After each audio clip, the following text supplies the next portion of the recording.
This is a certified hood classic, The Drip Show. Might have to drop it down, you know what I'm saying? I don't like that shit.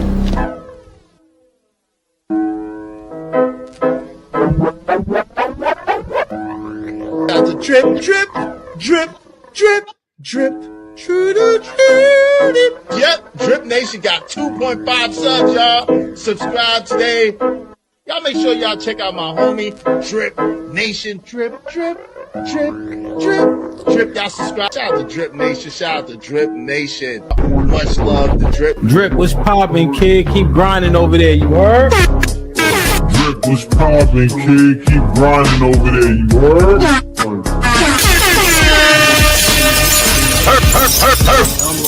And all that, man. Make sure y'all holler at the Drip Show. From what I could gather, man, he's doing his thing over there. You feel me? So salute this Drip. You know what I'm saying?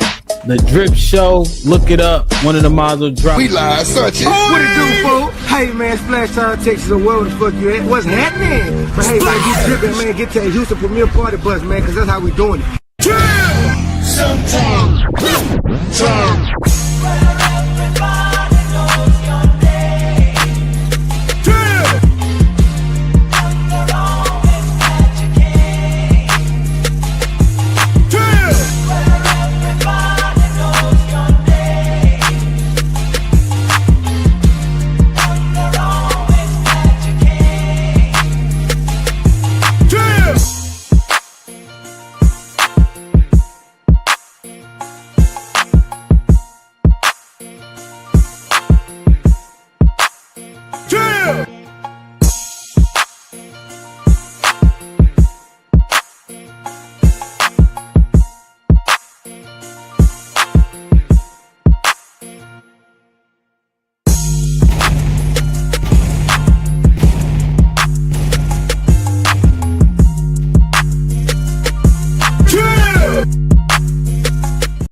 Yeah, man. Certified hood classic, The Drip Show. Welcome to the Drip Show, ladies and gentlemen.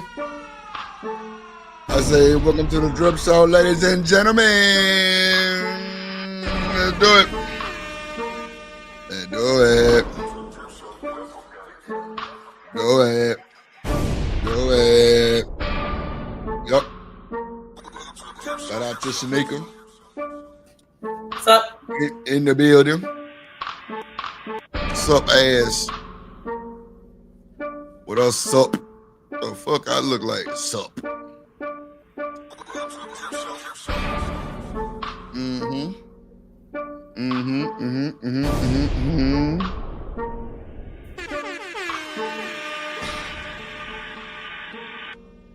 Let's get it.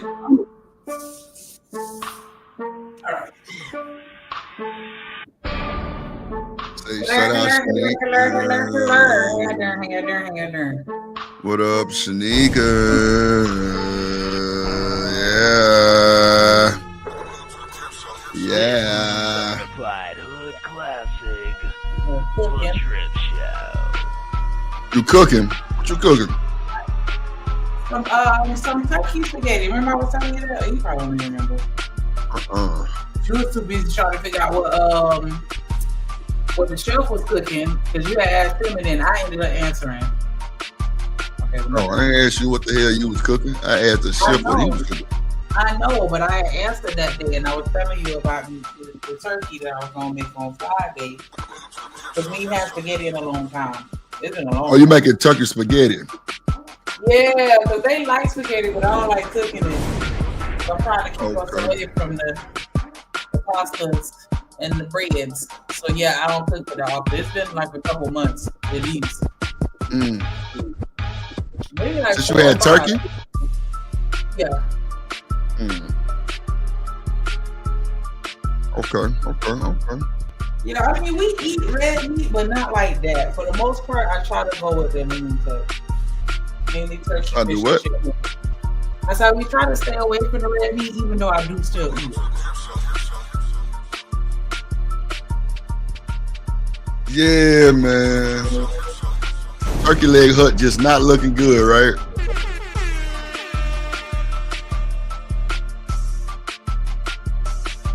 Turkey Leg Hut just not looking good, man. Crazy work. Crazy work.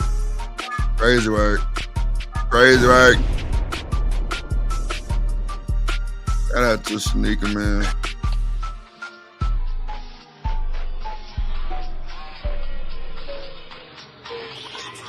This is a certified hood classic.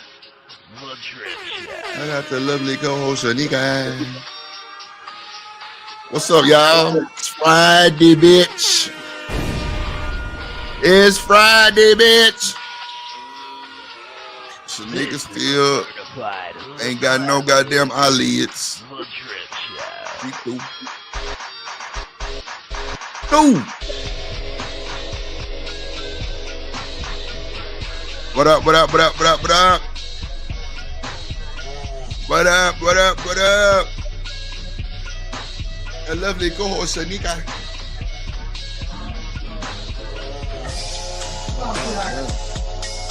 Oh, man. Oh, man. Not again, not again. This is Oh. a certified hood classic. The All Drip right, Show. all right, all right, all right. Oh, yeah, yeah. Yeah. Yeah, yeah, yeah, yeah. I gotta send this shit back today. Yep.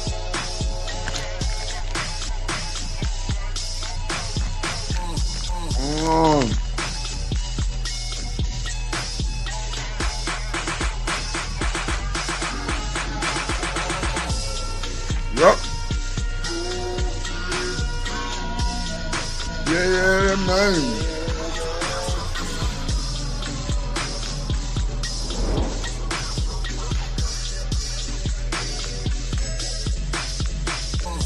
Yep.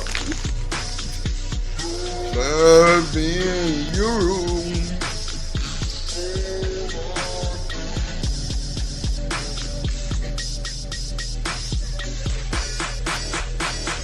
Yep.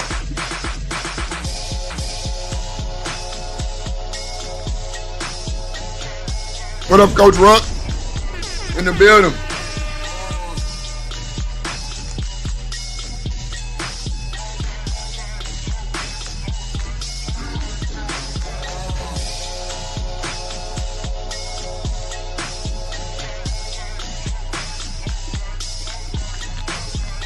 Yep.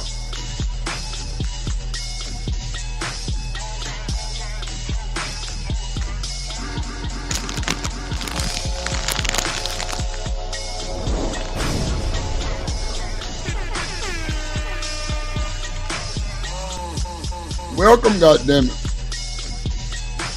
Welcome. Welcome. Welcome. Welcome.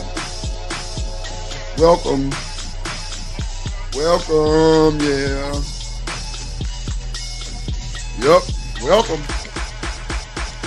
How y'all doing today? It's Friday, bitch. Let's go.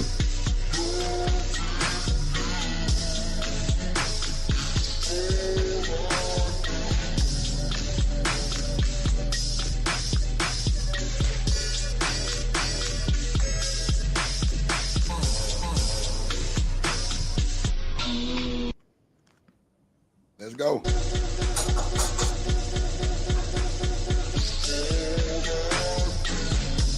Yep. That's it.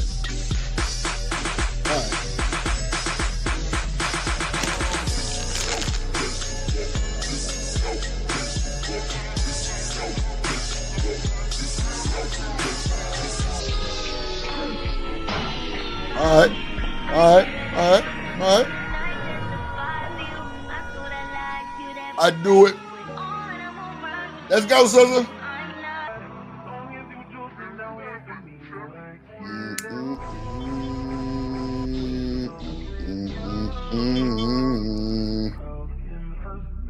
Snooze and missed the moment. This is a certified hood classic. The Drip Show. When I'm with you, losing this moment. Nobody like you do. Yeah, man. Welcome to the Drip Show, ladies and gentlemen. It's Friday. It's Friday. Shout out Shanika. Okay, I'm back. Applehead ass. Yup. Come back to some bullshit.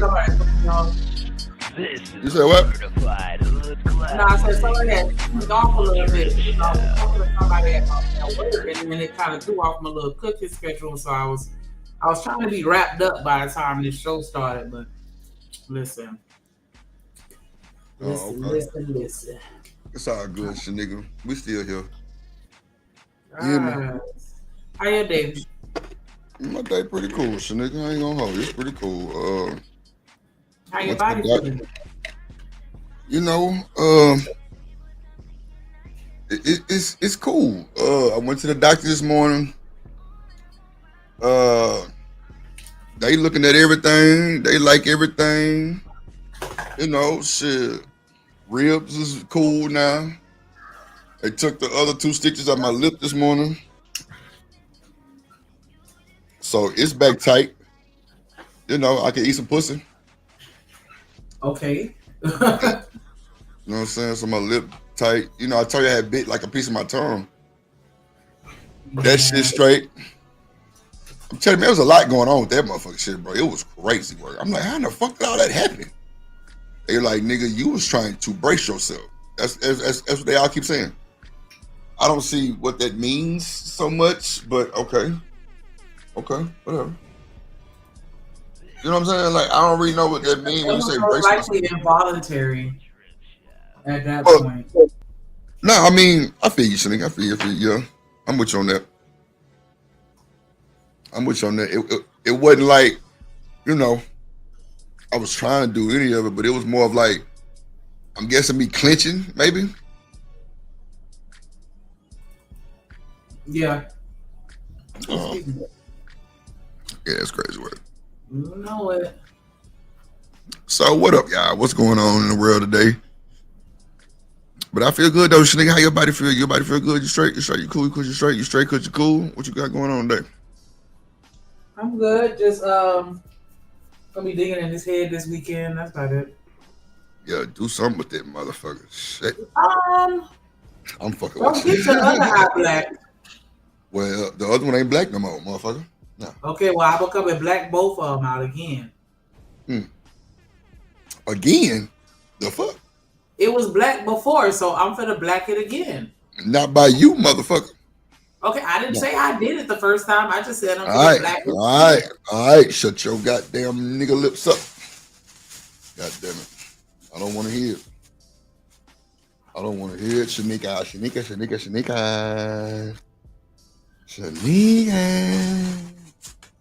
I think I'm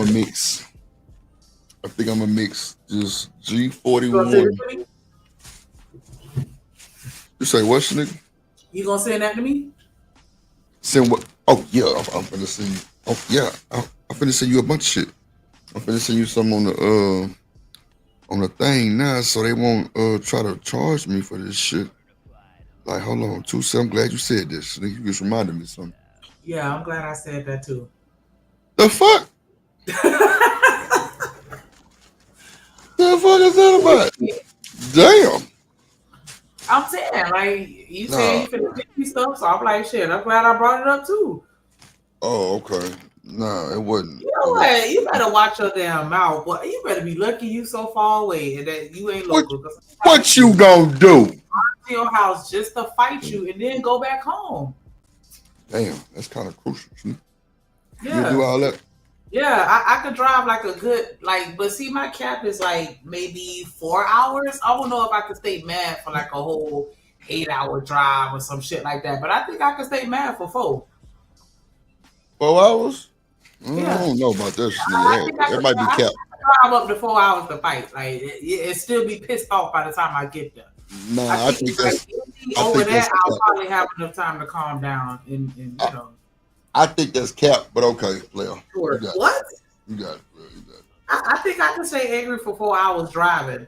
Because a 4 hour drive ain't really, that's kind of like work to me. That's like driving to Orlando, going to Disney World. So that's not bad for me. And then as long as I keep talking about it and amping myself up, like, yeah, I could stay mad for 4 hours. But I feel like anything more than that, after a while, that's when, you know, I'll probably start, you know, the mature side of me to kick in and be like, okay, now you sound like an idiot. Go sit your ass down somewhere. Like, you know what I'm saying? Like, that's when shit start kicking in. But that first 4 hours, I think I can stay mad the whole time. Nah, not if I call. Not if I call. No, I'm just not. More. Huh? If I'm mad at you and I drive, oh, you said if you call what? If I call you while you allegedly mad. Oh, no, you'd have to calm me down. But I'm saying if I'm driving 4 hours because you done pissed me off, yeah, you gonna catch them hands when I get there. That ain't long enough time for me to calm down necessarily. I can stay mad that long. Snake. If I'm in the car by myself, yeah, I'm gonna stay mad. Nigga, I wouldn't give a fuck if you was in the car with goddamn Bugs Bunny. Motherfucker. Come on up, Chocolate, so I can get on your motherfucking ass too. You and Shanika, y'all ain't worth the shit. Hell, what the fuck y'all think this is? Cause she here. Oh, okay. And that's your partner? Okay. I don't fuck with her. Oh, okay. I mean, I'm lying, you know, that my dog, but you know, it just sounded good to say that a little bit. I don't fuck with you, bitch. You don't fuck with I don't fuck with you, bitch. That's what they be saying. I don't fuck with you, bitch. Really? Bitch. That's what that shit be doing, nigga. Take me through there, take me through there. So nigga, that's my shit. Take me through there, take me through there. I added that to my playlist because I heard somebody playing it on TikTok. I'm like, what is this? Then I realized it's Metro Boomin. And Quavo, Metro Boomin, and she said, "Ain't no link." I swear I can't stand this motherfucker. Don't give it. It's Friday. Shanika got a job. Drip on injury reserve. Let's talk about it. Take me through there. Where we going, Shanika? Out of here. We gone. Drop the link for Miss Earth. I would like to go to. Where we going, Nick? Let's go to Cali / yeah, I want to go to California. Yeah. What you want to do in California? Take me through there. Take me through there. I want to see what their beach is like compared to our beach. Now, I ain't going to hold you. I've never... Oh, no, I'm lying. I've been to the beach where they shot all them commercials and shit for Full House and all that shit. What's the name of that goddamn beach? Damn, I hate it. I was just there like 2 years ago. Fuck. Damn, what's the name of that beach in Cali? I forgot, but bro, it's lit. Like, I ain't gonna lie, Cali beaches is different. They got basketball courts and shit. It's more of skateboarding and shit going on. Basketball courts and shit. Oh, okay. Okay, so look, Venice Beach, there you go, Kojak. God damn it, I swear I love my moderators. Venice Beach, yeah, it was lit, nigga. I ain't gonna lie, it was a bunch of dispensaries on that motherfucker. Oh, nigga, I'm walking down that bitch smoking big gas. Like, that's the only thing. Huh? I don't know. That's the only thing. I don't think they letting people walk around and smoke like that in public. What? Yeah, in fucking Miami, no. But Cali, yeah. But I'm telling you. What up, Cynical? Like, bro, I ran into this gay dude, nigga, in the store that was selling shirts and shit, right? So I got one that said LA and Long Beach. Cause that was where I had caught my I mean, not Long Beach, LA and Venice Beach. But they were like these little, you know, muscle tees where, you know, you can pretty much get whatever you want to put on the front of them and shit. So it was a dude in that motherfucker, nigga gay as a motherfucker. That boy had that Zosh, nigga. Oh man, that was the best weed I smoked that weekend. I ain't gonna hold you. And he had it in like these little bags in his pocket. I'm just like, man, this nigga foul. I already know it. But when he pulled out the dope, the whole store funky. Oh, wee. And then what just really made me buy it was the dude behind me was like, man, ain't that the dude we talked to yesterday? Yeah, man, go get it. I'm like, what? Oh, nah, give it here. And it was so much cheaper than the fucking dispensary. It was really kind of scary. It was that cheap. And it was fire. The best weed I hadn't had. Shit. Them days I was out there, you know what I'm saying? Because, like, where I stayed at, it was a dispensary called the High Note because I stayed in the Marriott by the airport, right? And so it was come to find out the fucking Atlanta Falcons was staying there because they were playing against the Rams. You know what I'm saying? Like all the team parents and their brothers and cousins, that was lit. I ain't gonna hold you, it was lit than a motherfucker. But like, ooh, Shanique, it was crazy work. But like now, like, you know what I'm saying? LA shit be more of like, it's more of like cement. Like they see wild different. It ain't no sand and shit like that, Shanique. Well, at least at Venice Beach didn't have like no sand and no shit like that. It was more of just cement. You hear me, nigga? Bro, I'm gonna slap the fuck out of Sneaker, bro. I swear to God, bro. 22 seconds. My bad. No, I heard you. I didn't realize I was on mute. But no, it sounded like our beach is better. So yeah, you know what I'm saying? Because y'all got sand and shit. Like I say, that's just Venice Beach. Venice Beach is more of like a tourist beach. Like I say, they might got a whole bunch of more beaches and shit. Well, it might be sand, Sneaker, but I ain't see no sand. It was just more of cement, basketball courts, you know, monuments and shit like that. You had like little statues and shit. You had a bunch of skate parks. There was a lot of that shit going on. Okay. Did you drop the link, motherfucker? I'm sure there was sand at the beach, but I get what you're saying as far as. Nah, I'm saying though, Venice Beach, man, they'll tell you it's a lot of the seawall is a market. It's a market. Bro, why you ain't drop the fucking link? Who you think you talking to right now? Nigga, you. Nigga. First of all. Now, I told you drop the link 37 minutes ago. But nah, what I'm saying is though, nigga, before your ass got sensitive, motherfucker, I'm telling you that goddamn the motherfucking beach at Venice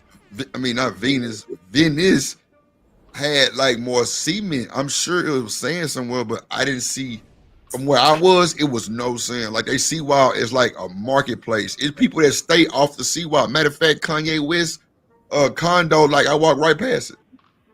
Just walking. Like it was big ass $1 million condos and shit for people that really stay on the beach for real. Like for real. But it's more of like now, Sneak, I did see people with surfboards, right? So maybe it's an entrance to that shit. But the part that I was on, like it was nothing but cement, walkways, restaurants, and all that shit on Venice Beach. Cause you know that's like what everybody shoot their little intro to their little TV shows and shit like Full House, all that little shit. You know what I'm saying? It's a lot of people shot that shit, but y'all probably do got better beaches with the sand. But Venice Beach is more of like a tourist attraction. I ain't really see no sand though. It was just ocean and then the brick, you know, like the cement, you know what I'm saying? You know, like the motherfucking skate parks and all that shit. Like, matter of fact, because the water was hitting up against the cement. That's what I'm saying. I didn't see no sand. I understood what you were saying. It was just a joke when I was talking about Oh, my bad. What up, BJ and this motherfucker? What up, man? What up, Miss Earth? What the fuck is that on your goddamn head, child? Oh, you got you got your locks. You got your goddamn twisters, your twist and shout. Where the hell you been? She had this out for the last 57 shows. Man, I don't be looking you at screen. What she got on her head. See that nigga, boy. Nigga, it was a joke, you ragged ass. You know what? I ain't got time to play with you. Why you gotta talk crazy to my friend? Why you gotta talk crazy to her too early? Cause she always talking crazy to me, shit, like I'm some sucker. Cause you like being talk. You like being talk crazy too, though, Drip. You like it. Just a little bit. Just a Yeah, little bit. you like it, so Yeah. yeah, Talk to me crazy, but just yeah, nice a little bit. right. I see you like it in a okay. Yeah. What's up, Miss Shanika? How you What's doing, going Mr. on? Drew? What's going on, baby? Good. I'm What's going good. on? I'm good. I'm good. I'm good. Whew, just It's getting into my Friday. day. Yeah, just getting into my day because I was Yeah, up sure. early. Yep. Yeah. And so, just gonna be getting cute, doing my thing, and we'll be doing a few shows later tonight, and just Okay. yeah. All right. I mean, I do a couple co-hosts. Shout out to them. And Man, I be staying busy, on and offline. So you know how I it feel goes. you.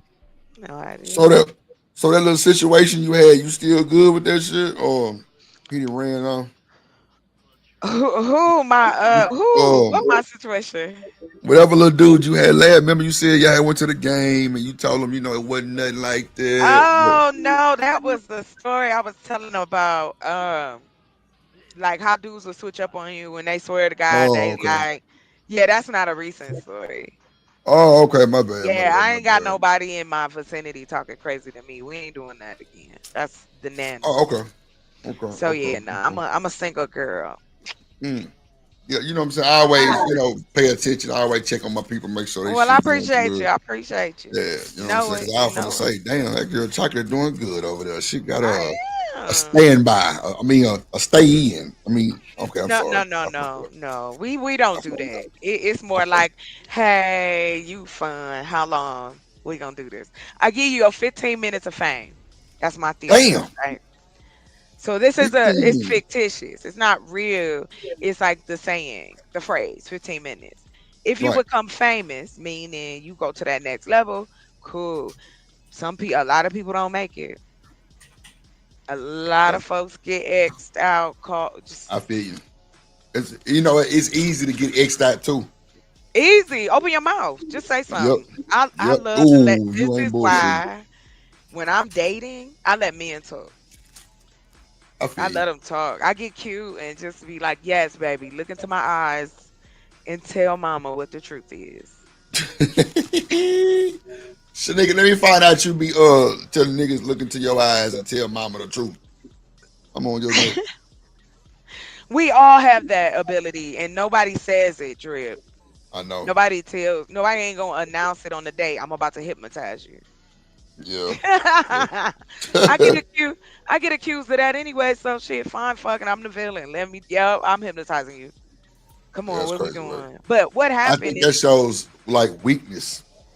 no, I don't think so. You know what I No, I'm think? talking about, no, I'm saying like when a man Mhm. fall for that shit, I think it shows weakness because he supposed to be high and mighty or either. Well, I don't know the situation how it started, but for me, if a nigga was capping, yeah, she can't do all that shit, then he end up wrapped around your thumb and your index finger, then it's a problem.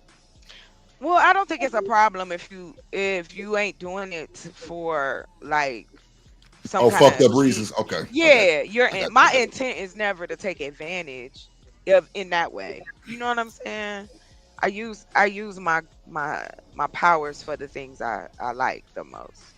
So, and I think a lot of women do that because you do know. But I tell any woman that's my best dating advice: let them talk, let them talk, because they gonna tell you the truth. They gonna tell on themselves. They can't help it. Yeah, that shit get this going sideways, and you been came back and said some more shit and tried to clear that shit up, and it'd be fucked up. Yep. Things start falling out, like children start appearing, and then here go Whew. my ex, and then I'm not really. Oh, can I talk about it, Drip?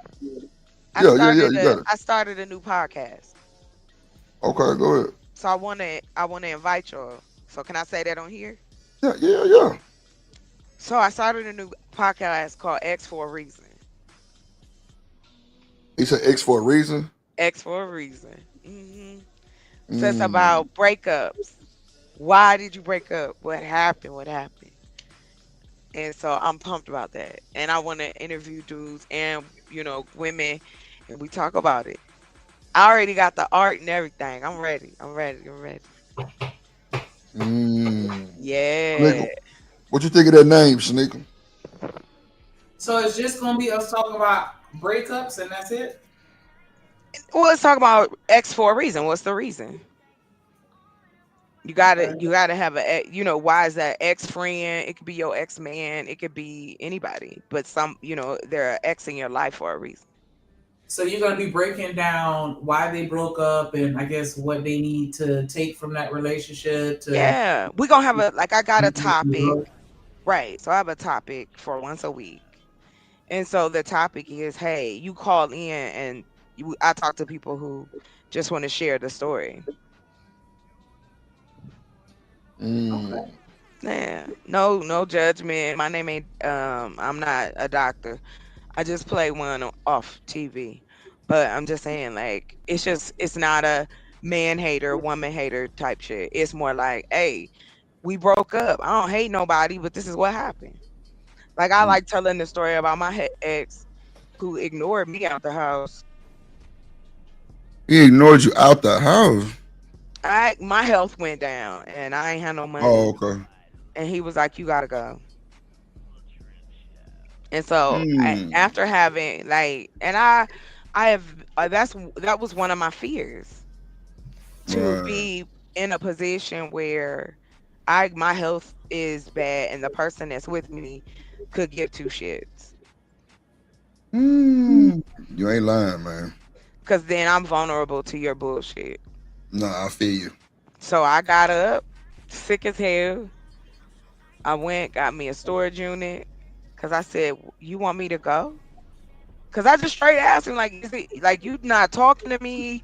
It's silent around here. Like and you like, well, I don't know.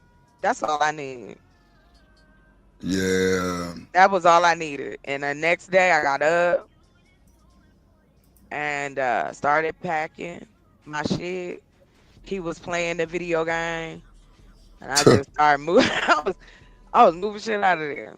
And so, like, again, me telling you the story and it's humorous. It's not to be mean. Like, these are like more of the lighter things of breaking up with people. Because you're like, this is insane. But the other guy, and you made me think of this, the other guy was telling you about that was like, okay, we can be cuddle buddies, but it changed later on. He got his car. I thought his car got stolen from my apartment complex. Child, tell me why I didn't find out it was the toll people. Oh yeah. He hadn't been paying on that Cadillac. He made me. It's always a Cadillac. He made me believe that he got robbed.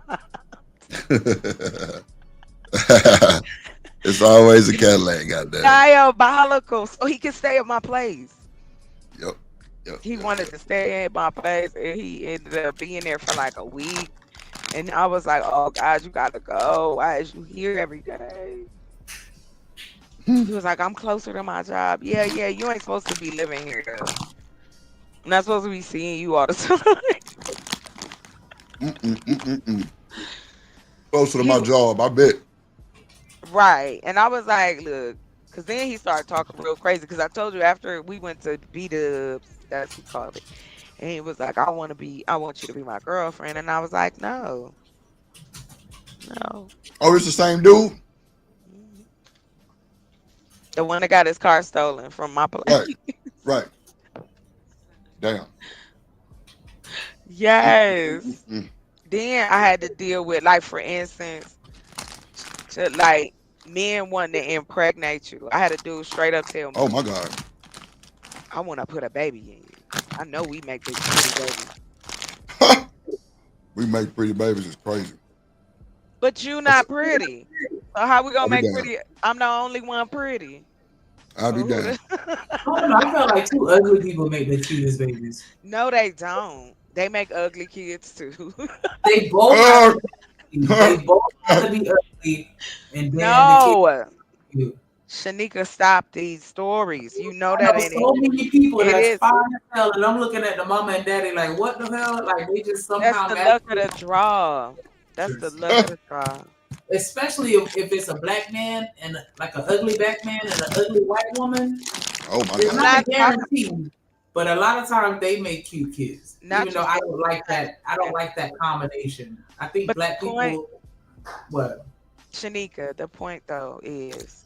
He said out his mouth was, I want to put a baby in you. Do you think that's something that you should say to somebody early on in your relationship?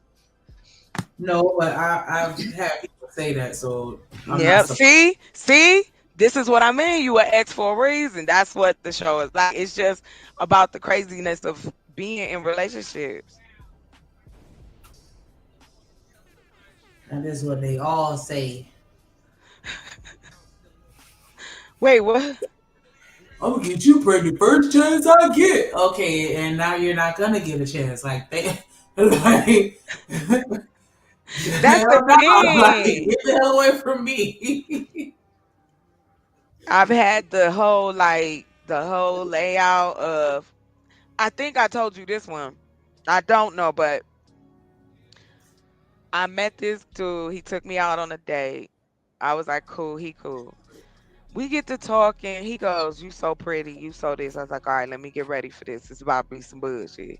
Then he's like, "I hurt my Achilles." I said, "Oh, that's horrible." He used to play football. I said, "Oh yeah, I heard that's the worst. Whatever." So he's like, he goes, "Well, I'm looking for a nurse because I'm about to get this money. I need somebody to take care of me, and I'll pay you." This was on the date. Yeah. So I didn't really know where to go with that information once he told me. Hello, is anyone there? Is it just me? A nurse? I was on mute. My bad. Yeah, he wanted to pay me to take care of her. Who was her? Who was him? I'm sorry, him. Oh, I'm like, damn, this nigga bold. Shit. I said, okay, that's enough. I'm gonna have to lose your number. Oh. And this, because come on, I just met you. What are we doing out here in these streets? He was a scammer. he got the money on for the fun. You trying to get a nurse? Yeah, you a scammer, nigga. Yeah, right. But that's the thing. That's the premise, is to be humorous with it, not bashing nobody. It's just dating is crazy, relationships is crazy. That's because human beings is crazy, and I'm sorry. How do I put it? Real life is better than any fiction you could come up with. Like, 'cause it's crazy work. People surprise me sometimes, but like I told you, I've had hold on with me. Wait. OpenAI cancels MLK Day. What? Wow. I can't. Anyway, I can't. Why they trying to destroy it? But anyway, yeah, that's it. Just talking about how. Yeah, nah, they don't care. That's why it's up to us to keep hope alive. No, I'm just playing. It's us. We got to do shit so people don't try to make our tribe. We got to get tribal. That's what I'm ready for. Let's start protecting shit, making shit, getting shit ready. I'll be there. Let's go. Well, I got a video for that shit that you just said. Oh, okay. It's crazy you said that though. It's Tariq Nasheed addressing the black tribes and get out of here. I ain't seen nothing from Tyreek in forever. Yeah, go ahead. I don't even know who Tariq Nasheed is, honestly. Oh, well, when you done, I tell you. Okay, cool. He is. All right, bet. Have the same cultural connection with Africa. And notice people are desperate with trying to force us to identify as an African. Now, racially, we're African people. Racially, ethnically, we are a different group. Ethnically, we're foundational Black Americans. I acknowledge my African racial inherent DNA and the connection I have with other African descended people globally. We have a connection as far as intrinsic race and biology. So I acknowledge that. No problem with that. When I travel to Africa or any other place where there are Black people, I see a commonality with that. But we're also a people who have a very unique ethnic background, and that's us being foundational Black Americans. That goes just beyond the skin tone. All right, we better understand ethnicity, because when we're talking about our ethnic background as foundational Black Americans, now we're talking about culture now, because we have a different culture. That boy said we are forced to be Africans. I be damn. I be damn. Coach Jack, Cynical, what up, what up, what up? Coach Ruck, living humbly. Miss Joy, what up, what up? How y'all doing? BJ, what up, Abby Wody? In the building. We have a different culture. We have different styles, different belief systems, a different lineage that's unique from other people. All right? We do have ethnic differences that are unique to us, just like other people have ethnic differences that are unique to them. Jamaican people who are right there in the Caribbean, even though they're descendant from African people too, even though they're descended from African people, they have a unique ethnic culture. Now, we got somebody waiting. Y'all took her comment down. There's a girl in the comment section named Indian Red who said, Tyreek, no, we don't. All right, let me get on y'all niggas for a minute.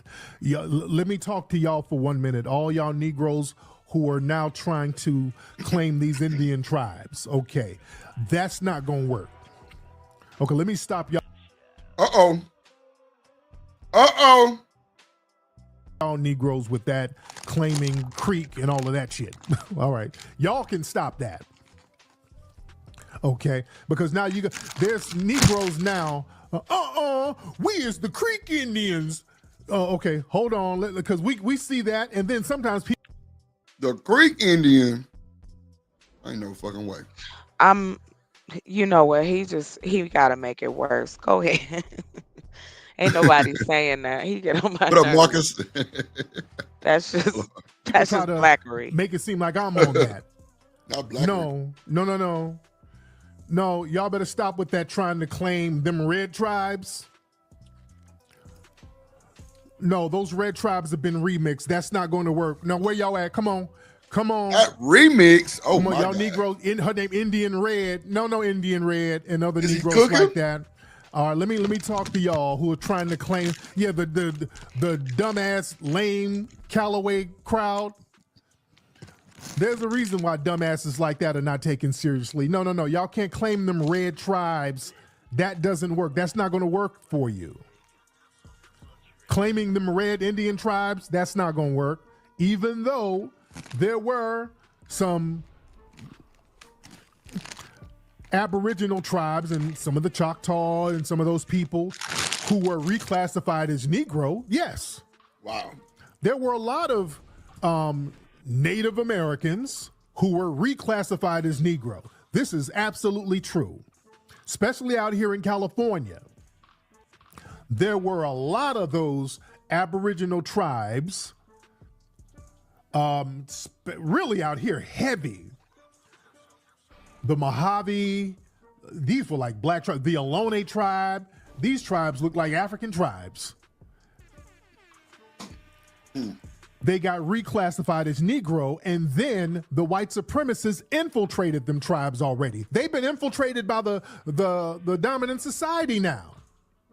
Damn. So what, you gonna reclaim them tribes now? Boy, that's an uphill battle. Where are the feather wearing Negroes now? Because are y'all gonna try to reclaim them tribes now? Boy, that's an uphill battle. If y'all think you're gonna do that, those tribes have already been infiltrated by $5 European Indians. They've already Okay, so we got to break this shit down, right? I hear a lot of people say they squatting Eaglefoot and all kind of little bullshit name. Little goddamn Pistol Starter tribe and little Bam Bam tribe and shit like that. I don't be knowing what none of that shit mean, but No, Drew. No. okay, I'm sorry. You laughing because you know it's so disrespectful. Like you wrong for that. Everybody has tribes. Okay, go Everybody. ahead. Just a real quick, I do not agree with Tyreek Nasheed at all. Okay, I go ahead. feel that he is and has always been divisive as a black man in this community. He started out with Umar Johnson. This I've been following Okay. the conscious community for years. He now I will say what he did do. He did create it's a video set called Hidden Colors that was very good for what they felt was good in the black community, the black conscious community. And then but the things that he has always been saying, the rhetoric he's always spewed, I've always felt was divisive. And he's part of the FBA movement, which is this Foundation Black Americans versus Tethers versus like what is this? Well, how does this help us? And he did open a museum, I think. But yeah, that's where he comes from. He comes from that era of YouTube. Mm. And So so conscious he's one of community. he's one of the few that's lasted.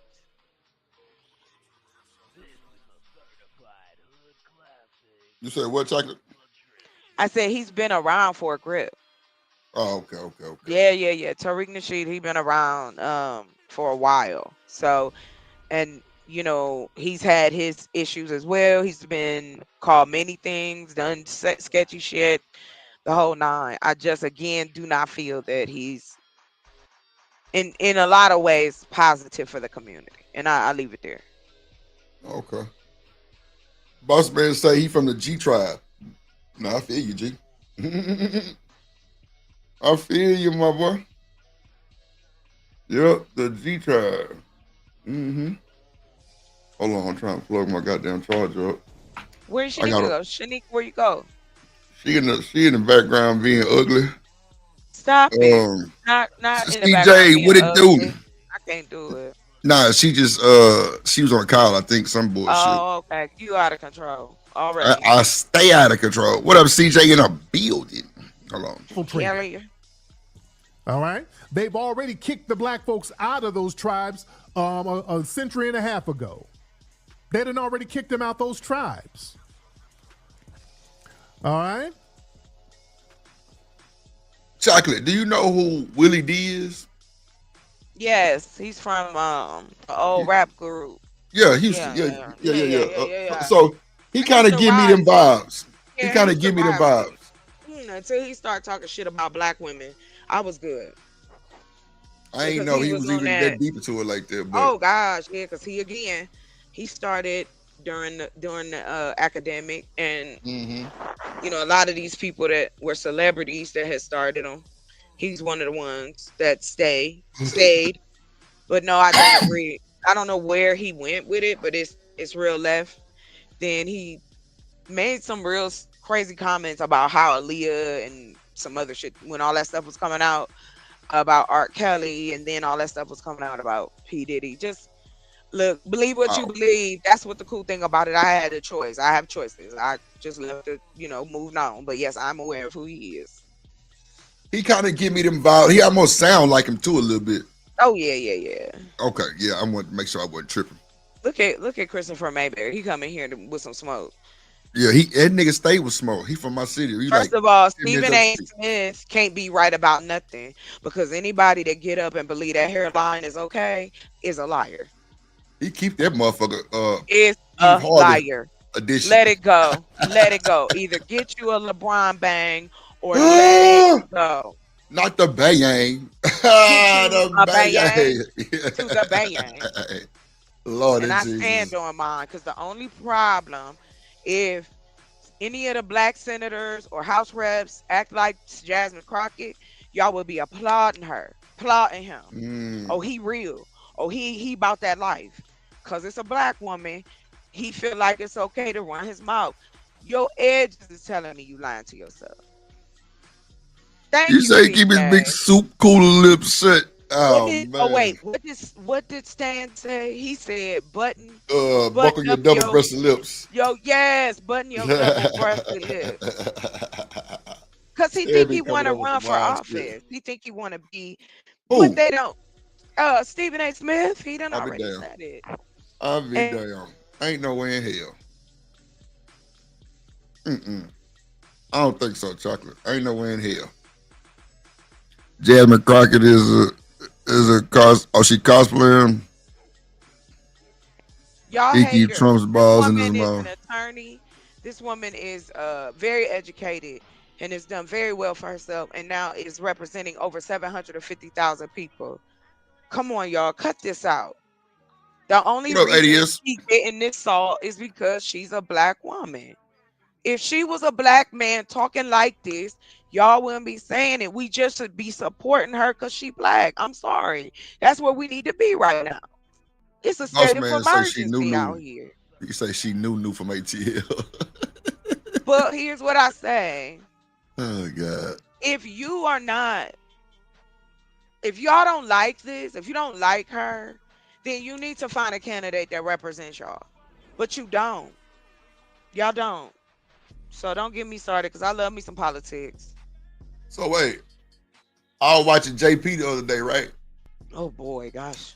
And and hold on, let me read CJ comment. He said, "I swear, y'all don't want to see us happy." Damn. I definitely agree with that. I always want to come over and kick over somebody. Like, I really agree with this shit. Like, it's always some bullshit. And then we'll vote for motherfuckers who think they black. Mama was never black, daddy never black, but we thought they little shade, a little caramel, a little macchiato. Hell no. But at the end of the day, go ahead, Chuck. Go ahead. No, I apologize for interrupting. No, go ahead. I just want to address Christopher. He gonna say, "I'm not in Dallas and I don't need to represent." So why are you talking on her then?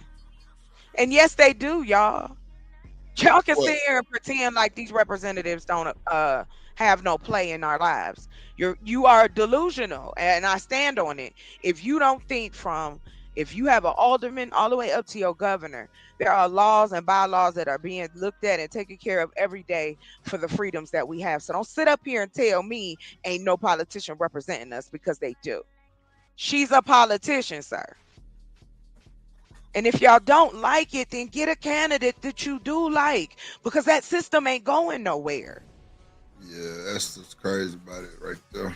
You can speak on what you want to, no doubt. But just like anything else, I can speak on what I want to as well. So to me, I feel like instead of you attacking her points, you want to call this woman dumb. You want to low-key call her ghetto. You want to say all these negative things about her. But I have never heard nobody talking about the black men that's in the Senate. Ain't nobody stopping me from doing nothing. I do that. I never said that. I'm just saying, why attack this woman when how many other black politicians is out here talking about the people, not just her constituents. This shit is it directly affects us, whether y'all want to believe it or not. Jasmine Crockett, that's the chick that be talking shit. They play her clips, but I watch C-SPAN, and C-SPAN is on, and PBS. They on 24 hours a day. I've listened to this woman articulate. I've listened to this woman be on bills and different things like that. Go watch it if you want to, but you're not. You're just going to use the same talking points that everybody else is using.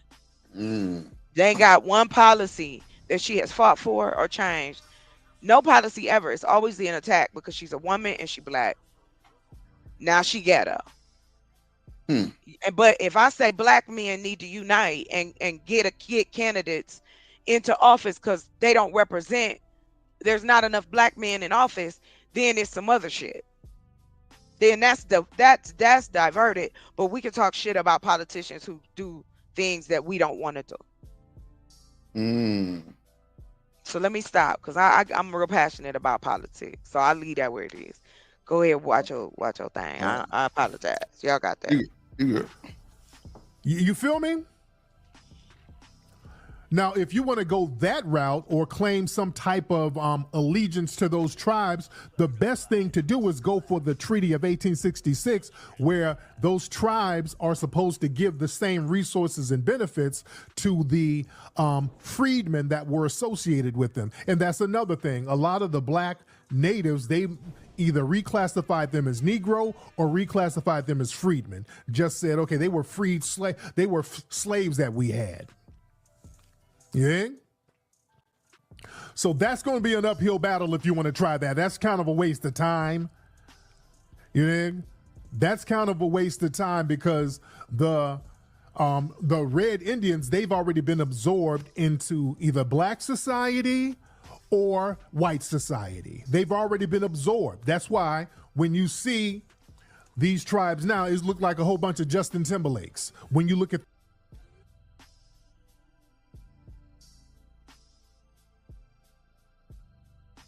Yeah, what up, Drip Show? I don't know where everybody at. What's up? What's up? I can't see who it is. Damn, I'm on mute. Damn, I gotta stop muting my goddamn microphone. What up, ADS in the motherfucking building? What up, boy? What up, what up, what up? I just came up here to kind of, you know, Stephen A. Smith is absolutely right about Jasmine Crockett, you know what I'm saying, in this particular Lord case. Jesus. He just really is, you know? How, ADS? How? It's wild to me how you get up there, you be screaming stuff right about nothing, and then once you know, say she already lost her district, right, and she still can't seem to get along with folks. You know, it's. I'm sitting there listening to her one day where she's on C-SPAN. I'm thinking to myself, this woman is absolutely insane. But ADS, why are we getting along though? Because of what they're pushing. See, progressives haven't stopped fighting for power, and they lost all power. They have nothing right now. But they're still out here fighting like they have something, right? And let's just keep it real. You know, what policies has Jasmine Crockett pushed that were beneficial to black people? Yeah. Has anybody done any research to find out? Yeah, I actually sat there and watched her when she was doing her civil rights justice for feminists and for LGBTQ communities. I got to see Nothing that. for black people, though, just for separate groups of people that happen to be black in some cases. The only thing she's actually voted for when it comes to black people is voting rights. But that's typical progressive stuff, though, right? Because they want you to vote. They just don't want to give you anything in return, but they ask to kiss gentrification, globalization, and feminization. I have all of the things that she helped pass. Would you like them? I sure would, because I have what I actually see her do. Go ahead, please. She was a part of the Next Generation of Farmers Act, which was this year. She was also a part of the Heirs Property Relending Program Act, Program Progress Act. She was a part of the resolution for Minority Mental Health Awareness Month. She's also, these are her other initiatives: the Free Speech Act of 2025, support for Texas environmental justice projects, applauded the EPA's allocation of over $3.5 million to 6 Texas projects to address environmental justice issues, which, by the way, I know in Texas, I'm not sure the state, but I do know that there is issues with air and quality of water in certain parts of Texas, just like there are here in Arizona. But I feel like if you're gonna have a conversation about someone, I guess I don't know. I want what y'all always asking for. Where's the comparison? Okay, let's go into that Next Generation of Farmers Act, right? I watched that go down. That was actually sponsored by Republican Zach Nunn. I So didn't kudos say. for the bipartisan appeal, right? Yes, exactly. But that's a federal direct for farm ownership loans by reducing required from 3 year to 1, which really doesn't apply to black people like that. Yeah, we have black farmers. It does apply. That's like, I think it's like 7 or 8%, right? So of the what? They farmers. still need the help. Okay, that benefit them. That's one group. 7-8% of black farmers, which is probably less than 30,000 people. Okay, but it is helping though. So Heirs why? Property Relending Program, right? I think you brought that up too, right? So let's think about this, right? That was introduced by Alma. Alma introduced that bill herself, you know, saying at that point, right? So your question was, what did she do as far as passing bills? I didn't say she sponsored any of these. I said she was a part of passing them because that's what you said. Okay. So Let's I'd keep like it really to, simple then, right? yeah, please, thank you. I 'Cause mean, I don't, none of that's yeah. helpful to black people because black people aren't even How? making babies for the heirs act. But let's go down to I'm economic sorry. equality, right? Why did you have to throw that in there? What did having babies have to Because do it's with it? true. It's not beneficial to us. It never has been. Okay, And that's sir. part of the problem. Women are y'all not thinking us. You're thinking you. Oh, okay. We don't Oh have to shit. do the morality game. Can you continue No, with why would I the? vote for anything else that doesn't benefit me? Shanika. It doesn't benefit you. Are you making babies right now? I'm trying to. Okay, well keep trying. It's Oh not Lord. volunteering. There's Oh plenty of shit. babies who need love in this country. All of us ain't got to squat out no I'm kids sorry, to but help the community. Okay, my so bloodline you matters more can, than anyone else's out here. So hey, just do what because you got to do, but don't try to point your morality finger at me. Like, don't do that. We talking I mean, about but policy. I just asked a question. You ain't got to go into a diatribe about it, because that now it's a argument is diatribe ridiculous. because it's calling you out because this is They're some calling me feminist out for what? Because propaganda. I decided not to You have are spreading children. feminist So propaganda. what? The That Oh doesn't bloodline and shit. hurt my fat ladies feelings, sir. need to go. The Okay, because maggots go need find to the go. husbands then. Since if you feel feminism is a problem, then go find men who gonna be men. Okay, well they've been here the whole time. No, It's they y'all that haven't. actually left. Y'all don't It's y'all protect, that left. you don't provide, Protect and y'all what? nothing. If you're the Protect what? man, You're you not the Damn. under leader. You attack. the You're leader, not and under y'all ain't attack. The leaded only us attack no that damn black folks where. are under Y'all right lead now us in a are the circle. You can't lead perpetuated us Huh? out of by bondage. us. You can't lead us out of oppression. Wow. You can't create shit. Okay. You can't build shit. Y'all always complaining about And that's shit. why You your don't black want to ass is a educate shit. dialogue I don't with a care Damn. because fucked up that's cat all in you your can back pocket. say. See, that You type are of a shit right personal there. You attacker. call out You ain't people got shit and else to you say to been me doing this about the the whole time. points. Y'all ain't Do been you around. know what's What the hell are you happening to at me? black people? I'm not yelling. Do you know what's going on with But black you're people? sitting here being Education. degrading to black men right here You on the spot never like it's a degraded a collective and black a man up whole. here. We I ain't don't get never. judged as individuals. We I get ain't judged as a never. whole. We don't get judged So as do individuals. We women. get judged So as do a black whole. women, No, no, no, sir. no, no, no. You Black women, judging me right men have now agency. I'm with just your saying. morality finger. Oh, having babies is what you need to do. Okay, Who are you? You are okay, not God, sir. You do not okay, get the right to judge anybody okay, that way. You okay, believe okay. in your morality, fine. Let's It's talk gonna take about policy. 15 years to fix this whole controversy with these damn women, and our women are the worst. Mm. I But could give a back shit. to I then don't talk to me, but like sir. I You said, can move on what then. was okay, You let's don't like discuss the black women. Why politics. would you talk to me? Oh. Who says I don't like black women? My You mama's just black, my said it. sister's We the black, my worst. cousins We are the black. worst. We the Y'all worst. are the worst when it Okay, comes then I'm to done. any Drip. type of Let me know when I can conversation. talk. Let this brother have the mic since I'm the worst. Thank you. So let's go through some of these things that Jasmine Crockett You has can thank achieved, your right? mom. You ain't got to thank me. All right, economic equality and workers' rights. She did pass the Procurement for Americans with Disability Act. She led on that, but it was Okay. co-sponsored, right? Which is typical in Congress. It's cool. Can you go back to that, please? Because Drip didn't hear you. I was what? And she passed what? Because you said it really fast. I heard him. You right, Chalky. Didn't she All say of stop that. talking to me? All of that for a simple question, Drip. I don't even get that. Didn't she say stop talking to me? I'm not Go ahead, talking to you. ADS. I was There you talking to go. Drip, sir. I was talking Go to ahead, Drip. ADS. Go ahead. Go ahead, ADS.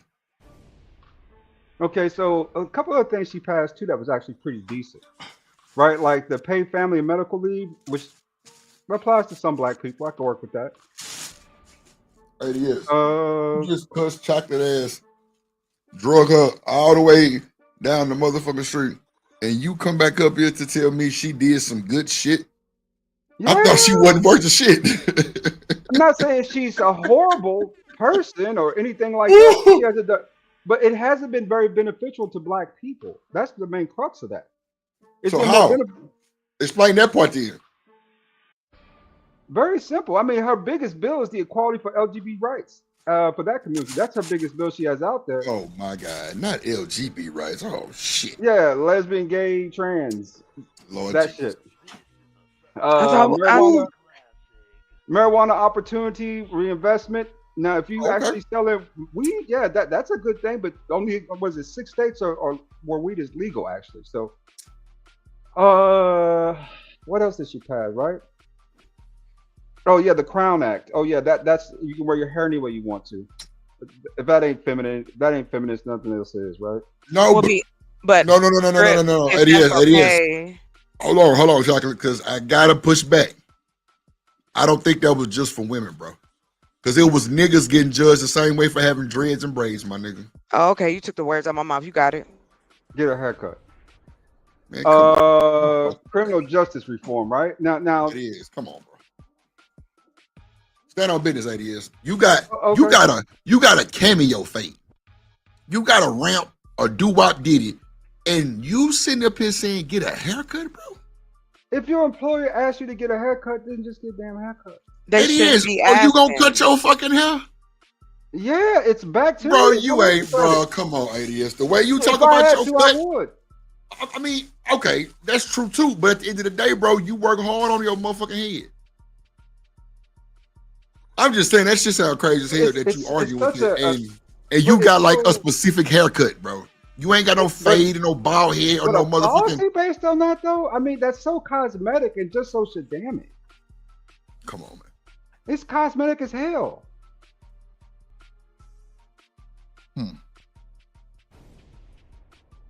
All right, I'm just saying, Now, bro. You got a specific detailed haircut, ADS. That's straight to you, my nigga. That was a slap straight to you. I mean, I'm sorry, not a slap, but that was like a breather. Yeah, I can go in this motherfucker with my shit. You know what I'm saying? And not All have right, no Drip, problems. I'll give And you not that. get I'll give you judged. that. I'll Okay, give come you on that, now. Drip. I'll give you that, Drip. I'll give you that. Okay, the Hair Act, she can keep it, right? Okay.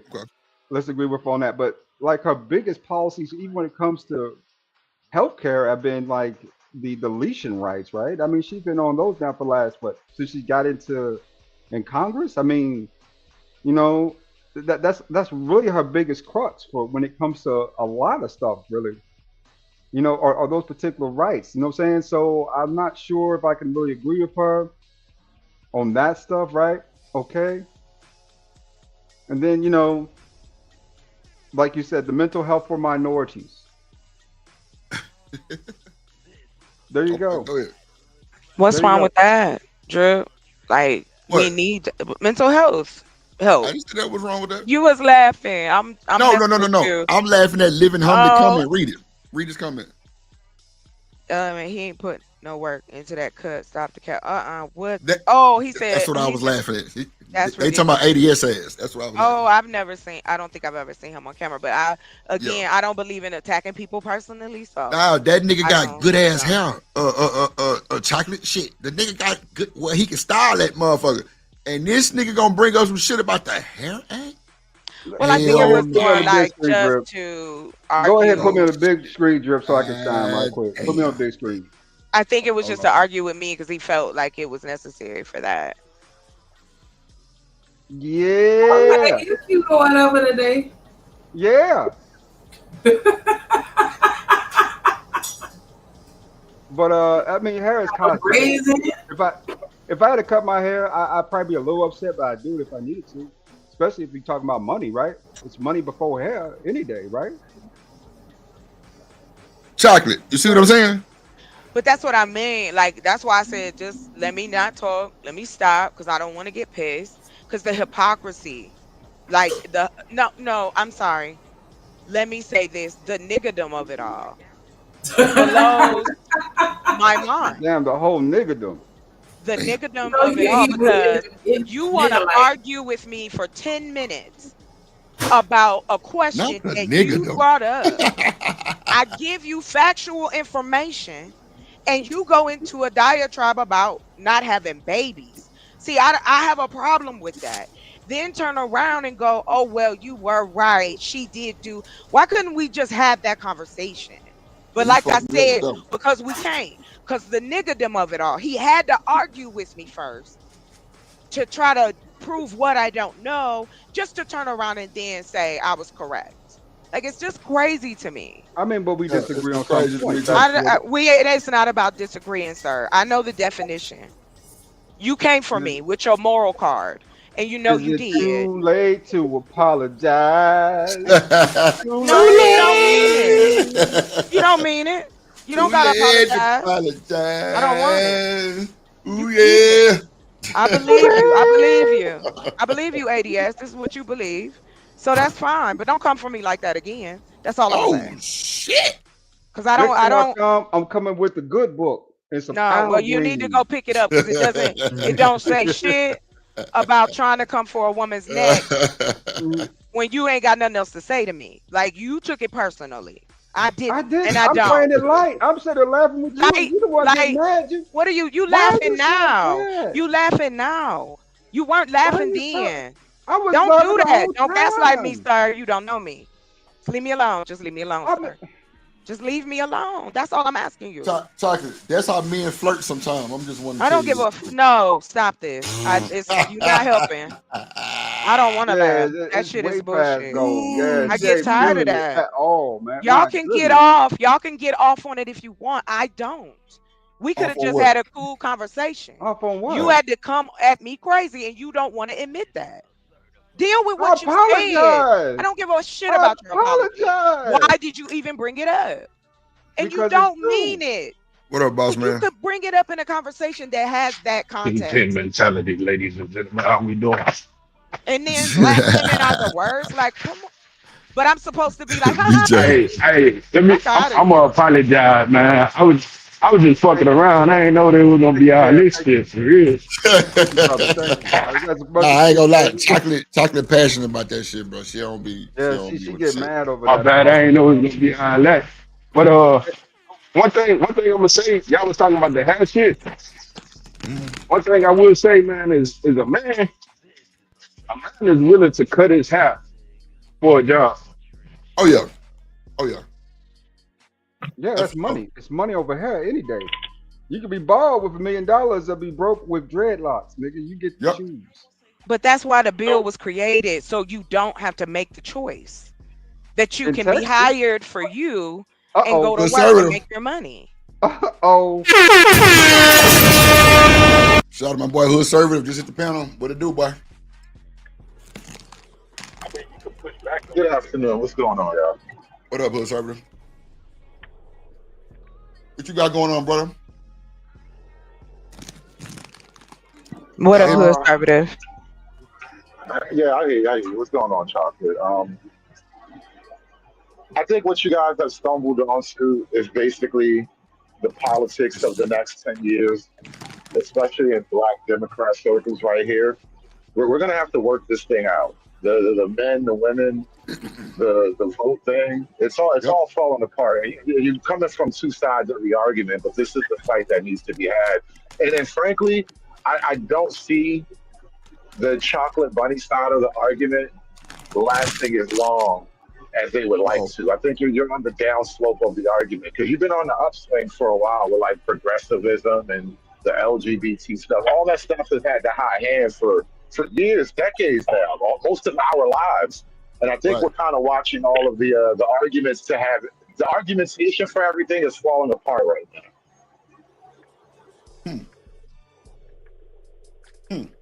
Any pushback?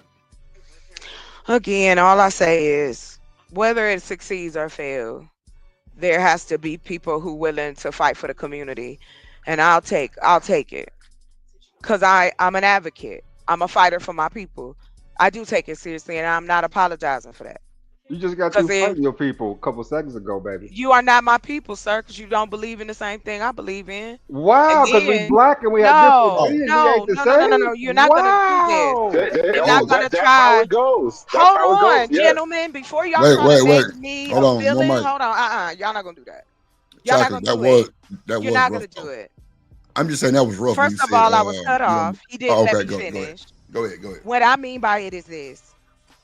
When I talk about my people, I'm talking about the poor, the working poor, and the lower middle class. The progressives and the feminists. I've never called myself a feminist, nor have I ever called myself a progressive. I am a registered. You're arguing feminist policy. I think chocolate. Are you going to let me finish, or are you going to tell me who the hell I am?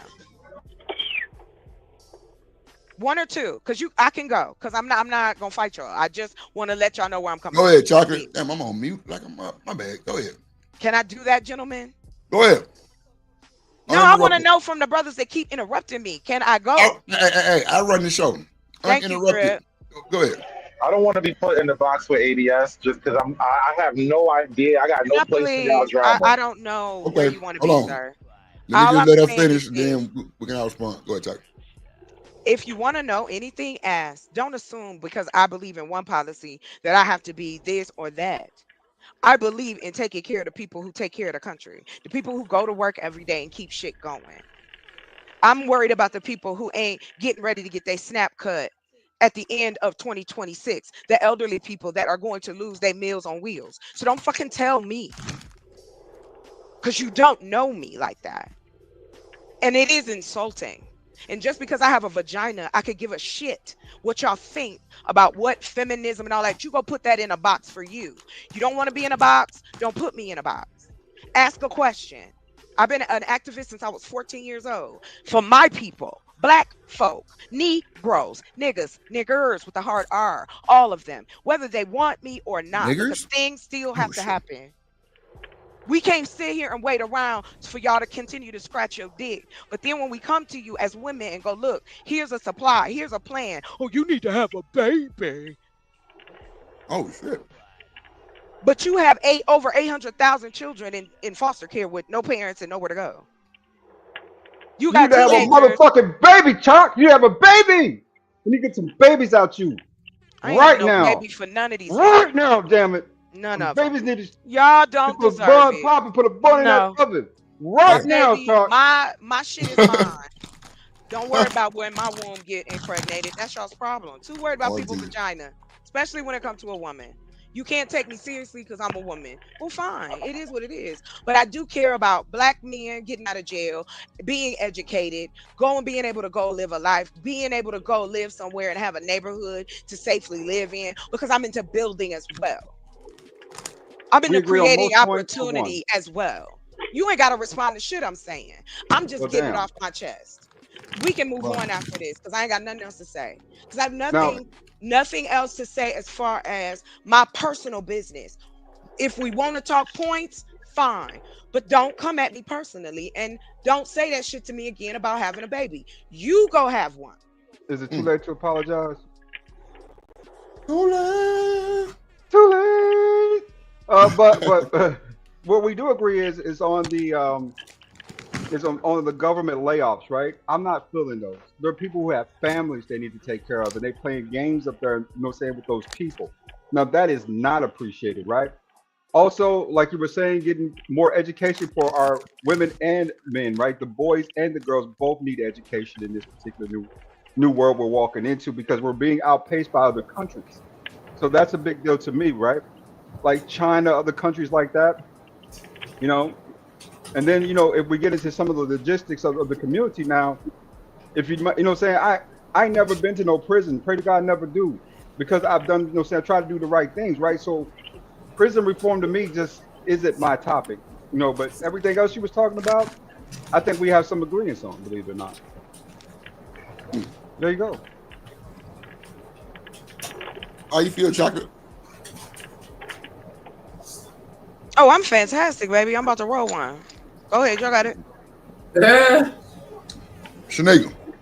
I'm sorry, I missed the last little segment. What y'all talking about? Your mama. Oh, okay. How she's so good to me. Okay. Yep.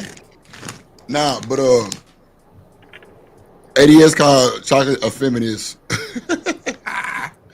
She be trying to argue feminism, politics or some bullshit. So, Then he told me to go have a baby, Shanika. Yeah. Oh wow. Okay. But right, like that's the answer. I think that's where it went left. It could have all been kept in a box before that. Like, why? Like, come on, what is that? Like, y'all, it's not a joke. It's not funny. You don't know what my circumstances are as to why I don't have children. You don't know if that's the trigger or not. Like, why would I personalize it? And that's what I'm saying. Other than you coming for me, I would never come for nobody personally. I try not to. Let me apologize for that, Chuck. I was playing. Maybe the joke was bad. I hope it doesn't go too far. I ask for a little forgiveness and a little grace. Everybody needs it sometimes. Bad joke.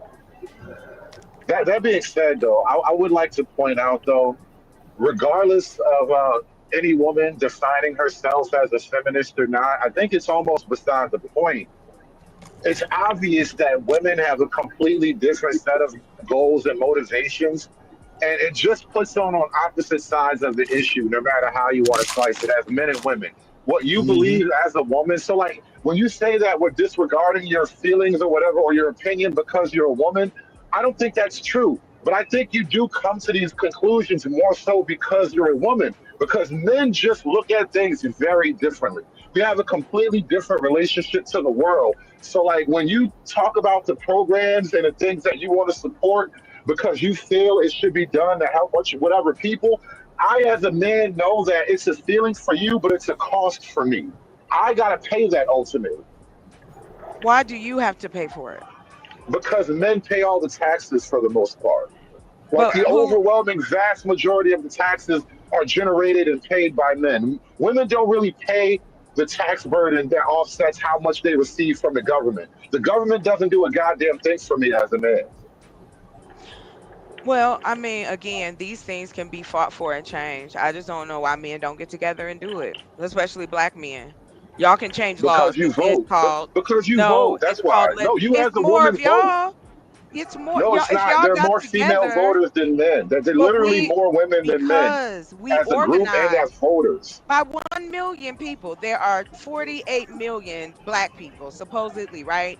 You take that number, take 8 million out, take that for the kids. 40 million people, right? 41 million. Let me take that back. My apologies. Yes, there are 1 million more black women than there is black men. I'll give you that. But that has nothing to do with building in our community so that we can be Break that down to proactive to voters, this. Chocolate. Break that down to voters. I bet you there's like 3 to 1 black women voters compared to men. But regardless, if we become, as they say, bipartisan for black men and black women, I know there are things that we can agree on and vote together on. This is why we can't be bipartisan. If they're almost, and I'm roughly throwing this out, I got to go back and verify this, but if black women outnumber the black male vote by a huge majority, then we just have to break away from you. There's No, no it's other way not. because you're going to pull us to the left no matter what. No, we're not. You That's the literally thing. are. Everything you Who want is else for are we you, not for the supposed to? group. That's not true. We vote for. Do you know Facts. the things that black women have voted on to help us all? It is not just one-sided. Where do I you know get this Stacey Abrams information? ran on feminism. Kamala Harris ran on the leading baby Oh, and now feminism. Kamala Harris ain't even in the race no more. She's not here. Why are we That talking was your about her? candidate, The though. record That was is the your record, candidate. No, though. she That's the wasn't my record. candidate. Are you asking me or are you telling me? The black Democrat presidential Y'all got nominee it. is not your candidate? How's that? Come on. Come on yourself. Oh my God. Damn. That was a Also, little provocative. You're going Hood, to put that that in the book, ain't you? You're going to write that in your black book. men ain't never built nothing. They never did shit. Ain't never been nowhere. They don't know anything. Just a bunch of dumbass niggas. You know what I'm saying? Hang around doing nothing. That's the crux of what some of these women think about us. For real. Who was some women? Can we get some names? Can I go see them on the channel that's spouting this? Chuck, you just said it. What did I say? I didn't say shit that you just said. Black man ain't built nothing. Black man ain't done. Y'all Black man ain't complain. You don't want Black to. man ain't You don't want black to. man, black In man, these black man. spaces, y'all give me Mickey, so you much on mute your mic. pushback. You give me so much pushback in these spaces about having things. It ain't about me supporting shit. I built it. I built a virtual school for people. A virtual school that will help people learn trades. I talk to the Let me state and the county. I share this information because I'm not a gatekeeper, but I get the most pushback because I do bring solutions. But I'm not supposed to say shit. I'm always supposed to be I don't think smiling you get the and most happy. pushback Yes, I as much do. Yes, I as much do. as you just From want to black speak men. unabated without having your own channel. Oh, If I you have start your my channel, own you can channel, speak sir. I have my uninvited. own channel. Just that easy. I have my own channel. I've had my own channel, sir. I got a nice little following, sir. That's not what I'm talking about, sir. And you know it. I'm talking about actually having a conversation with people. Actually finding out the people you talking to instead of making these crazy ass statements. You are just like Hood Conservative said, I don't want to be in the same box with ADH. I don't want to be in there. Joke or not, right? And it's like, but it's okay for y'all to want to put us in boxes, and then as women in these spaces who come up and try to have conversations with y'all, then you want to talk to me crazy, and then I'm supposed to take your stank ass apology. I'm not talking no personal shit. I'm talking about real factual shit. I'm talking about making money. I'm talking about building our community up, but you don't hear that. And then I'm not supposed to go off. Well, guess what? You got the right bitch today. God damn. So I'm done. Thanks, Drip. I'm good. In the back. About to roll it. I'm sick of it. I'm tired. Bring a solution. I do have a tell solution. tell me what you supposed to be doing with my body. Bring a real solution to help Black people become better than they are. I have a solution for you. I don't want a Work. solution from you If you about my calm personal down life. and just have the conversation, because right now You it's a didn't little calm too down. hot. You was calling me names, sir. It I wasn't like never you called you a do. name. I called you. I did call you a feminist. If that's what really set you off, which I don't Yes, think it because is. I'm not a feminist, and you've never I had a think it's just conversation the point with that me I'm about talking that. to you pisses you off. I really do. No, you don't. I'm telling you what pissed me off, and you still trying to tell me what the fuck I'm thinking. Excuse me, Drip. I can't. I'm done No, talking to him. I'm sick of it. You gonna still tell me what I'm thinking. If I did that to y'all, oh my God, you would have a pitch fucking fit. You can't tell me. I'm not that man. I'm a different man from all the other men. Men don't do this. Men aren't in charge. You women. Okay, then Damn. let's work together then. No, we can't, because you're not opening your legs and having babies for us. Okay, let's work together again. Let's work together then. I didn't quit. So- I'm still here, conservative, if you're talking about me. Unless my internet go out. Shit, I got time today. It's me, Chalk. Yeah, Let's work whatever. together. Yes, sir. What? Yes. Who is this? Lord ADS. Well, what do you want to talk about? Yeah. Well, specific policies, right, for the Black community. No, I'm done with the policies. Can we talk about solutions? She just don't want to talk to me, man. Hey, Drip, I'll get up out of here, bro. I don't want to cause any disruption to your show. Have a good one. You know. Yeah, you come good, on. That didn't have to go. I just think, wasn't the policies a little divisive? Can we talk about something else? Like, what is? We can Let's still get talk back about to the the- community. Let's get back to the video and see what he got to say. Since I think if you want to heal, you have to embrace the pain. ooh, that was a good one. If you got to heal, if you want to heal, you want to embrace the pain. That was solid. I That'd be- fucked with Yeah, put it on a t-shirt. the T-shirt. Mhm. Hold on, let me see. The tribal chiefs of some of those tribes, those federally recognized tribes, they look like the Bee Gees. Yeah? They've been infiltrated already. So you can play that game and fight that uphill battle with that. And trying to claim that, you want to claim some kind of allegiance with the Creeks, who basically got a bunch of suspected white supremacists running things over there now. Damn. You understand? They've been flipped. They didn't turn white, dude. So wait, who are the Red Indians? Why you keep saying Red Indians? He talking about the indigenous. Oh, okay. Yeah, all of the Christopher Columbus era. That's what he's talking about. Oh, okay. Which, by the way, they were not red. Historically, factually, they found photos. These people were black. They were darker than him. All right, moving on. That's why he would say I don't red. think there was can any pictures. There was no photography in 1492 when Columbus sailed the ocean blue. Mm. I'm talking about the era when picture taking was allowed, which was in the 1800s. I feel like if Columbus seen a bunch of niggas in Cuba, he would have said so. Not set sail. You ain't shit. Damn. How you feel about that, Chocolate? If Columbus seen a bunch of niggas in Cuba, he would set sail. He saw a bunch of them here too. He didn't go nowhere. He said he'd have stayed. But you know what though? Hood Conservative did say something that really just razzle dazzled me real quick, right? Yeah. So Chocolate, if there wasn't any photography, how in the fuck are they getting these pictures? I said this was during the 1800s when that particular there were men they would send around to take pictures and describe like the people and all that kind of stuff. These books were found like maybe right before 2010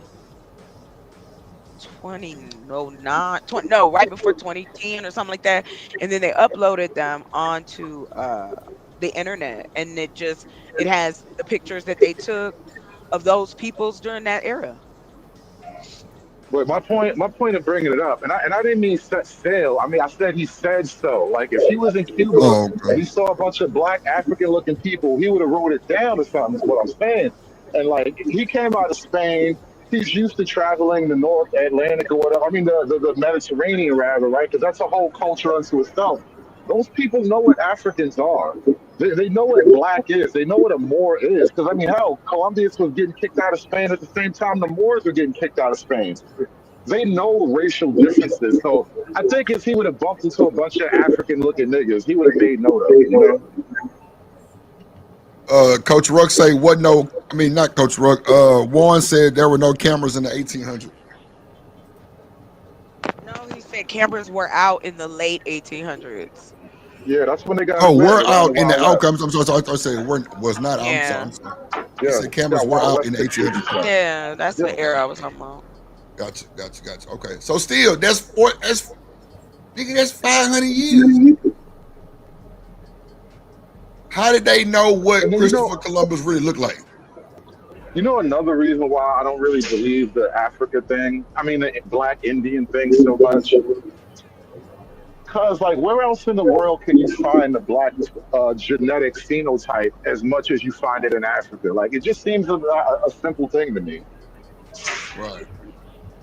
Yeah, I didn't like when you said we were forced to be Africans or something like that. I'm like, what? Yeah, that was kind of weird. Okay, I got you. He's like, look at the images they showed back in the day. Yeah, yep. Now the natives were real dark. Nah, they still dark. That motherfucker still dark. I was in Matamoros. What is it? Matamoros about 5 years ago. Brother Mo was calling me senor, speaking to me Spanish and shit. I'm just like, damn. I look like that for real? That's wild. And I got Asian in me. So I'm like, damn, you got the wrong sheshe. Yeah, you know what I'm saying? We can talk. But no. Well, here's another little scientific thing, right? Like a dark, heavy melanated phenotype is kind of a global reality. Like there's dark, black people all around the world. Now, here's the other side of it, though. I don't think we're genetically connected to them all. I agree to that, bro. I don't think we connected with all of them, at least. Yeah, Matamora. That's why. That's what I'm saying, bro. They all dark, bro. It was some dark ass Mexicans that was darker than me. Yeah. And y'all say I'm light skinned, but nah, fuck that. I still got the melanated on me, man. Fuck, but them motherfuckers were black. They were black. No bullshit. They in that motherfucker making nachos and flautas and tortas and shit. Black ass. I'm talking about niggas, grandmas back there cooking. They black as hell. Mexico practiced slavery no different than America before the Civil War. So don't be all that shocked, bro. Niggas travel a lot because slavery is a global business. A nigga might pop up anywhere. You'd be surprised. Like that. Nah, I'm just saying these was real deal Mexicans though. Like real deal Mexicans that was just black as hell. Do you think Mexicans? Do you think the goddamn Aztecs are that color? That's my point. The Aztecs are not that color. They're probably a descendant of something else. We're just not sure of it. Have you seen the Amazon people? And the people of the Amazon people, the people of the Amazon. Yeah, they don't look like Africans. They look like the old Aztec paintings. I mean, living in an environment like that is going to do so many things to you. I think that's my why. Point. But my point is, if those black people were actually from the continent, they would look like everybody else from the continent. So it's more likely those black people landed there at a later date for some other inexplicable reason.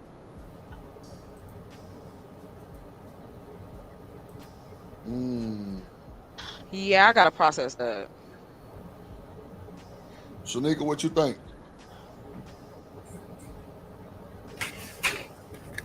Shanae, Sorry, last statement one more time. bro, what the fuck are you doing?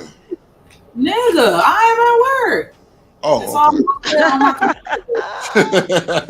Why is you giving her a I hard know time? you're going off on me. Like, I don't even normally come on this early so that I don't, have these issues where I'm, halfway paying attention. But I'm here to support your ugly, round, rice ball head ass. Boy, fuck you, goddamn it. Shit.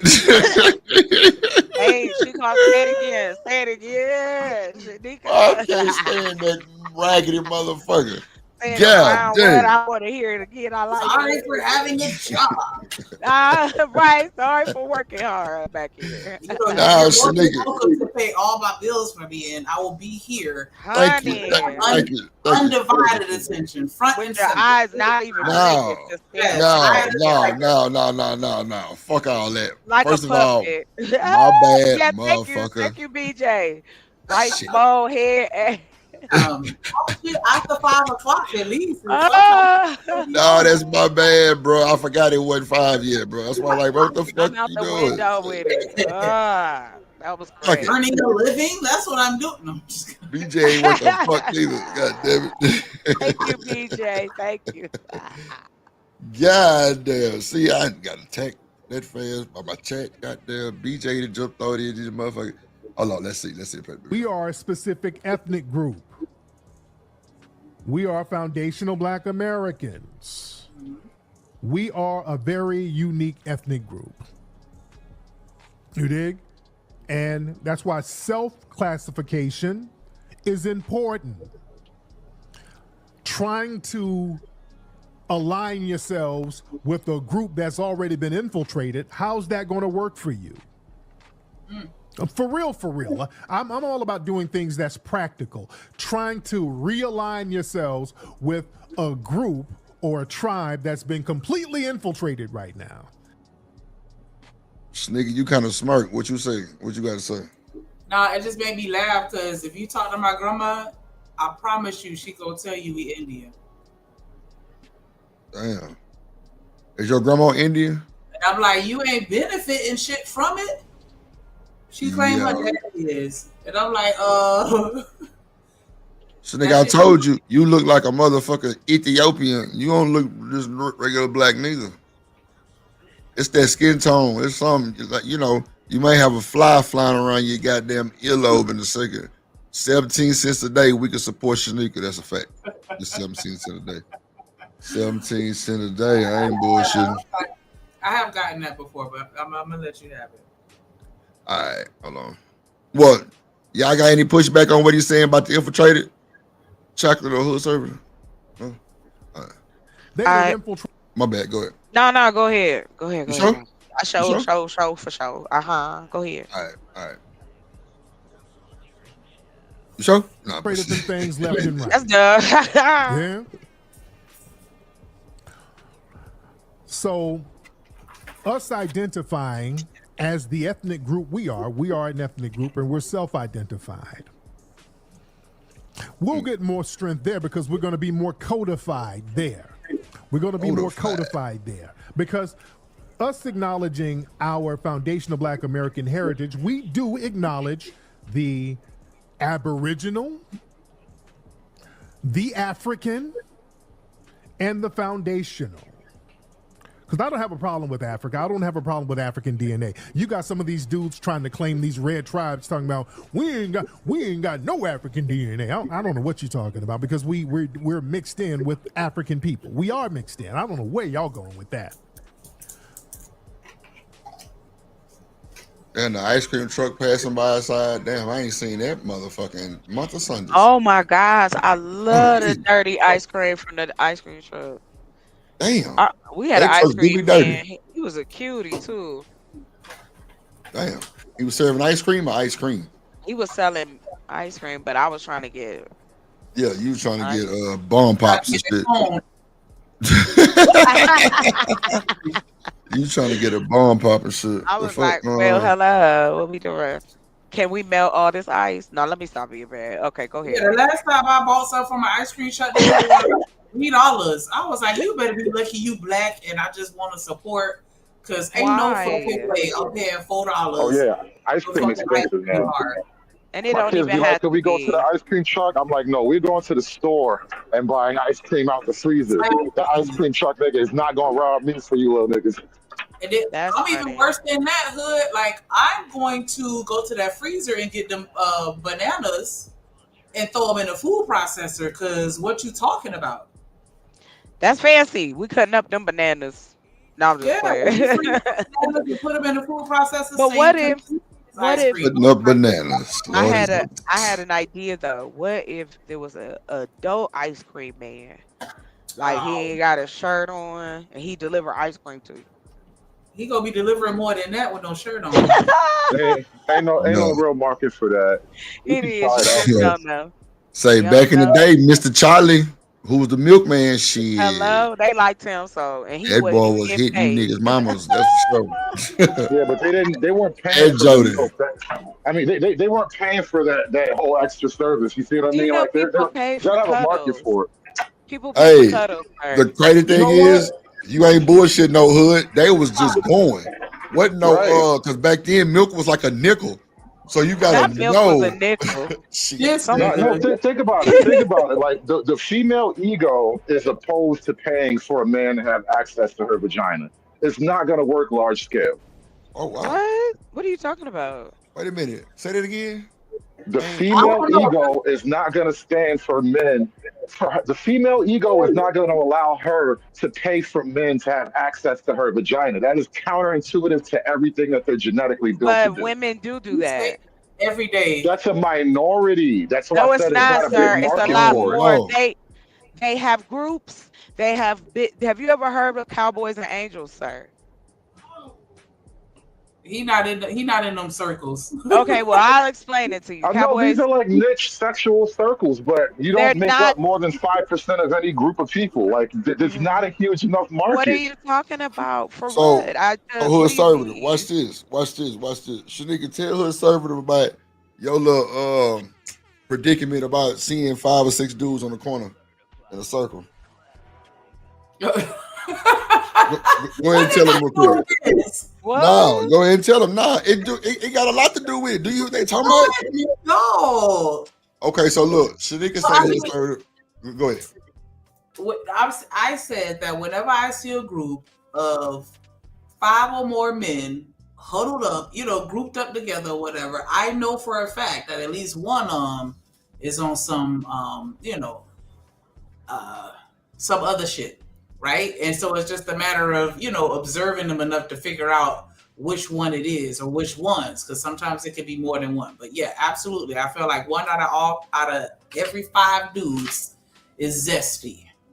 And so I guess maybe you tying that to the fact that there's a lot of single, I don't want to say lonely women, but just single women that seek entertainment because we don't have as many men that are hetero.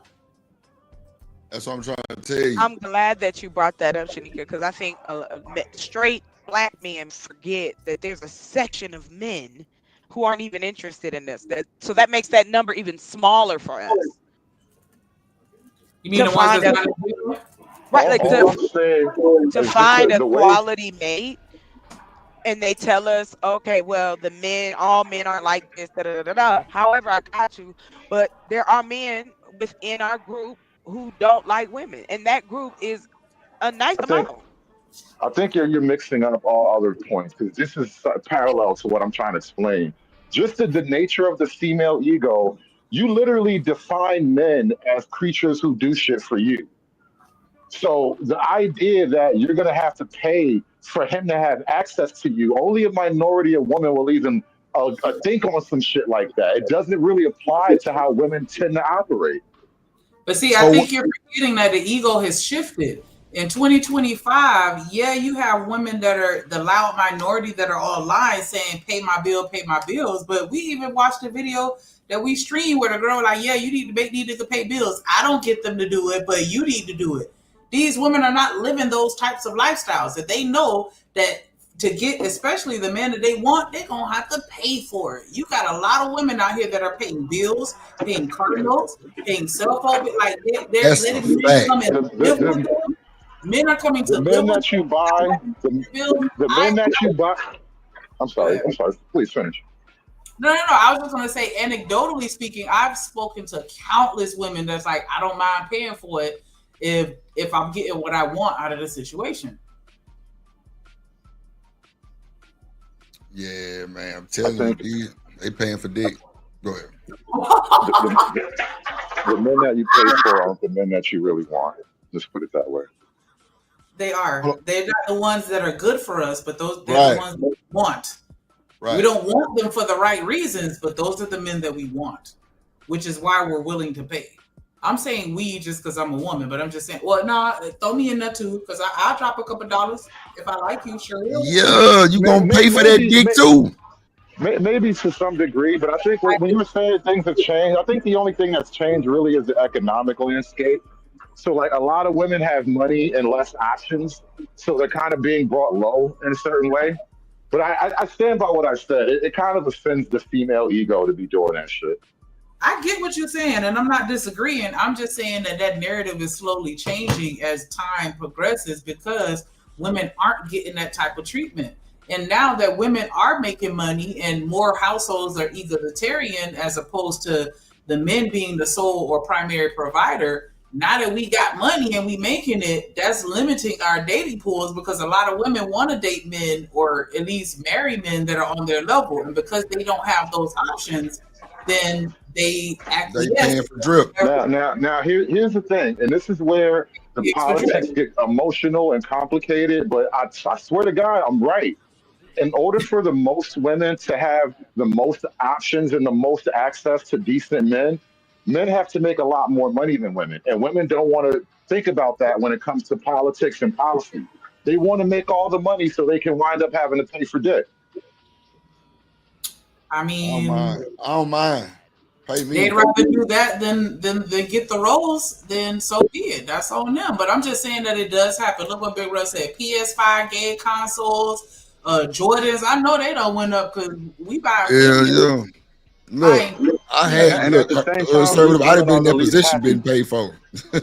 I get it. But I'm telling you, these women at the same time, they're the most miserable as they've ever been, and they refuse to acknowledge the reasons why. They want to just keep mitigating the issue. Now, I do agree to a certain point because I think money kind of make them feel a little better than how it do men. Because we can be fully paid and be miserable and still fucked up. I think women kind of lash out a little different, but I do agree with what you're saying though. What up, boss man? What you got to say? Boss man. You don't move.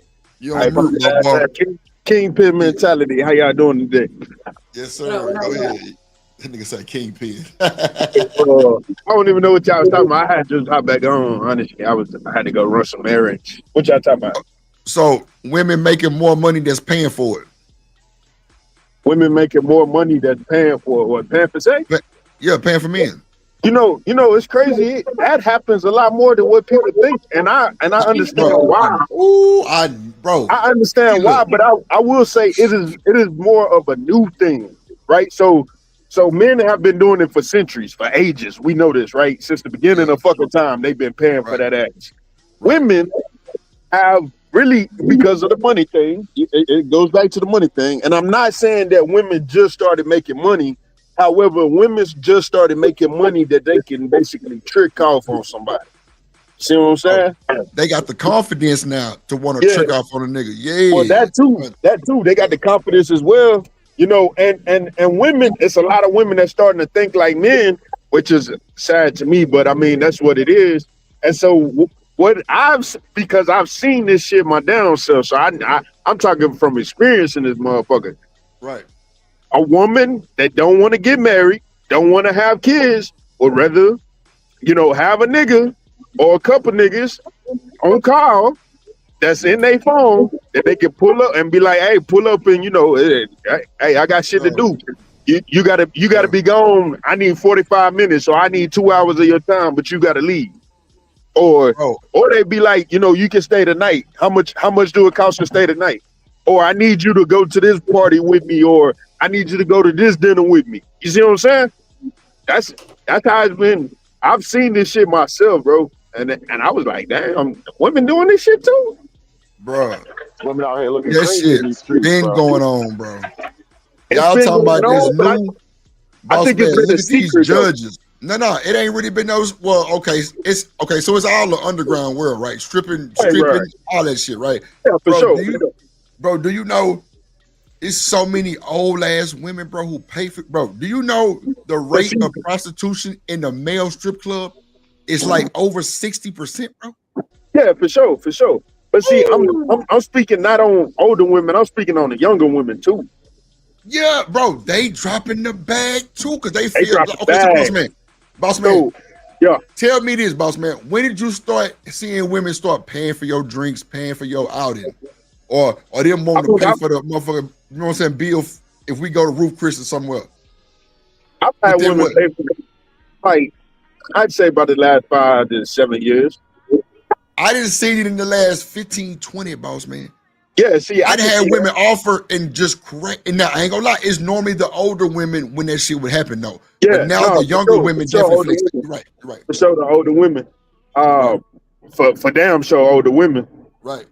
But my homeboy, man, when we was in Italy, he had a female, and she was a major, and she was tricking off on that nigga. For real, Bro, she was that's tricking what, off. the army heavy with that shit too. She was tricking off on that nigga. Like I'm talking about, she bought that nigga a Charger, bro. Like the 20, I think it was like a 2018, 2019 Charger. Yeah, she bought that shit. She didn't like the fact that nigga stayed in the barracks, so she wrote a memorandum for that nigga to move out the barracks, and then she paid for that nigga a house, so that way she can come over there. Like the shit was crazy, nigga. And I was staring at that nigga eyes too, cause I was like, fuck it. Yeah, nah, for real. Bro, I'm telling you, bro, these women, bro, they get high key, like obsessive and just like want to just do everything for a nigga. Bro, think about it. If you busting that motherfucking little cubby hole up right, bro, come on. But see, the way she explained it to me, cause you know, I'm not nosy, I'm inquisitive. Y'all go ahead and look that up. It's the same thing as nosy, just the white people version. It's like being a scholar, right? No, I'm inquisitive. So I asked her, I was like, yo, like, because she was telling me we had went out one time. I think we had went to Slovenia, and she had like two of our homegirls with us, and they all did the same shit. So really, I was the only one there without a female, because I was like, shit, you know, and they gonna get something in Slovenia. I ain't tripping, which I did. You know what I'm saying? But her other two homegirls. So it was her and my homeboy, her two homegirls, and the niggas that they was tricking off on. And then it was me, and then I had a Slovenian chick. And I asked her, I was like, yo, why? Like, cause she was bad as hell. I ain't even gonna lie, she was bad. But she told me, she was just like, yo, like, it's the same thing. I have the same thing just like a man. I don't want to deal with this shit every fucking day. So if I don't call him, guess what? I don't need him. It's like, damn. She said that, where they were from? Slovenia? Yeah, the one I had was from Slovenia, yeah. Damn. And they think like that? That's crazy. No. It was the major. It was the major that was tricking on my homeboy. They told me that shit. Oh, okay. I'm like, damn. That's not shocking though. I think what you guys are explaining, and this is why, you know, you get hate for doing this shit, but I refuse to stop because I can see the problem all over the place, bro. When men have money, they'll build families, multiple families. Niggas have enough money, they'll have 2-3 families around town. Women have money, they just wind up, they get reduced to buying dick. I don't think that's healthy. I like that though. That's true. See, cool. Yeah. It's shocking. Argue it, but it's shocking. My bad. What you say, no. I was just saying I wouldn't debate that because that's apparently what's happening because we're not pooling our resources into the community. So what else is it going other than thieves and purses? Shanika, you know I want to tell you, bro. You know, you ain't pretty, right? So, but the fact that you solid to the motherfucker, bro, I fucking love it, bro. You my motherfucking ace, dog.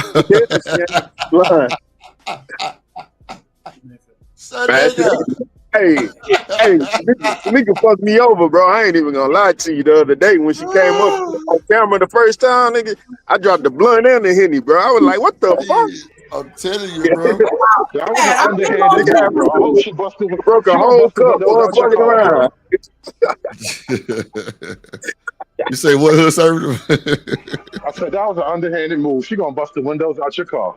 Yeah, them hoes gone. That's gonna be the third set, goddamn shit. That's for sure. What I'm just like, he said, yeah, it's even women out here that's getting on their knees. Nah, they proposing. Yeah, yeah. A woman proposed to me, bro. If a woman ever proposed to me, it's gonna be a sad day in hell, nigga. A sad day, my boy. It's gonna be a cold day in hell, bro. I've been there, bro. I had to say no on the strength.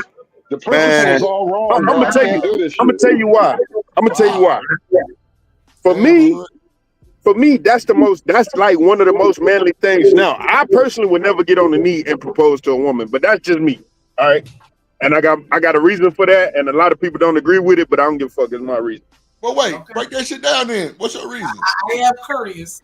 So, your knees ain't bad, nigga. So what's your reason? No, I got 77 pills, but my knees ain't bad. But to be honest with you, I believe, and like again, a lot of people not gonna agree with it, but I don't give a fuck. I believe that a man give up his power when he get down on one knee because the woman is higher than him. Okay, it ain't that bad. I mean, for the temporary moment of proposing, where you're professing love for her. Temporary is how niggas die. Oh Jesus! Not how they die. Temporary is how niggas get AIDS. Lord. Oh my bad. That's a little too deep. My bad. The letters. My bad. The three letters, and I ain't talking about the people the folks you gotta pay in February. Think about the reality of what he's trying to say in the modern context, right? When does a modern Western husband ever get off that knee? Ever. What up, Miss Bella? That's why I would never get on it. Sheesh. That's what I'm saying. It's a lot deeper, and I'm glad that he brought that up because that was gonna be my next point. But it's a lot deeper than just the surface for me. But that's just me. But if a woman gets on her knee, nigga, she the man. What the fuck? But nah, not really, boss man. Because if you think that the woman is higher, then you higher. How if am you I looking at it like that? Nah. A woman doing a man's deed. When have you ever in your life seen a woman get on her knee? Not in the new age, in the olden day. Because this shit barely started. So they say that getting on one knee to propose is a traditional gesture of humility, respect, and deep devotion, symbolizing the prosper placing their partner's needs above their own and asking for a lifelong commitment. So you getting on that knee and taking away a man's power, because when does a man and when does a modern man ever get off that knee? Man, I'm gonna just get on my knee, do my thing, get the fuck out the way. But see, I'm not telling you again, and I did this about me not dating single mothers. I'm not telling y'all. I'm not telling y'all to think and do what I do. I'm just. You told me to explain it. I explained it. I didn't say anybody was wrong except for women. Because the woman getting on one knee, bro. Nah, that's crazy. You know what, bro? We do so many things on autopilot. And we don't even think about it anymore. And we're at a point where the game just don't even work no more. So, like, you have to stop moving on autopilot. It don't. The game does not work the same, bro. What's up, Cam? You know me just cooling it. Man, my dog in this motherfucker. Just cooling, listening to the conversation. This big tough ass nigga talking about he ain't finna get on one knee. Man, this nigga built like a motherfucker. I'm the weakest nigga you know, bro. This nigga lying too. I know he lying. But Cam, this nigga a bodybuilder, bro. That nigga ain't no. I'm not lying. I'm not lying. This nigga pumped 900 on the bench. Fuck he nah, gonna get down on one knee. He getting down on one knee. Okay. He gonna pick her ass up on one knee. Perfectly fine. Nah, it don't matter. If you love her, it don't matter if she fine or not. No, I said that's perfectly fine what you saying. But see, if I love you, I don't have to get on one knee. The fact that I'm telling you that we getting married is enough love. Because love is an action word, right? Agreed. You trying Right. to, you So trying to I'm fight the already, whole family. He don't I'm need already to loved you before. Me in her lap. You said Just what? think about what you just said, bro. Both Hold of on. them in her lap. Just there you go. Man, As What's a that? man, trying right? to fight the whole As family. a Go ahead, Hood. as a man, you telling me that I have to be weak because I love her. Like me getting on the knee is literally making me smaller in her presence. That's not Because what I I love said. you, Y'all I been have to be doing the small in front of most. you. Y'all No, been that's Hold what on, I'm doing the trying to hold on, most. explain. That's what I'm trying to explain. Like you want me to be smaller because I love you. That's not gonna work for me. Right. Oh yeah. Okay, I see what you're saying. I thought you saying that I said that you was weak because you was getting on one knee. That's why I said that's not what I'm saying. I It's Nah, a doubt rep. they're nah. even thinking about it like that. This But see, whole that's the thing. People, introspection. Hold on. there's a Hold on. box, bro. People don't think outside the box. What I'm I Hold on do. saying real quick, is y'all. this Hold whole on, Cam, real quick. my Hold on, bad, Cam, real quick. Go ahead, Shanika. My bad. Go ahead. Oh no, I just said it's just a symbol of respect and humility and putting your partner above you But with regard to the love that you have. Right. I've already respected you by putting half of this business that I own in your name. I've already respected you by putting 2 cars in your name. I've already respected you by putting one of the houses in your name. I've respected you by buying you a ring. Why the fuck do I got to get on one knee? Why Bro, is it? your ass lazy. Go ahead, Cam. I was gonna say that I don't even You think. want that for me? You telling me you can't get down on your knee to profess your love for me for 2 seconds? I've already professed my love. My love is already professed. What are we Okay, talking about? that on My top love of has it. already been professed in the action because love is the action. Let me So can by I ask me this then? helping you out and helping build you up, I've already put the action of love in. Now, Well, why do I gotta get smaller in order to make you feel bigger for 2 seconds? You're This is already bigger toxicity. for the rest of your life. What are we talking about? This is toxicity. This is yeah, That's toxicity. go fine. ahead. Hold on real That's quick, boss man. fine. Hold on. Go ahead, Cam. Go ahead, Cam. I was gonna say this whole introspection of what they thinking. Like when you say when I get down on my knee, I'm What up, Juan? putting myself below you. I don't even think that 95% of women are even thinking about that. They're just probably a good woman is just so. Hold on, let me finish. A good woman is just probably so overjoyed that her partner is proposing to her. She's not even thinking about this other shit that y'all talking about, bro. I 100% understand you, and I understand. I agree 100%, and that's why I keep saying this is my thoughts. I'm not thinking for nobody else. These are the boss man thoughts. I'm not thinking for no fucking body else. Well, let me ask this question. Then. Let me ask you guys this, right? Before I feel like it's a romantic occasion. That's all I'm saying. I mean, you understand? Nobody else. You Don't understand? embarrass her publicly. Do that shit in private so she could take her L in private. That's not an L. Not only will I do that in private, but Hold it's also on. in private. Wait. Hold on. One mic. Hold on. Let me let Shanika say what she said fully, and then Hood Servant, if you got it, then Boss Man, you brother. Just don't do it in public, because I'm telling I mean, you. Warren, my bad, Warren. Anything like us, she's absolutely getting clowned. So don't embarrass her publicly. Just do it privately. And you know, if she's willing to let me accept get it, it, Ezra. that's on her. Yeah, for sure. Hood, go ahead. And then Warren, you got it. Hold on. Oh. Yeah, because I've been trying to ask this question for a few minutes now, and I hope I get an answer.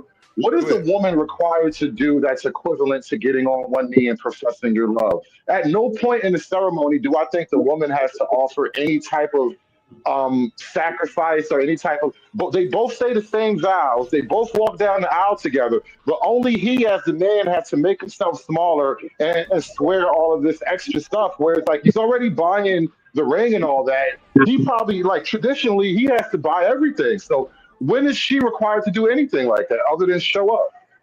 Never. Is she proposing to you or are you proposing to her? First of all, a woman proposing is fucking insane. I'm just saying, if you're proposing to her, saying out of everybody else in this world, you're the one that I'm choosing. You're the one that I'm putting on the deed. You're the one that I'm doing all this other shit for. Like you're saying, hey, I'm prioritizing you over everybody else. Because wife is your relationship with your spouse is even supposed to come before your parents and your children. and you telling me that you have this much love for this woman to where you are willing to spend the money or sacrifice to get this ring for her, and you don't fuck with her enough to where you willing to show your respect. I'm respecting you up to this point. How does that mean I don't got respect for you? So getting on the knee, because it's motherfuckers that get on the knee and propose to women and cheat on their ass or whoop their ass or do this or do that. So Y'all don't feel like these women got credibility when they be saying that niggas be wanting to be put on a pedestal, but we don't want to put them on a pedestal right now. From what I'm hearing, respectfully, gentlemen, it sounds like you niggas want to be put on a pedestal. That shit sounds crazy. How do I want to be put on a pedestal when I just said that I was gonna put pretty much everything in her name? So have I not already put her on a pedestal?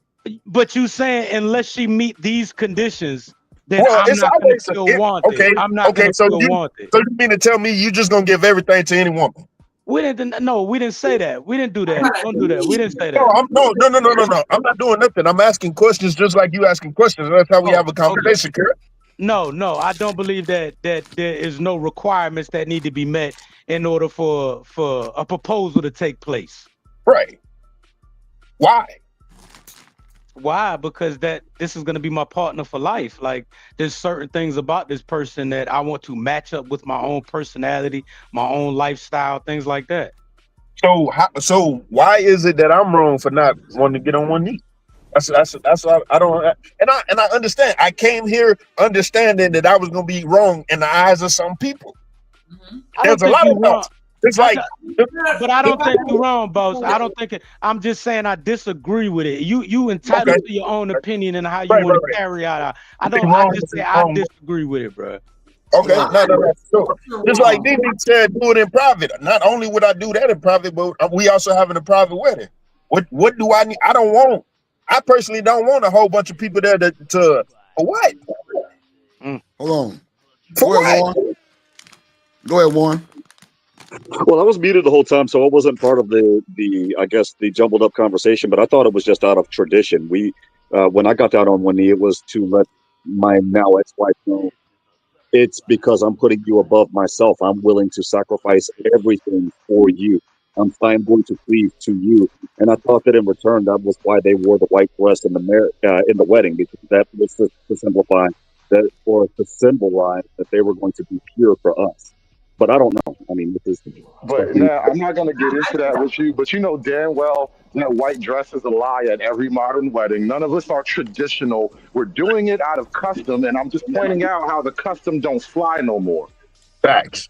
That's fine, but I'm saying you're gonna cherry pick what parts of the custom you want and what you don't want. Because if that's the case, cherry picking as women. What's the point in buying a ring? Y'all know y'all married. Y'all know y'all together. What's the point of you spending money on a ring? I agree, but the ring is for the woman. As women, y'all pick and choose what part of modernity you want to advance and what part of traditionalism you want to hold on to, and you only choose it based on your personal benefit. You don't give a fuck about us. You don't give a fuck about how much that life costs us to provide for you. You want it though. No matter how much money you earn on your own, you expect things from men. You're talking about benefit when we're talking about just the act of getting down on a knee for 30 seconds to a minute. So, damn, 2 seconds went to 30. Now I'm just fucking with you. But so another thing about the ring, I don't think that a woman should be able to choose her ring. I think the man should be able to choose it. It's something from me to you. I think that's how it's supposed to go too, though. Isn't that how it's supposed? Like we choose the ring and then give it to them. I see a lot. That's what was going on. I see a lot of women who choose their ring nowadays. I see a lot of women nowadays. Again, we're talking about the modern era. I guess you want to say what the fuck going on. I see a lot of women choosing their rings. I've seen women go look. They're buying it. Lord Jesus. What's that? They're buying it. That's not true. That bitch can That's make not true. You can make I have a personal jeweler. I have a personal jeweler. Damn, that's what I'm on, Cam. Yeah, that's what I'm on right there. What's that? My bad. Say that again. I said that bitch can make a suggestion, but I'm gonna get what the fuck I want to get her. I have a personal jeweler. He stay in Canada, and he tell me a lot of times the women come to him and say, this is what I want. This is how I want it to be. And then the husband or the about to be husband comes behind and ask him, you know, for the price and all that, and then they pay for it. He said that shit happened a lot of fucking times. I was like, yo, this is crazy. It's happening a lot. What's that? Even you know what else is happening more? You What's have that? men that are putting their input on the women's wedding dress and what they can and cannot get married in, where traditionally, yeah, I agree with that too. I agree with that too. But you got men saying like, nah, that ain't it. Go get another one. Yeah, I agree Yes, with that and I've too. seen so many fights over that. My friend was one of them that tried that, and let's just say that you could hear the screaming all the way from here to Dallas. See, that's why I'm gonna have a private wedding, because we ain't wearing shit, you heard me? But that's a whole different conversation. God damn. Oh, this nigga wanna have one of them Yeah, Ferengi you gotta weddings. have a nudist party. Yeah, me and you. Me and you on the beach. No, man, y'all not ready think for that. about the grand scheme of this, right? So you're supposed to be marrying this woman, and before you're even married, she has a problem with you having a problem with her dress. Like this is a bad sign already. You should have jumped out right then. So now you're gonna have a problem with me saying I don't want your back out. You're gonna have a problem with me saying I don't want you to wear that wig today. Wear this other one. You're gonna have a problem with me saying fuck them Why would shoes. your Let me wife go be buy you wearing some a new. wig, man? Whatever happened to natural hair? I'm just Not saying. wear the other one. That boy said wear the other one. Yeah, I can't really comment. I'm a biracial person, so I know one thing that I've learned growing up is do not comment on black women's hair. Just leave that subject the fuck alone. As a mixed person, just leave it alone. You and me both. I've learned that the hard way myself. I ain't telling about her hair. I might roast the bitch, but I'm not gonna go deep. You know what I'm saying? Damn. Like I'm not. I'm this calling ain't my what's cousin going Fo, and she gonna send the wig from behind him. Yeah, man. Man, look, now I'm about to get deep with y'all. Who has more privilege than black women? Because I don't know no other group of women who get that protection. What, the wig protection or what? Like there's a wig insurance policy? Wait, one more time. I'm sorry. What? Hood, what did you say? Hood. I'm sorry, I was muted up. No, I was saying that what other group of women gets that level of protection where there are entire areas of her identity that you just can't talk about because it's bad for the culture or some shit like that. All women? No, all women or I'm what? gonna have to disagree with you on that shit, nigga. You got a little point though. What But do you mean? I think that all women have some type of defense like that, but you just know not to talk about black women's hair. That's a dead serious issue that'll get you knocked upside your fucking head. I think it just seems like that because most people talk about our hair the most, but other races, they're very much in agreement with regards to how we feel about hair. Ma'am. Oh, wait, hold on. Go ahead. Let me get 2 seconds. I'ma say this, Shanika. Every time I go out to the overseas and to the Playa del Carmen Islands, it be a bunch of them motherfuckers in water, but them black motherfuckers, they be on that sand with their ass side, hair straighter than the motherfucking perm. Just going in the wind. They ain't getting that motherfucker wet. Hell no. Drip, have you Mother seen the women, black they in women the at Punta motherfucker Cana? water. Have you seen the black women at Punta Cana? You see the Dominican chicks, they're in the water, their hair's all wet. Yes. No problem. Black women are like, yep, we'll stick this one out. Facts, bro. Black women, shit, the fuck. Same Nigga, thing. it's aesthetic. The same thing, man. All the Mexican women and the Guatemalan women were out there in that water with no problem. The black women were like, hell no, not me, not today. That's fine, but what he's talking about is just the fact that you can't speak on it. You can't, because if I were to speak on that with my mom, I would be picking up my face from the floor right now. Yes, nigga, that's a narrative. Like asking a man asking a woman if that's a weed. Nigga, I'm fighting words. I know, but I'm just saying it's offensive to all women, not just black women. Oh yeah, I agree. I agree. It is offensive to all women, but the black women have to be the ones that make the biggest deals about it. That we see. I'm not gonna say no one else don't make a big deal about it. I'm gonna say what's portrayed. More than anybody else. Nobody talks about all the wigs and weaves that other cultures wear. I'm gonna point this out to you. If not The more. men on this, the men on this panel co-signed it. I don't think other men co-sign that shit when it comes to their women. Black men buy into that shit, so that's what makes it unique compared to other groups of people. You can't say the men on this panel because that talk about me. I never bought a wig and I never buy a wig in my fucking life. I No, I mean the idea that you can't talk about my daughter's hair. I bought 3 wigs. What I was But not saying only is that, but I the was never married to a black woman. I mean, my first girlfriend was black, but everybody else has been out of my, I done mainly bought on 2-3 wigs. No bullshit. I love it. That what you want, motherfucker, to keep your confidence up, to have you cutting cartwheels off the fan? Hey, that's good. You better than me. Just make sure that wig doesn't fall while you're doing the cartwheel, huh?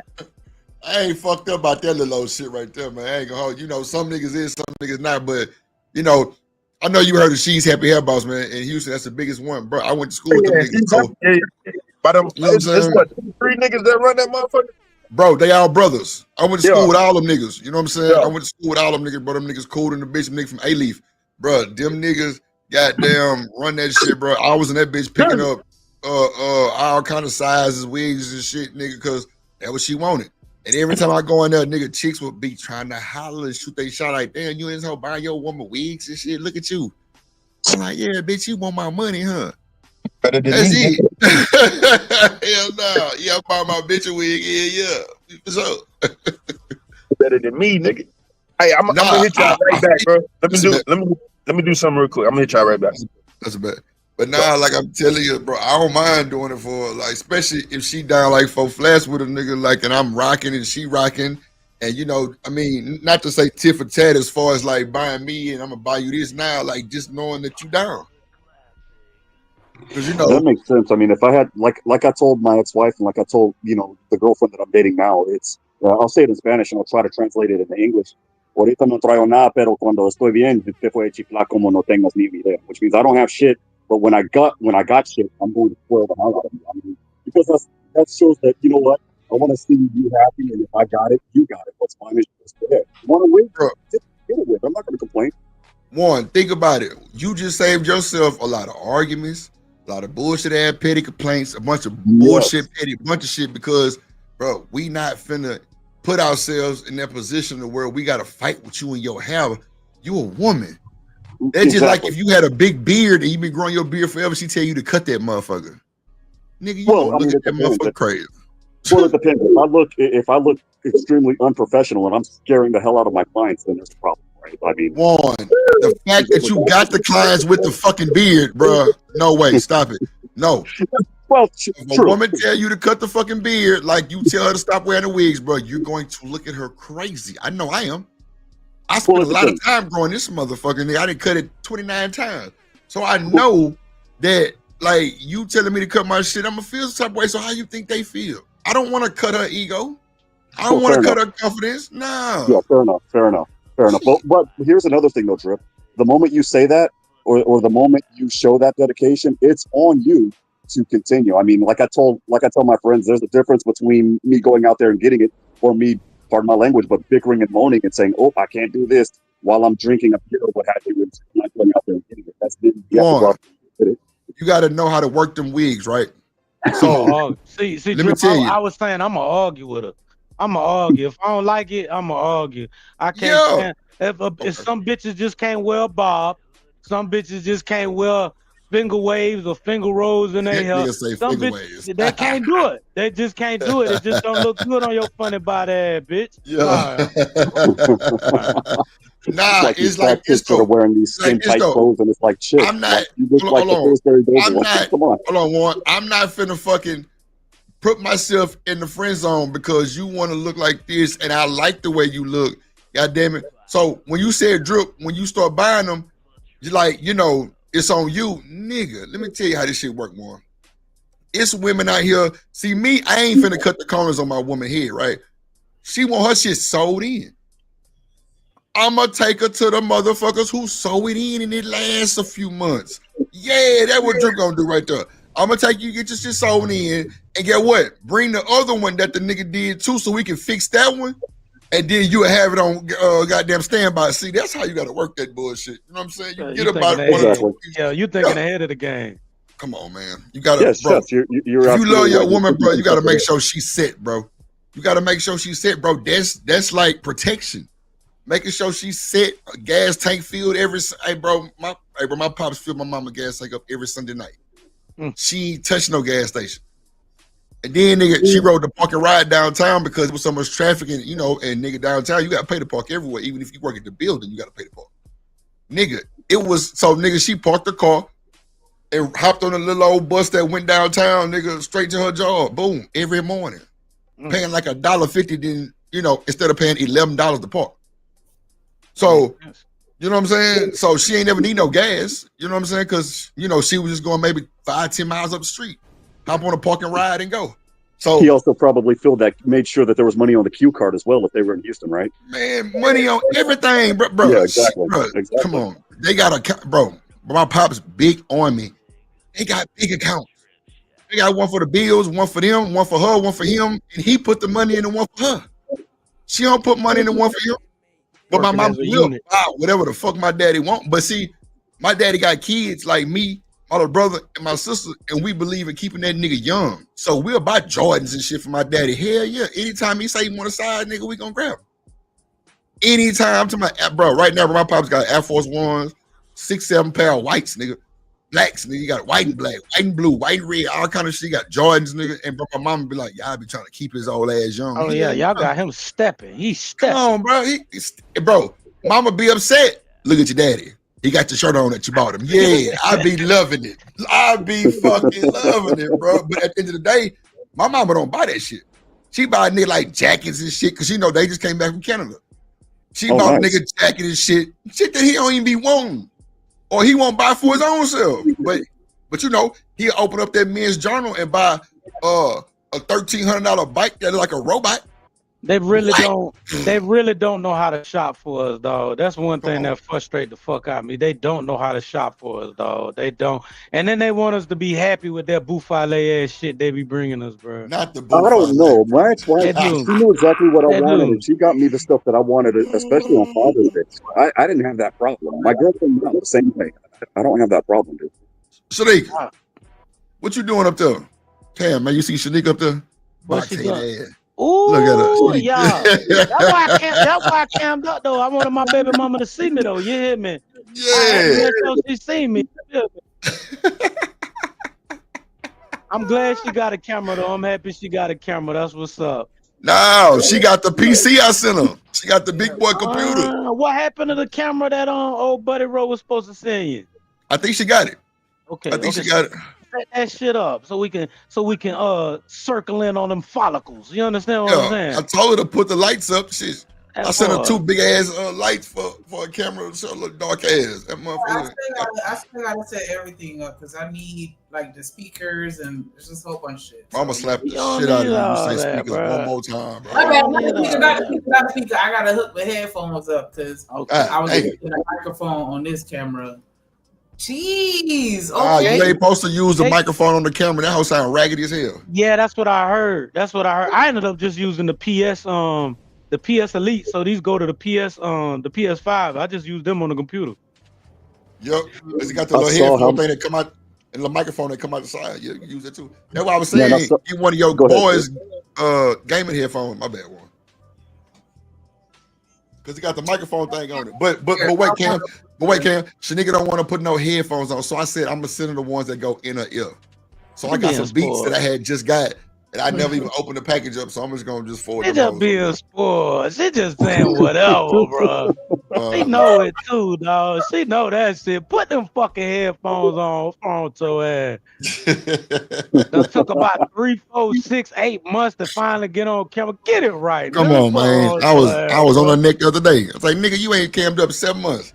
Well, my computer store, I done built the monster. Go ahead, Warren, my bad. I was going to say, I was about to get the PS5 to treat myself for Christmas. And then I had the displeasure of playing NCAA 2026 on my friend's PS5. You like it? Hell no. Because, see, the thing is I wanted a PS5 that had the discs because it was supposed to be backward compatible. And I still have all of the games on the PS1 and the PS2. And no, like for the new games, you still have to download them, and some of the teams are no longer there. And it's like, Yeah, no, that's not. What you I'm not- mean? You gotta download them and download the teams. Explain what you're talking about. Well, because on the CD version of the PS5, you can still buy the CDs. However, the CDs are just basically like the key. You still have to download the game from the internet. Nah, well, yeah, I don't know how that. I don't really. You might be right, more technical savvy than me, but I think when you buy the physical disc, you're buying the disc and it's downloading the data from the disc compared to if you were buying it online, then it's downloading it from online. That's But what the I thought. roster, but the That's what I rosters thought. and But no, stuff. it said you need an internet connection. And when I connected it to the Wi-Fi in my house, or I'm sorry, my friend's house, it was now downloading. No, this bad boy was downloading from the internet. So when I saw Maybe- Those that, are the updates. Those are Yeah, like the those are updates. updates. Those are updates because I got games in my catalog. Like I Uh-huh. only buy the disc version of like Madden and sports games because even though they don't give you no value for them, I get to trade them in at the end of the year.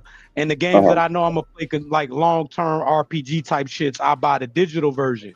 So I say that to say this: I got a catalog of games, and even if the internet goes out, I don't need a PlayStation Store membership. Since I bought those games, I always have access to those games. so when you're playing the new version of Final Fantasy VII, there's no problems because when I saw that, I I'm like, I'm just not got spending that. this I other just got Rebirth. You don't know nothing about that shit. You don't know nothing about that, boy. I just got that. I'm playing that right now. I just got it. I'm jealous, but I was not going to spend $700 on a PS5 just for that reason. Oh, I bootleg my shit. I bought a digital version, and then you could buy the There's now there's like a how do you say, like an extendable or a detachable CD slot.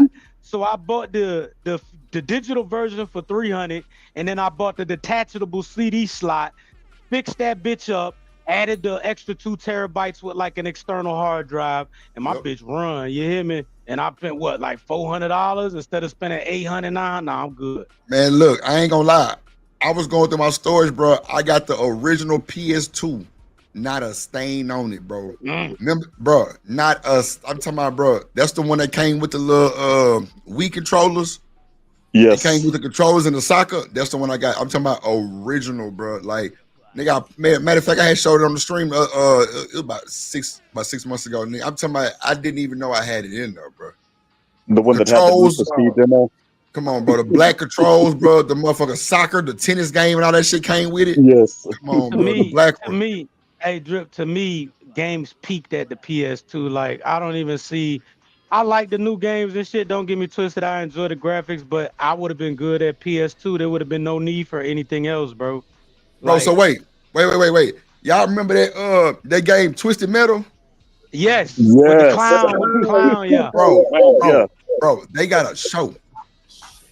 I think I heard of that. Ain't that on Netflix or something? They got a series, bro, of Twisted Metal, and it's just like, bro, I was watching that shit the other night. I'm like, oh, this shit live as fuck. Bro, they doing the same bullshit, bro. I'm talking about the ice cream truck dude, everything.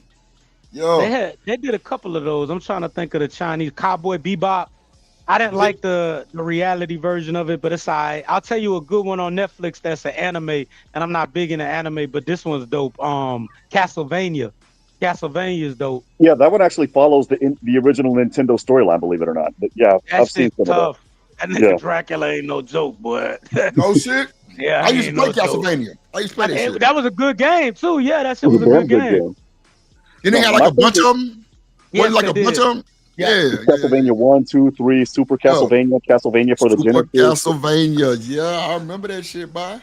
Hell yeah. I had all that shit. I'm talking about, I pulled that bitch out. That bitch was dusty. I, got my little duster, dusted everything out, powered it up. CD slot popped out. Oh, see, I and think- goddamn Madden was in that motherfucker. Hey, I think women get it mixed up, bro. Like I don't know about all men, but 90% of us just want some good pussy, some good food, and our video games, and we ain't got no problems, bro. Like I ain't got no smoke for them, bro. And money, I need some money. You understand what I'm saying? But Money, it ain't that money, big of an money. issue. It ain't that big of an issue. Nah, I feel you. Let me get to this video real quick for y'all, man. And Let's I already see have what a it doing. daughter because I have my daughter young, and bet you my did. body. Ain't that Bernice? Yep. Bernice who? Burgos, whatever her name is. Oh. Yeah, she cool. I like her a little bit. Yeah, she alright. It was just like it bounced right back, you know. See, but my body was cute. I always had a cute body, you know. And I don't got no BBL, so people be like, "Oh, she got." I don't have that thing sick, boy. Baby, I know that you need somebody. Lord, not somebody. Wait a minute, man. Yeah, we ain't gonna be able to play that music like that. I don't know who music that is. Let's see. Come on, bitch, pass this. Okay, there we go. Hey, babe. Hey, babe. Just checked in my hotel. How was your flight? Longest 7 hours of my life. I'm tired as fuck, bro. That shit. Jet lag is an understatement, baby. Get some rest, honey. Yeah, I'm about to do that. I'm about to go get some sleep. That nigga lying. He going to the script, to the motherfucking script club, and he get through. Lego. And she going there too. Okay. Yeah, I got. So, Shanika, you gonna FaceTime a nigga with a mouth full of toothpaste? That's your man, but that's your man though. What Come you on, mean? Scam. I was waiting on her to lie to me, you motherfucker. Yeah, that's your man. Come on, Shanika. Now while I'm brushing my teeth, I'll call you when I'm done. I mean, if we're already on the phone, then then that's different. But I'm not gonna call you while I'm brushing my teeth. Like, I don't like talking, and like I was disgusted, like just looking at that. Like, nah, brush your teeth and then hit me up. Like, I don't want to see that shit. Shanika, what about? Okay, so never mind. ADS, what up, boy? I ain't got time. What up at Drip Show? What up? Call me after you brush your teeth. Juan. Drip. That Yeah. nigga Juan heckled me yesterday on a panel. Whatever. Oh shit. Explain why. Whatever. Juan made some shit up and then put it on me, Drip. Oh shit. What'd he do? I did. The windmilling him and Stan, because you know how Stan get about Jasmine Crockett, right? You know how he get all emotions, panicking a bunch of some Jasmine Crockett. That's not what happened. Come on, And D-Love then is not. Juan jumped up there and got in on it too. That's not true. D-Love is not. Juan was like, these niggas attacked me over Jasmine Crockett? Well, damn. You can't be attacking her though. Okay. That's a bad woman too, but that's a beautiful woman for her age. Yeah, Jasmine Crockett. This had nothing to do with Jasmine Crockett, buddy. Get those maggots, get the ball up out there. What happened? What happened, ADS? What happened? This is not start Jasmine Crockett. windmilling. They start windmilling. This dude came in with some Terrence Howard 1 × 1 = 2 bullshit. Oh no. Juan, stop lying, Juan. You know you I'd have lied, man. windmilling. I'd have lied, bro. Y'all bugging. Oh, wow. So what happened? He was talking about.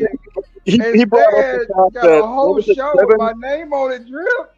He said that black He unemployment. got a whole show with my name on it. He said that 2/3 of black people were not employed. That was his mantra. I did not say that. He pulls up the internet search and he reads from Google Gemini, which is not even a source. He just pulls up Google Gemini and it says, though the numbers are unclear, it is estimated that the black unemployment rate is 7.1%. And then he said all black people in general need to work. So that's, I'm sorry, Drip, that was too easy. I'm like, oh, okay. Well, in that particular case, we forgot this thing called school that takes us out of the labor force when we're like 4 years old to like 18. Lies. All lies. Okay, okay. You completed. ADS was over there spreading that misinformation. Now it's time to go out there and work. Your ass Over there over 20, spreading you that need to get your ass out there misinformation. and go work. Man, I have to bring up that clip and I'll send it to you this week. Drip, you know why I be manipulating stuff too, Drip. You be manipulating and editing. That nigga will put a Photoshop on some shit. Drip. Oh God! Don't believe why, I'll give Drip. you the link to the original show, believe Drip, why. the time marker. So And then Drip. Stanley got a whole show dedicated to me called Pussy Heart Lord ADS. Damn, Pussy Heart Lord. Wow. Well, y'all crazy. Shanique, you there? Yes. Okay, no, I gotta go. Juan, you froze? Juan, you froze up, brother. Juan, you froze, bro. Hold on, let me play this video, but I got a piss real quick. Hold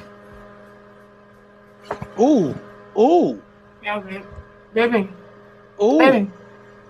Baby. All right, so what's good, YouTube? It's your man, Book of Afro a.k.a. Dr. BOA. That was a skit. I got time Ain't no today. way she did that. In front When I of was a man. coming up, there were no IG models. There were no OnlyFans girls. There was no social media. That was the video vixen. So all the baddies who wanted to have access to the ballers, they moved around to these different cities, ATL, Miami, New York, LA, and they go and they try to be in rap videos. And one of the most famous ones, and also most attractive ones, is Bernice Burgos. Now, during that time, she was young, 18, 19, somewhere between there and 25, and the world was her oyster. She was just going around plucking pearls. But now she about damn near 50. And at this point, after the surgeries and everything to keep the only thing she has going for herself enhanced, My paper long, my temper short. I play these hoes like a sport. I'm money in and around. Damn, my bad. She doing a lot. That's not Bernice, is it? That's somebody else. It's somebody else. Like, the one daughter. but yeah, I'm not doing all that. That's a lot. Yeah, that's a lot. I mean, geez, I'm sorry. Like, I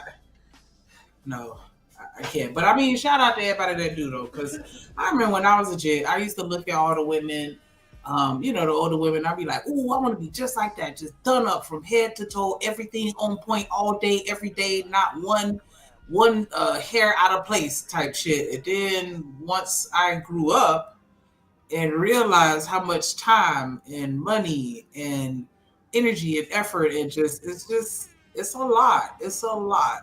You see the key words you just said that, Shanika, maturity. You grew up. These old women doing shit like this, still trying to keep up with the young women. And I don't mind skincare and taking care of yourself, but these whole body transformation, bitch, live your life. Find somebody that's gonna appreciate you. Yeah. Same thing applies for us men, the men that are in my age group. I'm 45, that are running around painting their hair and everything. And I'm like, dude, when my beard grows in, it's the pepper beard. My hair's starting to get a little bit of gray. I'm embracing it. But that's part of my life. It basically means that I survived my youth, right?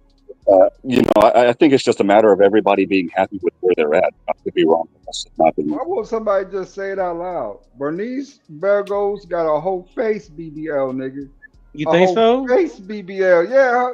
She got so much silicone in her face, though. That's wild. I just already have my own personal reservations and biases when it comes to surgery. Like, I just, a circumcision, had me sending the prayer warriors out. Like, I do way too much. And so to do something cosmetic, nah, I'm not doing that. I'm not putting no knife to me unless I absolutely have to. And I just think that those procedures can be dangerous. And then, like, there's a lot of upkeep and maintenance required, and you got to go back and redo this. And like, What about the face? What about the face lift, Shanika? Where they just like lift the skin on the face? Would you do that? You know what I do? If I want a facelift, I get a ponytail. And I call it a day. Because, a ponytail is going to pull all that up. And it's going to have you, take 10 years off your life. Like, I'm going to just do a ponytail. I don't. But see, that's the catch, though. If she stops that, and just becomes a normal woman, then she just becomes a normal, then she has to be with a normal man, per se, right? I don't think she's at that point yet where she's giving up on, like, she thinks she can still reach the top. You know what I'm saying? That part. But it's still dangerous. You look at Kanye West's mom 20 years ago, and she passed away in the middle of cosmetic surgery. I mean, to me, is it worth you losing your life just because you want to still remain relevant? To me, it's okay. At our age, in my age group, it's like, you know what? We're already done. We have time. It's time to pass the torch. I mean, it's my kid's turn, who's going to be 20 pretty soon. I mean, let them enjoy their life. at this particular point. And us, just settle gracefully in midlife. And if you're getting older than that, settle, gracefully in the senior years. I mean, it is what it is.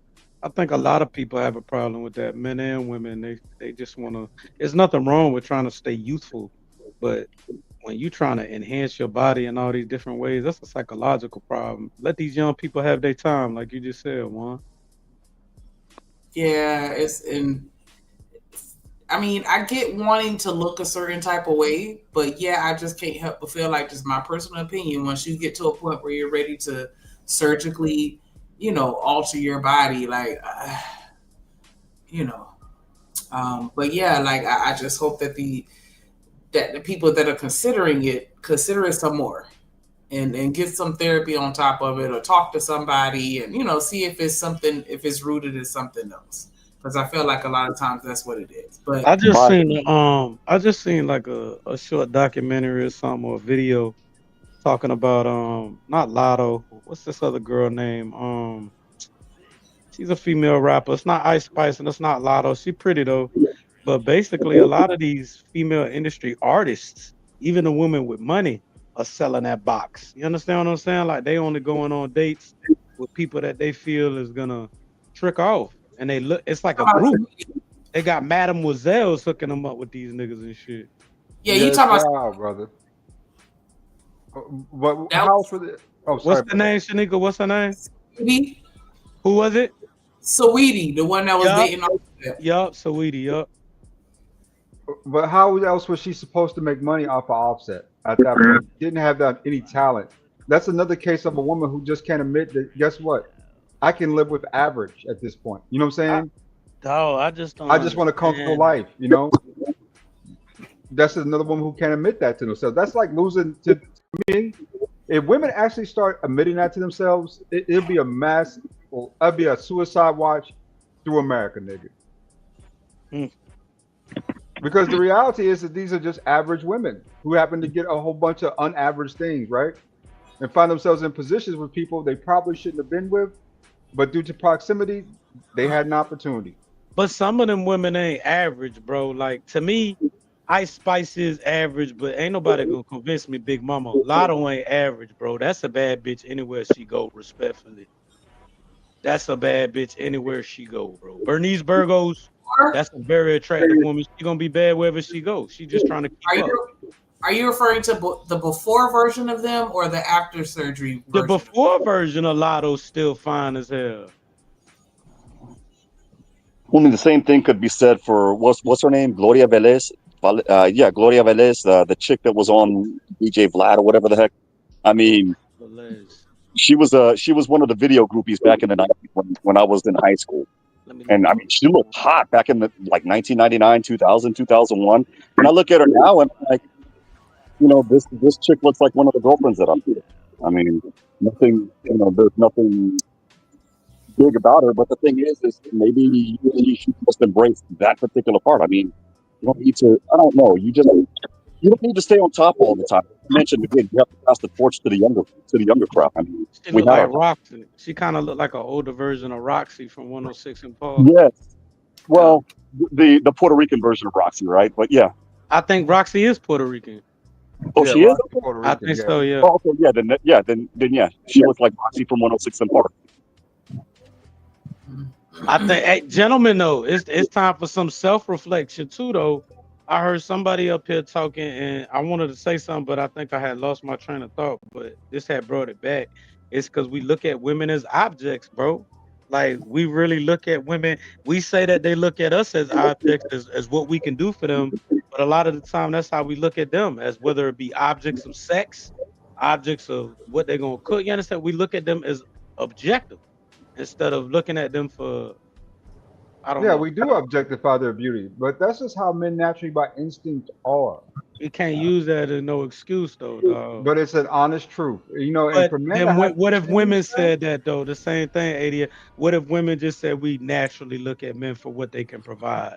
Historically, that would be true. Fact. That would What be they do, true, that's yeah. the nature of the beast. I mean, women are hypergamous and we're visual and tactile creatures. I mean, it is what it is. I ain't gonna lie, bro. I don't know well, you niggas is finding y'all women, right? Because you know why? If y'all was to be trying to holler at Shanika, bruh, y'all see she don't agree to that bullshit. The nigga one of a kind, though. She really don't count. But Cam, it's a bunch of Shanikas. No, it's not. Every No, woman the got a fuck price, it's not. No, it's not. She's Okay, like, so look, you know how the Nation of Islam and them boys got the 5%ers? I tell y'all what, Shanika the because y'all 5%er just gave me an with the idea, women. Cam. Hold on Yeah. 1 second, Cam. I got you right. He gonna try to make us talk to her through the phone. That shit not Bro, gonna work. fuck you, boss man. You know I'm gonna say that bullshit, bro. This nigga fucking, bro. This nigga fucking psychic, You know bro. why it's not gonna work? I ain't got no game like that. I don't got no game like that. Nigga, I know I ain't got no game. But get what? Get what? I still get the old though. Hold on, Boss what you man, mean talk to him I through the was phone? just hold on. Oh, wait. I'm finna say. Explain Wait. it. I'm finna say. Let's do For the Love of Shanika, and let's see who would like come at it the best way type shit. Like, you know what I'm saying, bro? That'll be a good little shit for the show. Like, no bullshit. You know what I'm saying? Because bro, you gotta think about it. Shanika come off. Y'all think she just, you know, sweet and shit, but that motherfucker strong. Like, she'll cut your motherfucking ass out and don't give a fuck. But she'll Shanika call got you a out on your soft- shit though. She got a soft spot just like any woman, cause she a lady. Come on, boss man. It just take a real nigga just to, you know, chip away. But boss man, take that that's what I'm chisel and saying that though. knife. But see, And boss that man, that's what I'm handle, chip saying. away at it. That's what the show would be about. Of Yeah, which see, one of you look, niggas is real niggas to where she would respect you and like really like see what it is type shit, because y'all might think y'all might be doing something wrong, but you could be doing something right. That ain't gonna help though. Like what I'm saying is, you What might you just have mean? you could have a smooth talking nigga like me, really about shit, cause I know I ain't shit. You understand what I'm saying? That's not really But gonna Cam, help. she didn't been up here with y'all enough to know you niggas ain't shit. It's just the fact that who would just come to rip. I mean, I'm just saying you never know what your game would be until you shoot your shot. I ain't saying it's gotta be just for you know what I'm saying. Even if we put like a $200 cash prize on it, whatever, you know what I'm saying, just to make it like for real, or like kind of real. It's just the fact that y'all would think y'all might be talking good game and talking some bullshit that might be good, or the vice versa. But see, that's what I'm saying. I ain't got no game to be talking. I ain't got no game like that, nigga. I just authentically myself. So I gotta be in That's front the of you. point, boss man. You being yourself, right? Let me But I gotta be in front of you in order to wow. Right. I got you. Yeah, I Let me let suck y'all at in this right quick. pickup lines. I'm not the man. See, I know that about me. So that niggas be like, man, how you get bitches and you don't say nothing, nigga? Cause I'm me, nigga. I just, hey, shit. Hey, some bitches, I just read the rules. Some bitches, I'm like, shit, you going or not? And some bitches, I'm like, yo, what's up, man? You know, whoop, da da da. Let me, and then somebody, you know, you gotta hold the door open for like Shanika. You know, some you gotta. You know, you got to do this. And so I read the rules. I know how to read people. So that's what I go out for. Yeah, you're right, boss man. It's a lot of physical shit that you probably would have to do, just to kind of make it right. You're right, boss man. You're right. Talking, I'm not a talking person. Y'all gonna be like, man, this nigga ain't got no game. But see, that goes about me knowing myself. A lot of niggas don't know themselves when they try to holler at women. Boss man, you stood on business when you said you ain't got no game. You just be you. It's like it ain't no game to it. You just do what you do.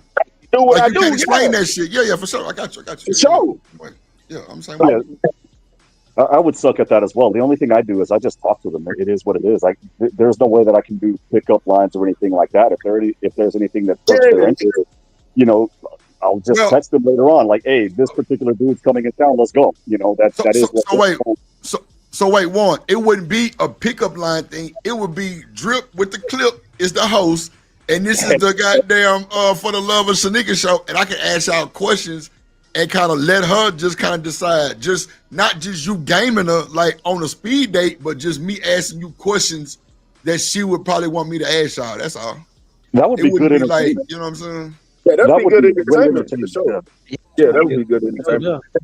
Right, that's what I'm saying. Like, you know what I'm saying? And then, like, I will let her pick the best answer. And then at the end of the show, you know what I'm saying? It'll be, well, you know, she'll be like, okay, well, yeah, he answered the best questions. And my nigga, you might thought you might not have been that cold with the game and she accepted you.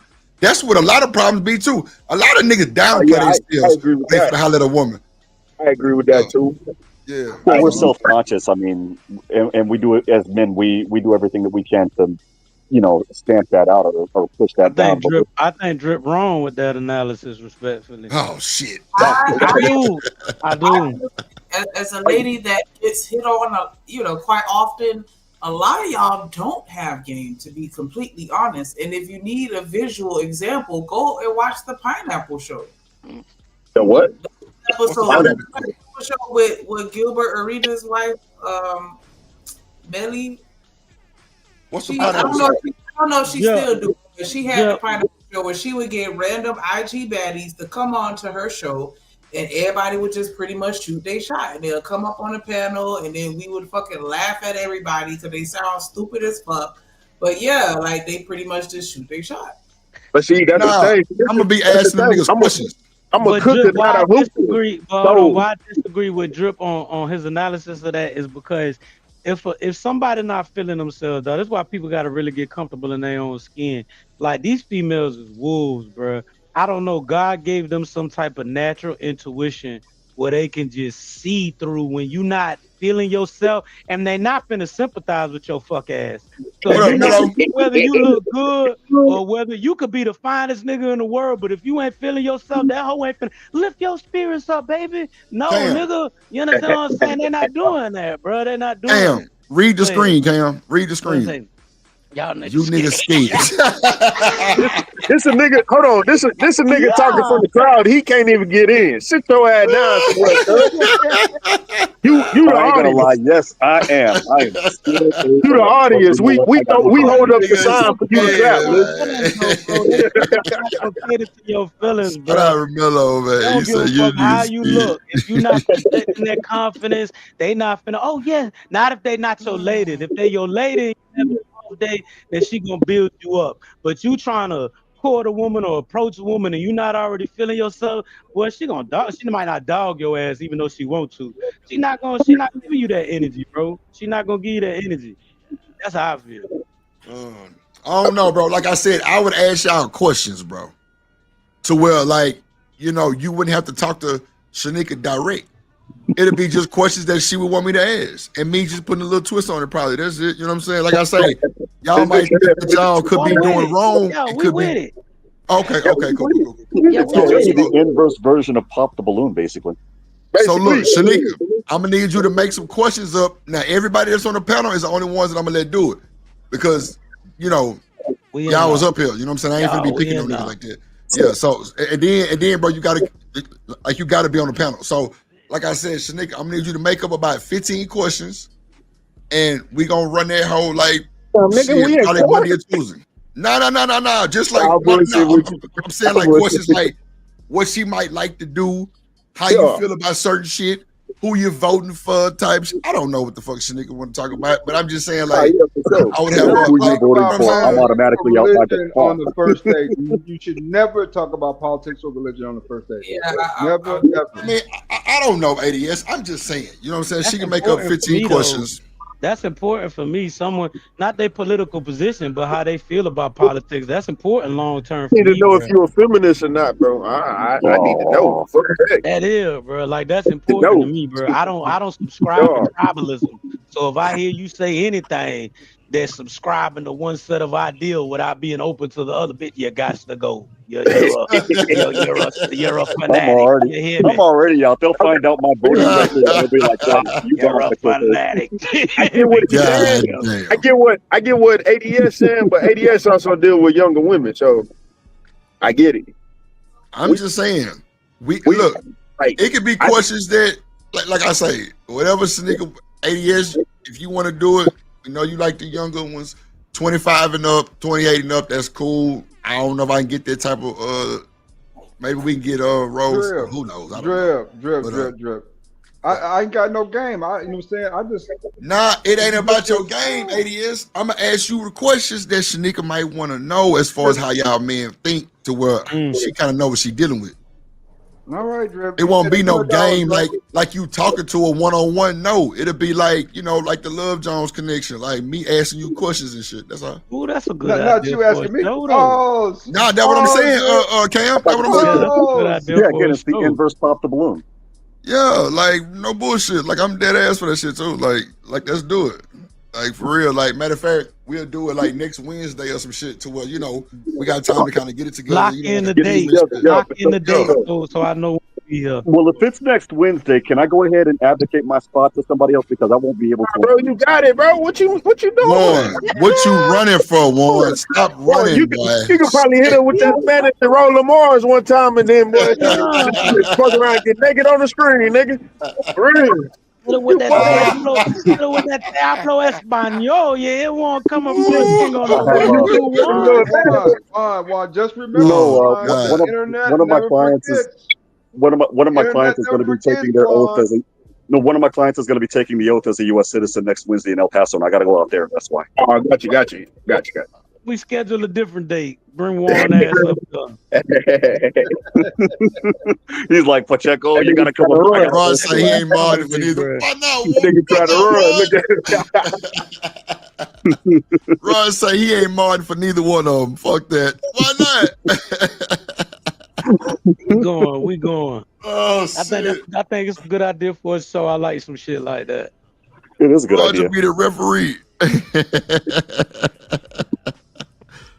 Oh shit! What up, Diesel? That nigga Roger will be the fucking referee, bro. Don't put them two together. You got Rose C and Shanika together. They're gonna be chewing these niggas up, boy. It's trouble.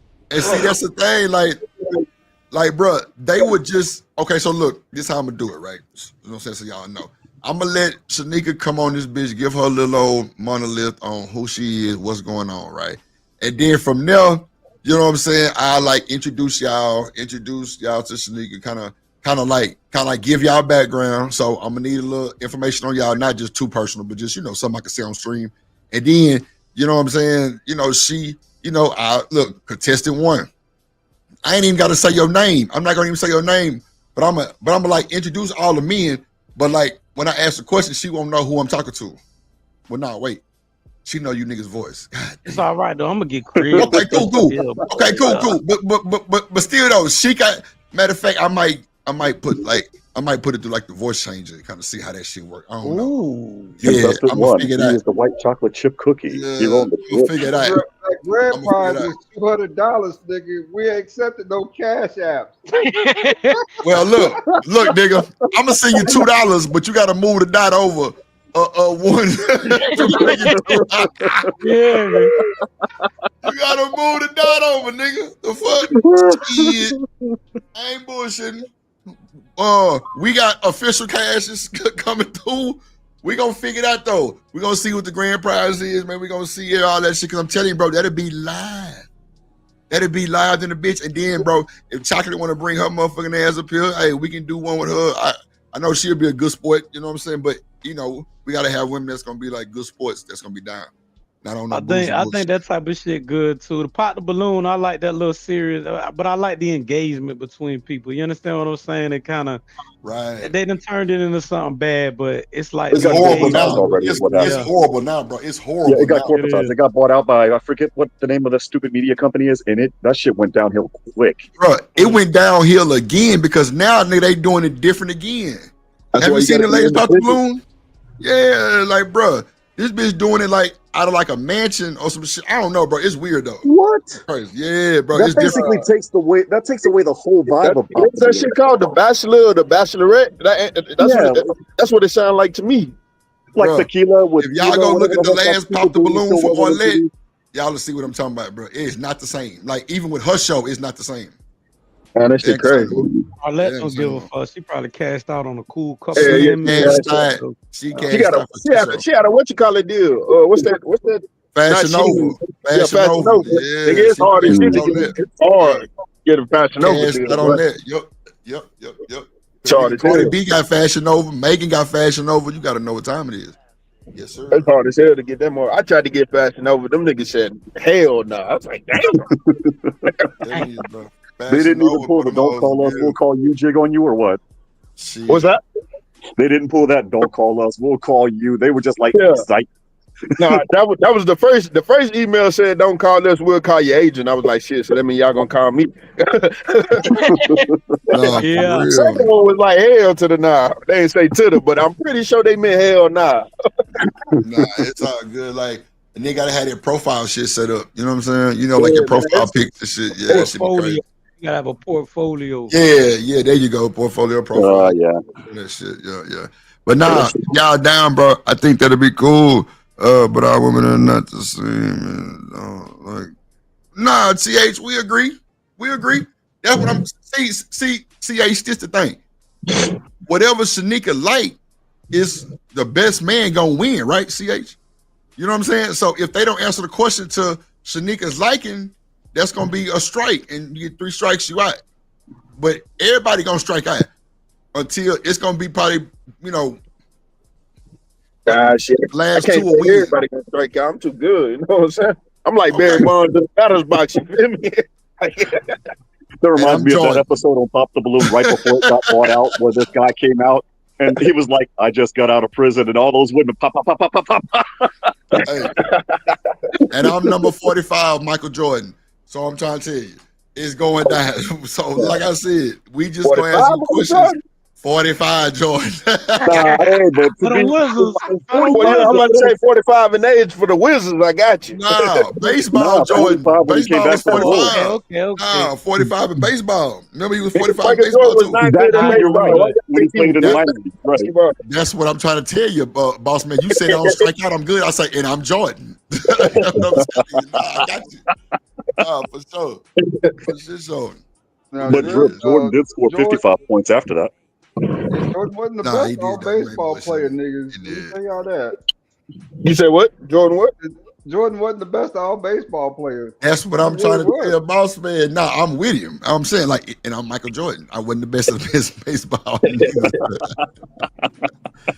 Nah, for real. So I already know. What up, Diesel? So I already know what time it is. You know what I'm saying? Yo, But I'm chill, waiting dog. for somebody to be like, bring him out. Oh shit! What up, third? The motherfucking building. Shout out to Diesel. in the building. That's crazy. But now, like, I think that show will be lit though. It'll be lit because, bro, that shit might pop off to be like something that people really trying to do. Like, not like Kendra G type shit, but not no app, but just on some fun shit. Cause, bro, a lot of niggas could answer shit right, and they might not even have the confidence, bro. But that might get a nigga the confidence. You know what I'm saying? You just never know. I don't know. It just sounds crazy, but I don't know. We'll figure it out though. I'm gonna see what kind of questions that Shanika ass got, but shit, we can go. We gonna be asking some crazy shit. So if I wake up at 3:00 in the morning and you got to go to work at 3:01, you gonna rub my booty for a minute, nigga? What? Shanika, how you feel about this, Shanika? Get to work. Might as well rub me a booty the rest of the day, cause nigga, I'm about to get fired. Shanika, is that something you gonna be requiring? My response would be I would have the alarm clock set to 2:45 because I already know you need that booty rub. So I'll go ahead and come in 10 minutes before.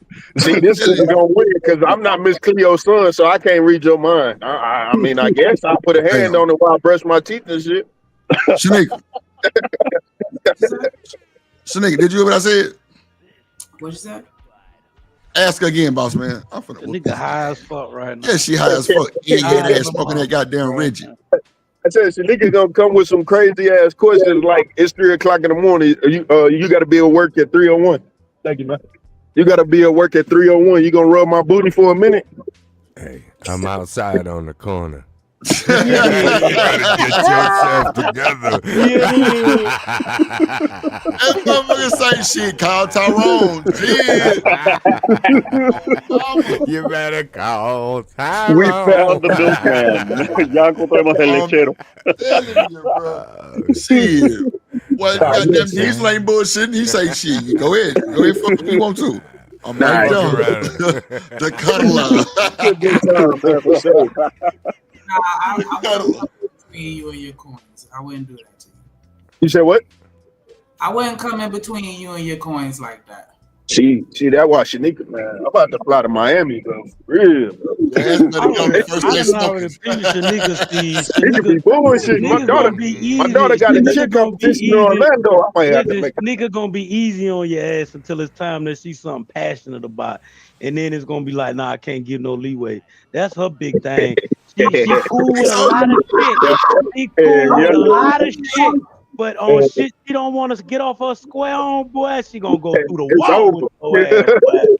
Oh, She Shanika, gonna that's how you rock it? TLC waterfall that shit, brother. Oh my God. That's how you feel it, Shanika? You better not be chasing them goddamn waterfall, them letters. They'll get you every time.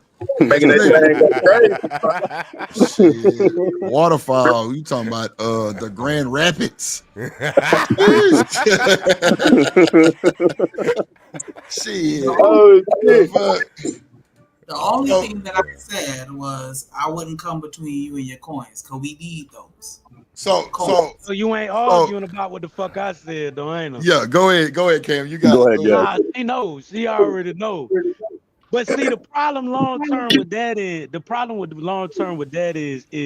I could be wrong, but this is how I'm analyzing it.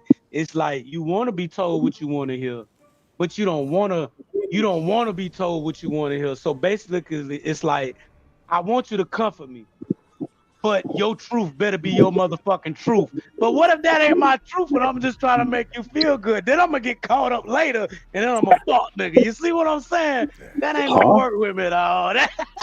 What? That ain't gonna work with a nigga, bro. That other side. Okay, I'm confused. I'm lost, buddy. I'm sorry. You know what I'm talking about. It's You a know what the slippery fuck I'm road, talking about. brother. It's a slippery road. I'm just saying. I get you. Truth up front and let her decide. No, that ain't gonna work, bro. That ain't gonna. She wants to agree with her funky ass, but you gotta really believe in what you talking about. You can't just be like, yeah, babe, it's cool. Like, no, but do you mean it? Yeah. And even if, but you really don't mean it. So she gonna catch your dumb ass down the way, and you know, fuck up trying to make her feel better, bro. It's a lose-lose, bro. It's a lose-lose.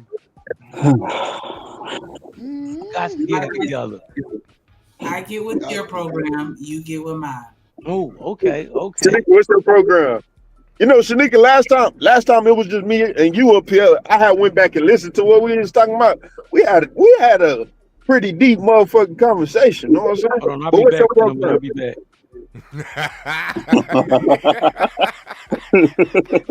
Hey. Shanika, you a boss man had a conversation? Like, hey, somebody else dragging balls, man. Call me back when this motherfucker. Real shit. That's crazy work. God damn. Man, Shanika, I'm going you ain't to gonna hell. vouch? That was funny. You ain't gonna vouch for you and boss man conversation, Shanika? That's fucked up. This nigga. That's fucked up. Man, this is bad. Now, You say what, Shanika? Like I plead the fifth. I haven't even responded yet. Like, what do you? Oh, okay, my bad. Go ahead. Hey. No, but I remember when we was rocking out. I'm trying to remember the specifics of what we was talking about, but I definitely remember the a specifics. minute, like that shit. Yeah, like I do. You I hold it was down. like, what's my name? You're like, oh. This is much more lively than that video of the mom when what she did to those kids the other day. Oh shit, that's weird. Oh, as fuck. hey, Drew. I'm not gonna. I don't even want to say anything after that. That was weird, bro. That was weird. Why are you talking about moms and kids, dude? Hey, Drew. No. You get the email I sent you? Let me see. Let me go check right now, my boy. Hold on. I sent that shit like a couple days ago, bro. I don't think you want to play that video on here, but I got a timestamp in the subject line for you. You gotta listen to that shit, bro. Because when you hear that voice, you're gonna be like, "What the? Oh shit!" I'm telling you, you gotta. Did anybody hear about that video of that light skinned manosphere dude screaming that the dark skinned dudes was hollering at him? Did anybody see that shit? The what? Say that again. There's a video out, right, of a light skinned dude who's red pill, said he got with the association, and the dark skinned brothers tried to holler at him. Nah. That's like 1 in 50 million. That's a flag on the play right there. I'm like, I saw that shit this morning, dude. It wasn't a video though. What? See that shit with his hotel eyes. You know what I'm saying? That shit was wild. Well, Damn. yeah. Nah, I didn't see it though. Nah, I mean, that's crazy. I might have, but yeah. I'm better with faces than names. Just saying. Damn. If video had faces, I mean,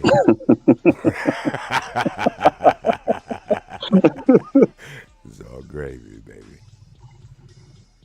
Sneaker, play that Turkey Leg Hut video real quick. Hey, I was just Turkey Leg Hut. I think that place is cursed, bro. For real, bruh. I think Come that place on, boss is cursed. man. For real.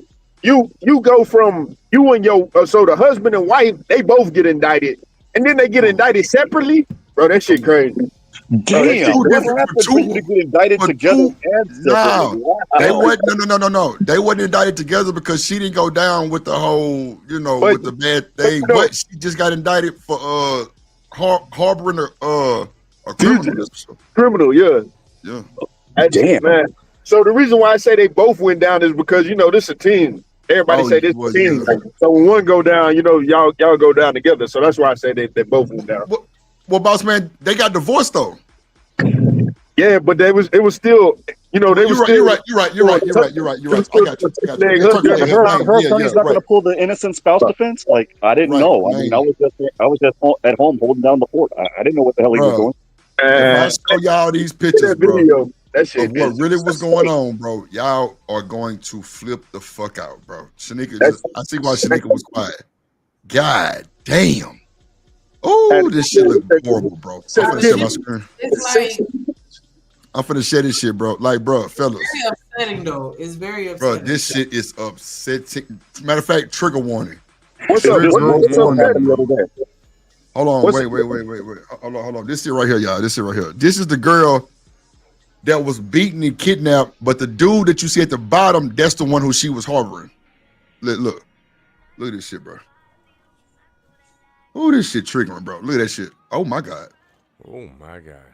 That's her on the left, beating on the right. He beat her with a tire iron. Yeah, with a tire. Woo! He kidnapped her. Bro, that's the same woman. That's the same woman, y'all. Same woman. Damn. Kidnapped for 6 hours. And the Turkey Leg Hut woman, Slim, I know as Slim, she was harboring the man, bro. But see, that's man. Wait, so she was harboring the dude that beat her up? No, beat up the woman. You know what type of woman she is, man. That too. That's what I'm saying. That's why I'm not surprised that she get caught up in all this shit. If you know Slim, you know what type of woman she is. Yep.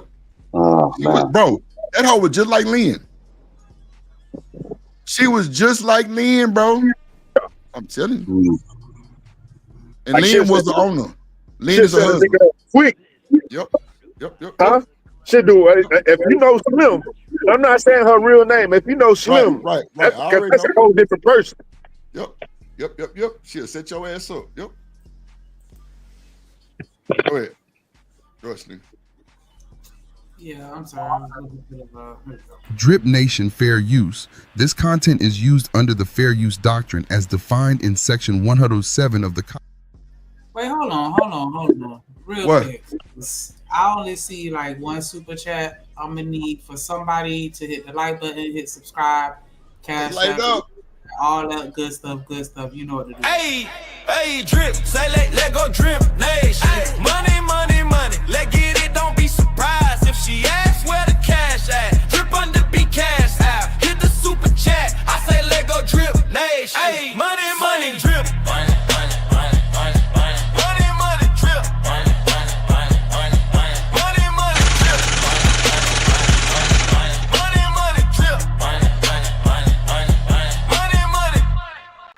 Drip Nation Fair Use. This content is used under the Fair Use Doctrine as defined in Section 107 of the Copyright Act.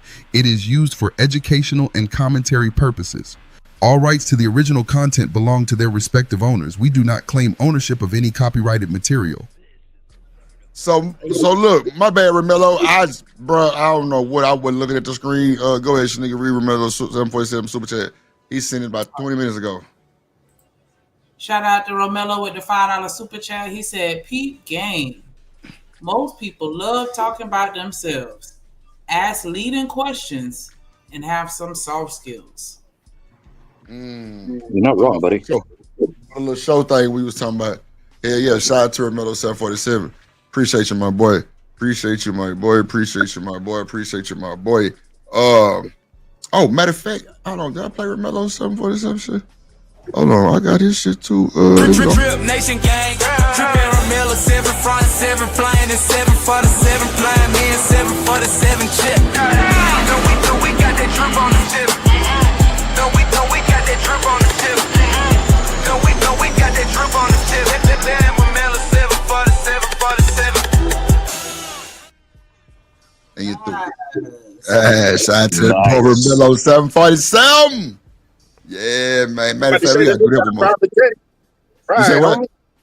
You say what? I said I was about to 47. Then they got a private jet. Yeah, I pay them to come pick me up. Yeah. You feel me? Let a nigga ride first class on the base. Let's go. Drip Nation gang, drippin' Romello 7 front, 7 flying, and 7 for the 7 flying, me and 7 for the 7 chip. No, we got that drip on the tip. No, we got that drip on the tip. No, we got that drip on the tip. Damn, Romello 7 for the 7 for the 7. Yeah, man. Yes, sir. Yes. Romello, you ain't never seen your shit? I've been played it. Oh, shit. I just finished your intro. Man, Miss Joy, I don't even believe you. I don't even believe you, Miss Joy. Man, Miss Joy supposed to have my intro about 7 months ago, goddamn. Shit. Nah, I'm fucking with you, Miss Joy. If you say you done, I'm gonna come slide over there when you go live and fuck with it. I'm not the one to be bearer of bad or bad news. Just saying though, Miss Joy, come on now. Nah, she probably good for it. Miss Joy good for it, man. Drip, I got a stupid question I gotta ask you. I was a little nervous though, Diesel. I'm like, damn, man, she said me about 3 months ago. Shit, I'm like, man, she don't love me no more. Motherfucker, I'm sorry, Miss Jackson. I'm for real, right? She don't love me no more, goddamn. Shit, goddamn. Oh no, man. Drip, does What's this up? have to do with the kidnapping that happened near Port Arthur last week? Nah. I don't know, bro. Because Bro, when I was you know in what? Warren, when I was in I ain't Orange, really my too phone was deep going into off it, like but crazy. go ahead, Warren. My bad. Go ahead. What you say? No, go ahead. I didn't mean to interrupt you, buddy. No, I'm saying I didn't really get too deep into it. It just kind of like came across the desk, and I just kind of like wanted to, you know what I'm saying? Wanted to check it out, type shit. But go Well, I'm wondering because when I was in Orange, my phone blew up like crazy. You know those stupid alerts that you get when there's like an Amber Alert or what have you? And I got those like for an hour and a half straight, and then afterwards it was canceled or what have you. And I'm looking at this chick. If you, I'm scrolling in or I'm zooming in, and yet again she has the Texas state on her shirt. Right. I don't know. Let's see. It possibly, because you know, Warren, they steady pulling motherfuckers out the bayou too, bro. Yeah, don't remind me. I Like saw that two more people. Okay. That's shit crazy as hell. Hold on, let me play this video though. Yeah, Romello, I got you, my boy. I told you I was gonna do that jet shit. I'm telling you, flying over the motherfucking LAX. Hey, I called the HPD and I told them if they need if they wanted me to come home and look for the serial killer, I'd do it. What's them people that answer the phone when you call it 911? Dispatchers. Yeah, dispatcher lady, she hung up in my face. I think she thought this shit was a game or some shit. For real, you was bullshit. Hold on, real quick. The spokesman, man, we back. Another edition of Urban Politicians TV, UPTV. Make sure you stay on your pivot at all times, man. Had to come tap in as Turkey Leg Hut that came up in the news out here in H-Town once again. As it was recently being reported this week in the last couple days, I seen a couple blogs make posts about it, a couple news sites posted as well, that Lynn Price federal arson case would not be thrown out and they would be moving forward with the proceedings and the charges he faces in that case. And we have been getting news as of late that Turkey Leg Hut has some bankruptcy issues, financial problems. I know through him and his wife was going through a little separation thing. I don't know if they got back together or not, as Turkey Leg Hut is officially closed down on Alameda. But now this morning it hit that Nakia Holmes, his lady, has now been charged in a different case with kidnapping involved. Nakia Holmes, owner of the Turkey Leg Hut, is charged with hindering apprehension of a felon accused of aggravated kidnapping. Court documents allege Holmes allowed suspect Jonathan Sazon to stay at her home while he was wanted for allegedly beating his ex-girlfriend with a tire iron and kidnapping her. Let that process. Let that process. Hold on, Miss Joy. I love it. I fucking Miss Joy did her thing. Miss Joy, I see your skills you're doing your thing and everything. I like it. I'm gonna send it to my goddamn email so I can show y'all in a minute. But go ahead, Shanique. My bad. I like it, Miss Joy. Go ahead. See, I got mixed emotions on this, but we'll talk about it.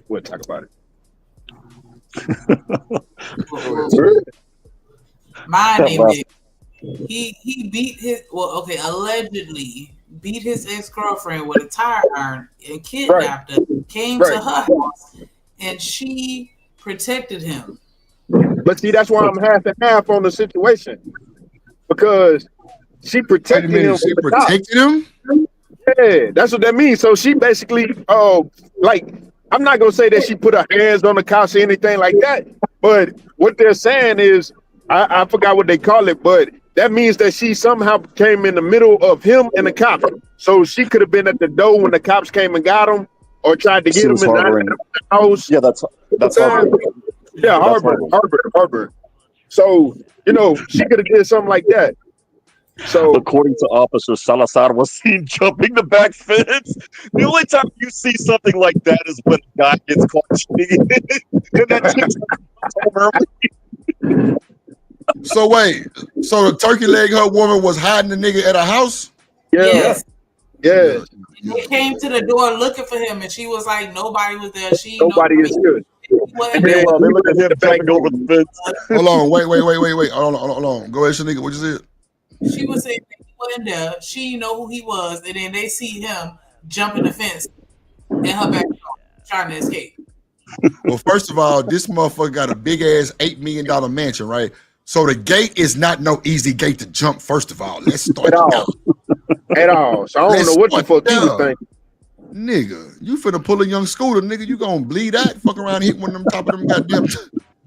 He would have been better off just running out the front though while they ass standing right there and try to hop the fence.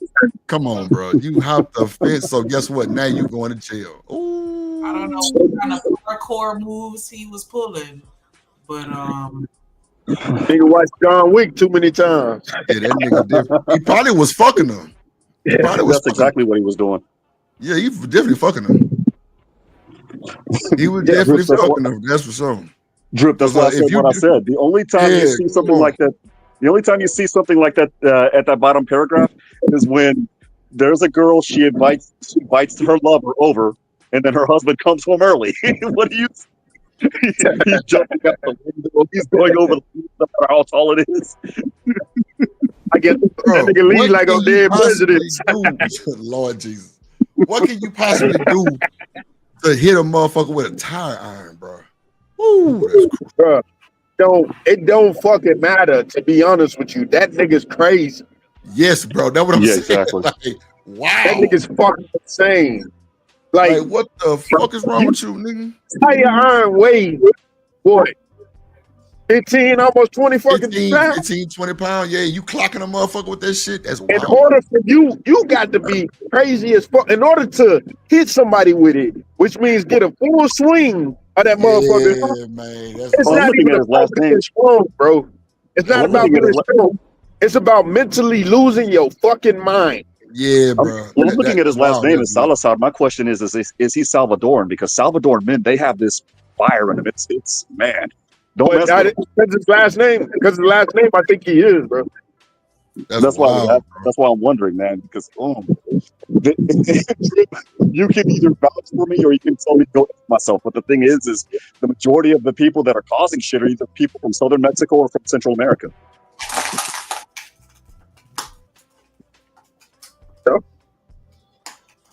Yeah, that's wild. But a fucking tire iron, bro. I ain't gonna lie. I'm surprised she's still alive. Ooh. Where's Drip at? That's crazy work. Oh.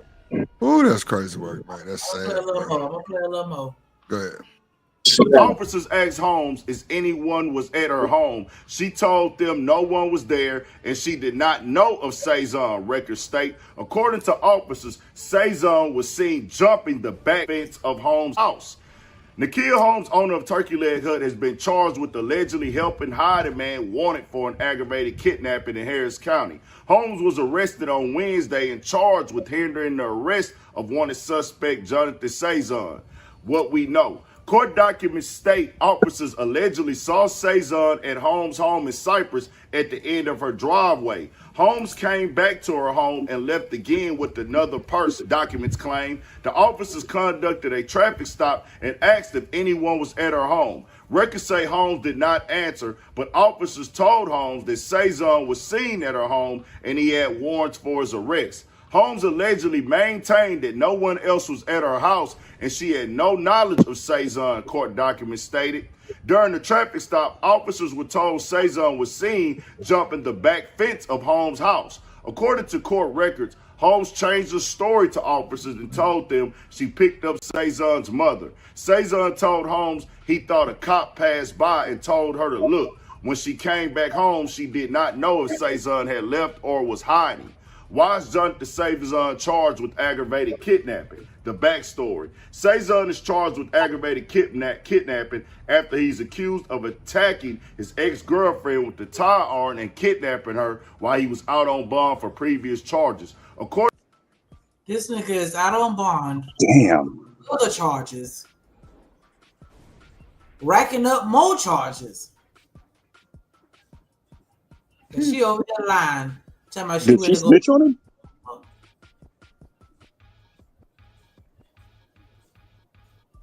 Like they not gonna call his mama. Child. I don't know. This could be beatable. She was told that Salazar was wanted after the stop, so she probably didn't know. You say it's beatable? Yeah, I think it could be beatable. I mean, based on what they're saying, unless there's anything else that's in the police reports, and I'm not spending $15 to get that to get those police reports. But the thing is if that's all that they're saying, from what I understood, they just said that she was informed at the traffic stop that he was wanted. She probably didn't know. I mean, she could say that she didn't know. Hey, this guy was just crashing in my house. I didn't know he was wanted. I didn't know what he was doing. I don't even know who he is. You know, at that particular point. Now, if there's something that says you just picking up random people? Well, he could have given her a different name. Oh, okay. Okay, I see where you're going with this. I mean, if she knew before that and people said that she knew, that's where the mom comes in. And yeah, she's toast.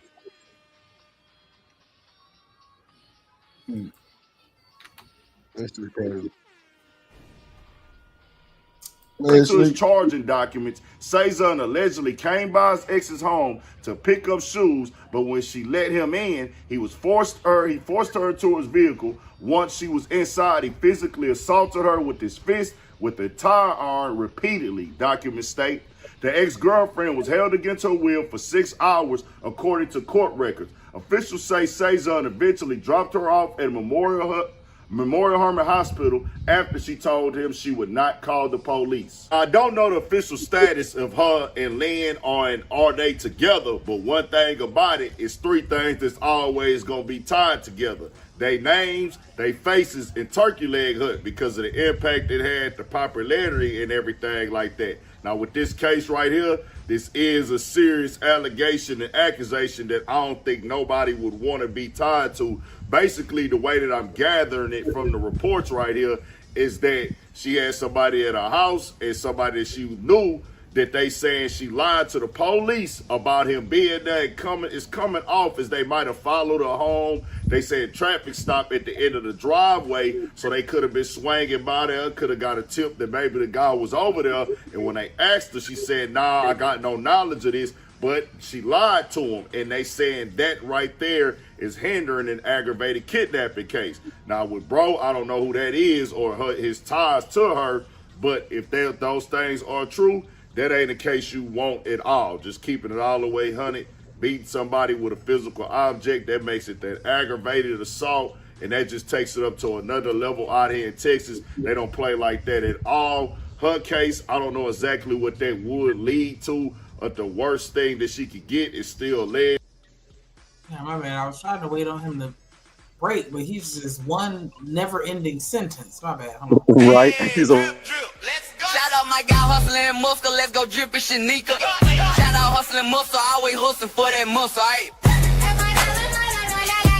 Hey. Shout out hustling muscle, aight? I love like that.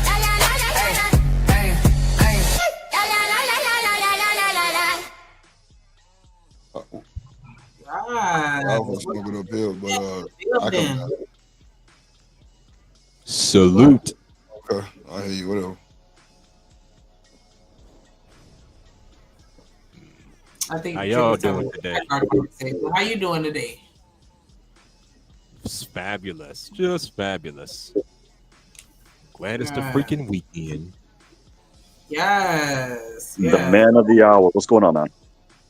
What's up, Juan? Yeah, we got to talk about one of the owners of the Turkey Leg Hut. She is harboring fugitives. This man is out on bond, and then he assaulted his ex-girlfriend with his fist and a tire iron. Damn. And then fled to her house, and she telling the police that he ain't there, and then they see him jumping the fence trying to get out her backyard. Damn. Yeah. So I don't know. Wall said she might be able to beat it though. Maybe. If she just say, hey, I ain't know nothing about nothing, and I ain't know. I didn't know he gave me a different name. I didn't know he was wanted. She didn't know he was on the run from the police? If he gave her a different name, yeah. I mean, Oh, I've I heard thought of it that. Change right. but in either case, he's done. He's here in Texas. He's going to jail he's going to prison for a while. He ain't getting out of this one. Assault, and that just takes it up to another level out here in Texas. They don't play like that at all. Her case, I don't know exactly what that would lead to, but the worst thing that she could get is still alleged now, and I'm not trying to solve no crimes from the cell phone. This is just coming from the reports. It's just getting in circulation today, and with everything going on, I would never think back in them years of them getting this brand and this company up that it would come to this right here. We just seen so much throughout the years in the news with them accused of this, accused of not paying for that.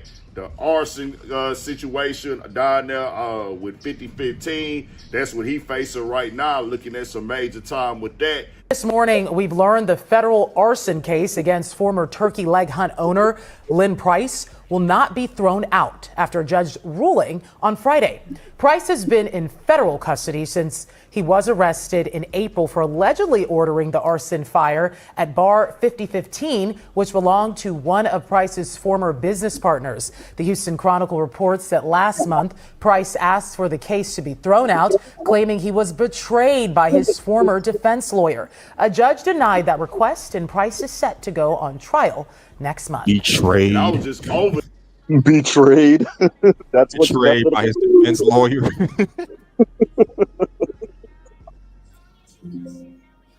That's what he said. Betrayed. I thought he was going to say by his former business partner, but I guess. I thought so too. I'm sorry, buddy. You're stuck on this one. That. Sunday night, had a good time. I went by 5015, went by across the street to Faces, did that little combination, and we went down and walked. They got the door open up over there now. We walked down there to the door and walked up over there. Different because this was what the Turkey Leg Hut was at one point, where it was wrapped around the corner every single weekend. Tourists going there, rappers going there, and now it's officially closed and gone. Turkey Lake Hut is officially closed. A judge converted the Third Ward establishment's Chapter 11 bankruptcy to Chapter 7, clearing the way for the restaurant's landowner to terminate the lease. This is new video from today showing the closed restaurant on Alameda. As you can see, all of the iconic signs are now gone. All assets are to be sold to repay creditors. This has been months in the making, with a series of headlines from bankruptcy and lawsuits to 30 health department violations. Turkey Lake Hut owes the landlord more than $100,000. And they is both ending up with some major cases and allegations that they probably never thought that they would be facing. And I'll tell you like this right here, man, this is not something on either one of them, him or her. You don't want to be convicted of these crimes at all. You don't even want to be accused of them. But to have to go sit down for something like this, that ain't what you want, especially when you was on top of the world, came out like multi-millionaires, had to be some multi-millionaires at one point, slanging the turkey legs and everything that came with that. But this is how it goes sometimes, bro, and I ain't gonna lie, this is a crazy case. This whole storyline is crazy. This is gonna make a real wild documentary. Somebody is gonna put it together. Somebody gonna have it. It's gonna be some type of special, bro. Just even the news coverage of this stuff over in Houston throughout the years, just even when them was going back, when they was trying to shut it down, people in the neighborhood was getting into that. Just so much that just it came out, bro. You could really have a full-fledged movie off of all the stuff that has happened with them and this stuff in the news, stuff in the media, all that. Just think about the stuff that a nigga don't even know about that people got alleged, the stuff just, you know how they can put it together, bro. It's just wild. So it's the latest one right here. Nigga wasn't expecting to see this. She is the official owner of it, though, if I'm not mistaken. Yeah. So we'll see what happens. Tell me what y'all think. We got more coming, more videos, all that. 1,000 for shit show. Stay on your pivot. Drip, if you're still there. That's First crazy. it was Trump Burger, Shanika. That place got closed because the owners, well, they're facing deportation right now. Note the irony. But that was in Houston. It got closed. The Turkey Leg Hut got closed. We need to save Bun B's restaurant and protect it at all costs. I don't want to be on the chopping block, man. Man, but you know what though? This is, and not to speak over you one, this is the case of niggas, you can't give niggas nothing, bro. Really? You can't. Yeah.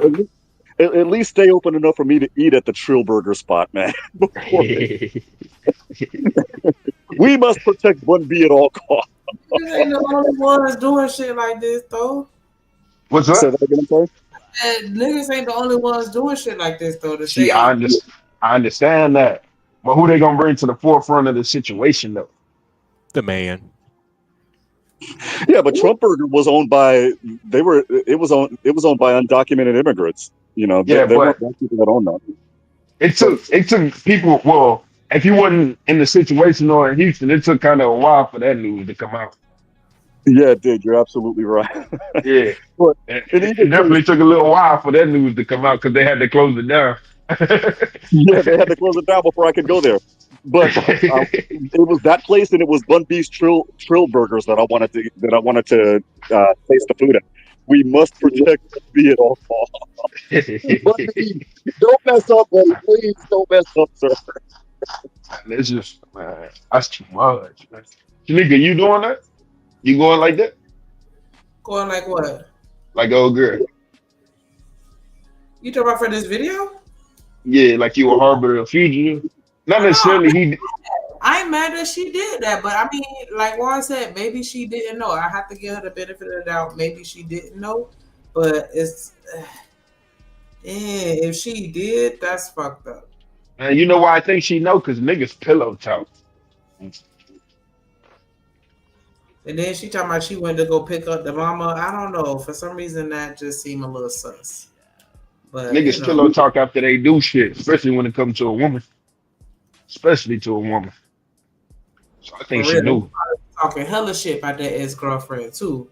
I think she knew. I ain't even gonna lie. That's why I can kind of. That's why I say I got mixed feelings about it, because I agree with it, but at the same time, I don't agree with his actions.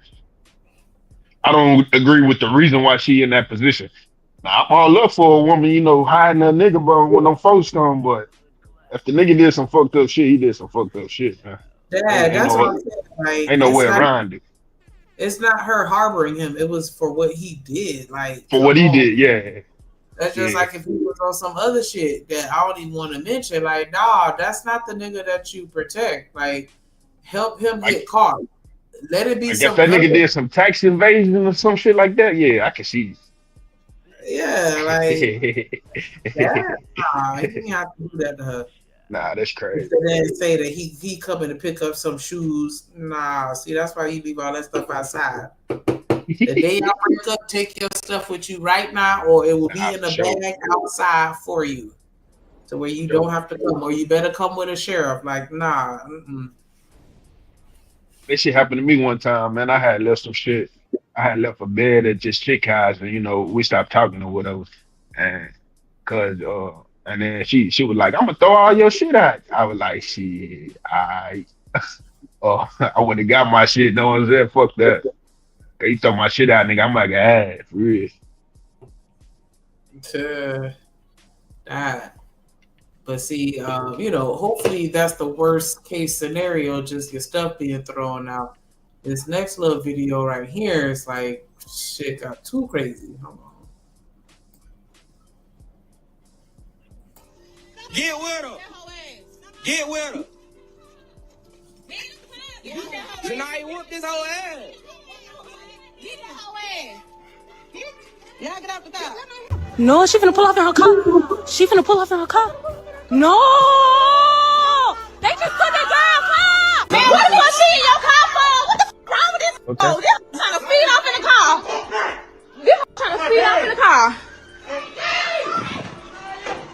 Wrong. Oh, Jesus.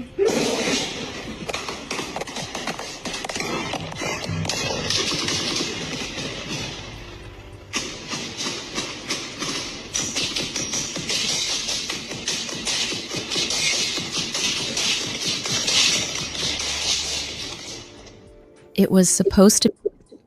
The hell was happening there? Yeah, what happened there? That was kind of hard to understand. Please tell what those were not That was gunshots I the heard. opening. Yeah, that was an opening clip. So a girl, she went to go and fight another girl over a dude that they were both dealing with, and one of them didn't make it home, and everything was caught on live. That's the only thing that I don't like about social media, like shit like this. Like, I don't want to see everything play. I mean, it helped with the case or whatever, so Yeah, for sure. But I don't want to see your last moments playing out on live. Or, like I don't like that. I don't like. I don't either. Especially behind some bullshit like that. For real, and like Especially behind some bullshit like that. Y'all fucking with the same nigga, you end up, not coming home because you want to go fight, or y'all want to go fight, or whatever the case might be, right? And I mean, it's just fucking stupid, man. For real. And like you say, I don't like that part of social media because now we get to click on it and see the bullshit, but you need it in order for those people to go to jail because that's where the fuck they belong for doing some dumbass shit like that. Like for me personally, we grew up in the era where you threw hands, nigga. I tell people this shit all the time. You win some and you fucking lose some. Pop said that shit on Friday and that shit stuck with me the rest of my motherfucking life. We threw hands. Now, if you want to get gangster, we can do that. You see what I'm saying? But niggas was throwing hands. If you lost, you went back and you got it again. If you lost again, guess what? You keep going back. That's just how it was. And that shit built character. And character is not man specific. It's for everybody, bro. And so now the bullshit that we seeing is fucking ridiculous. Like that shit right there. Come on, man. And that was a lot of shots. First of all, they said it was a total of 168. 168 shots. That's not one person shooting. Motherfucker have a machine gun? What the fuck? No, she got set up. That was a setup, bro. It wasn't only one person shooting. Think about that. 168 shots. Even if you got 100 round drum, that bitch going down. Man, come on, man. And I remember that line perfectly from Friday. He said, well, rest in peace to John Witherspoon. This was Facts. all the protection we needed. You We win need some it. and you lose some, but you live to fight another day. Facts. You think you're a man with that gun in your hand? I'm a man without it.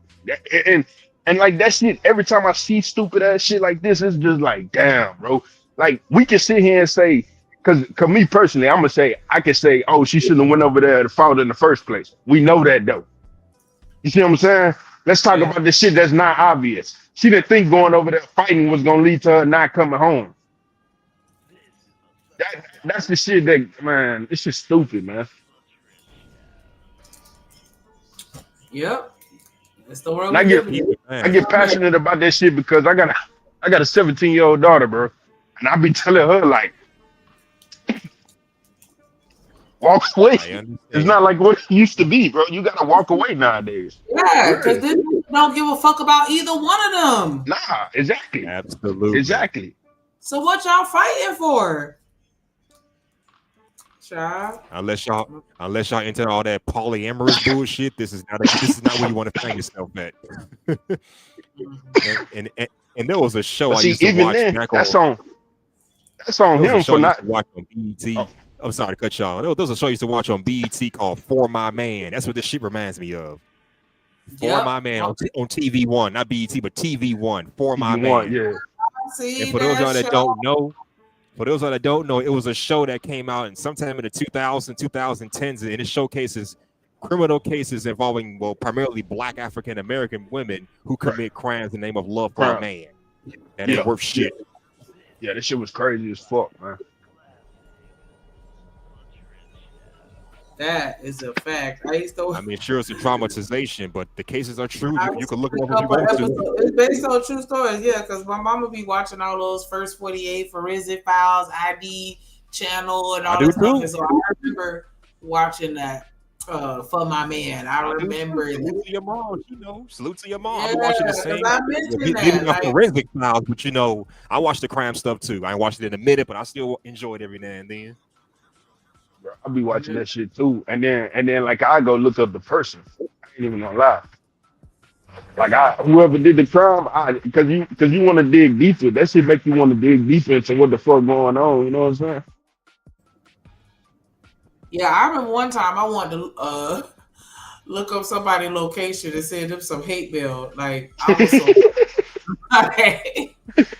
That's why I'll be watching them too much because I get a little too emotionally invested. Like you gotta hear what I gotta say because you did some bullshit. But yeah, man, this shit's crazy. Be an ordinary Tuesday night in Birmingham, Alabama. But just before 10:30 p.m., the calm of the Monarch Ridge apartments was shattered by the sound of gunfire. And it was not just a few shots. More than 168 bullets were fired that night. Neighbors described it as sounding like a war zone.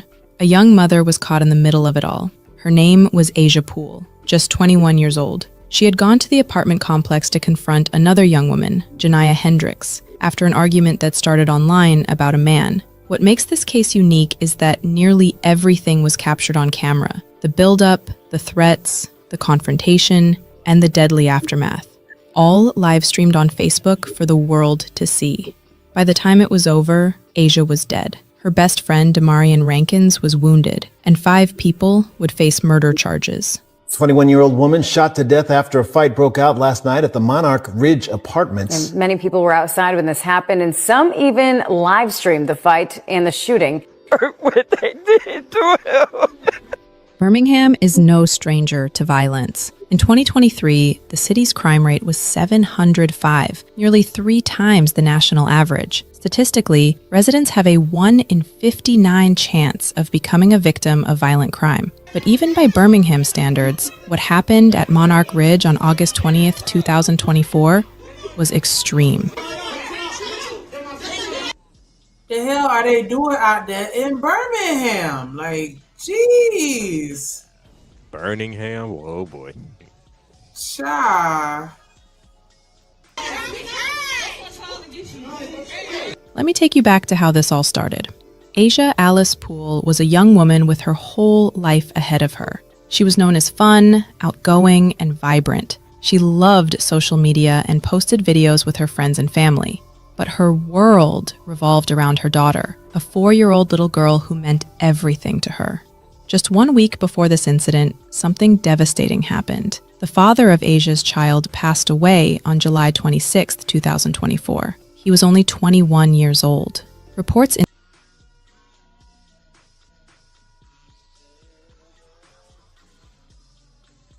My bad, I'm talking on mute. So daddy gone, and it's just her and her baby left.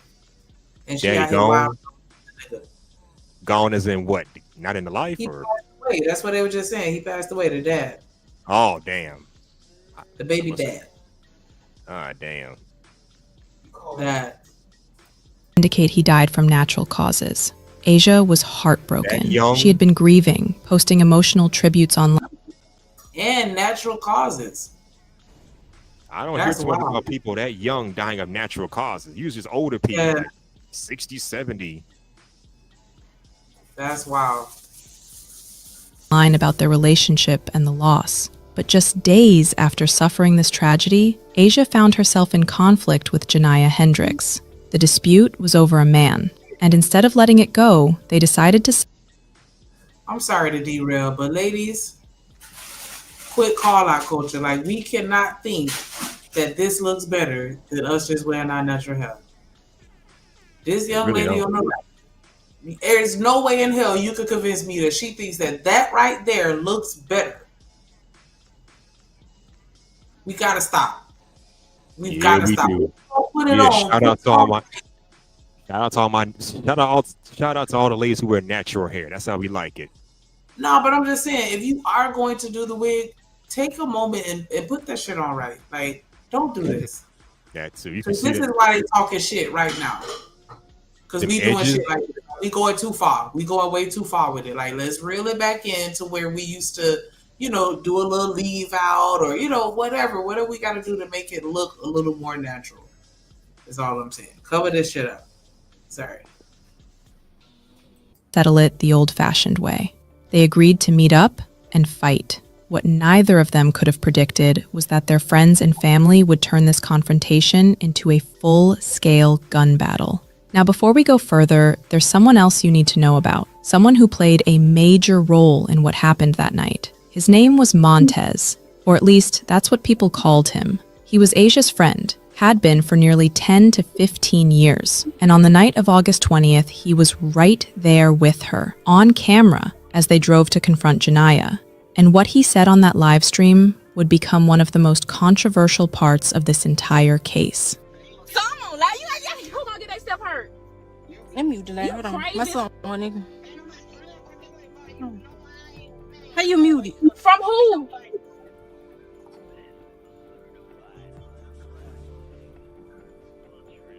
Finna pop the phone up. I just told pop your phone up, Poppy. Shanique, Yeah. what y'all watching? It's video of the crime of passion. Oh, okay. I got another video of Gucci Mane, the Young Thug. Yeah, it's already. I think it's already done there. I'm saying if you want to watch that one instead, because this one, like, yeah, she went to go fight a dude and ended up not making it back home. And so No the shit. baby done lost the daddy and the mama within, like, I think a month. Damn. What she got shot? Yes, it was 160 over 168 shots. Damn. Yeah. What are you trying to do to her? Clearly take her ass out. Well, no, it wasn't just her though. It was other people. Clearly, this She conversation. went to go fight a nigga? Really long. She went to go fight a girl over a nigga. Oh, okay. The girls were shooting? No, other dudes were shooting because I think her brother and, you know, some other niggas, you know, got involved. It turned into a whole thing. Hold on, let me fast forward because yeah, the conversation, that part. Hey, what's going on? What we talking about? What up, Kevin? What's up? This girl went to go fight another girl over a dude and got unalived. Damn. It turned out into a whole ball and everything was caught on Facebook Live, the beginning, middle, and end. I remember that video that was on Facebook where Shorty accidentally shot the dude in the car. You ever seen that one? Shot him right in the fucking head accidentally. Damn. Accidentally. Yeah, she was playing with the gun in the passenger seat. She didn't mean to do it. She was playing with the gun in the passenger seat, and it was aimed that way, and the bullet went right through him. You just seen the leakage coming out. Playing with a gun. I think I remember that, but I'm like, damn. That I was think shit I was crazy. remember that. I think I do remember. The smoke. That was a little minute ago, though. It was. Damn. Damn. Audio closely, that person on the phone was trying to tell Asia something important. He was saying she wasn't like that, wasn't built for this type of confrontation, that she was about to walk into a situation she couldn't handle. And when he said, "You know how I am," he was implying that if something happened to her, he would have to get involved. He mentioned he was already fighting 3 attempted murder charges and couldn't afford to go back. It was a warning before destruction. But Asia wasn't trying to hear it. She had her mind made up. Her friends were hyping her up, and she was going to Monarch Ridge whether anyone liked it or not. Now, here's what you need to understand about Monarch Ridge Apartments. This complex has a history. Back in 2021, the city of Birmingham actually sued the property, which was then called Valley Brook Apartments, over substantial criminal activity. The lawsuit cited ongoing violence and illegal activity at the complex. Eventually, both sides reached a settlement that included an agreement to install surveillance cameras that would feed directly into Birmingham Police Department's real-time crime center. But That's wild. To the point where they have to put up cameras that just do 24/7 live feed straight to 12? You know your hood lit if they doing that. Damn. Oh shit. They wasn't bullshitting. Birmingham, Alabama. It's going down. It's going down if you got to do all that. Man, that's crazy. Our shit wasn't even like that on Spice Lane, nigga. We just, Nah, bullshit. You niggas was horrible, bro. Niggas ain't coming to Spice Lane. Bullshit. Hell no. Niggas knew better to go to the West like that. Shit, nah. Spice Lane, boy, hey, boy, your ass ain't gonna make it out. Put them young niggas out there by that motherfucking what that was over there, Ocean, goddamn Walmart, all that shit, nigga, from up all the way up. And Cons was over there too. Shit. Hell yeah, shit. Hell no. Spice Lane was treacherous, nigga. I know some niggas in Spice Lane. I'm talking about them niggas were different. None of that shit. Just chuckled. I know. You said what? On the night of August. No, I said your ass say deny none of that shit. You just chuckled as he was talking. Nah, that nigga. I didn't say nothing. What you mean? I know where Boss Man from. That nigga from Spice. Like them niggas over there don't look, man. It's a whole bunch of pimping, a whole bunch of goddamn drug smuggling, and it's a bunch of niggas getting their head not seen before. Like I'm talking about nigga missing. Like no bullshit. What? On the Spice, there's a bunch of that shit going on. Niggas out there getting it. I'm talking about, but them young niggas jump off the porch early. They jump off the porch early. I ain't gonna hold you. Spice Lane, but Spice Lane was way worse back then though. Oh. Way worse. Way worse. Mm-hmm. August 20th, 2020. Video. Yeah.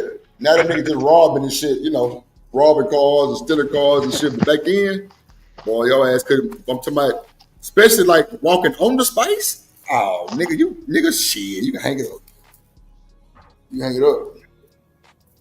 But get what? Them niggas out there looking at you like, yeah, they don't belong over here. Let's go get him. Let's go get him.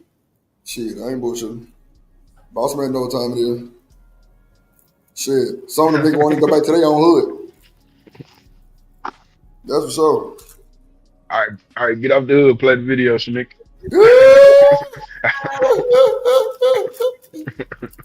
That nigga, that crazy. Go ahead, Sneak.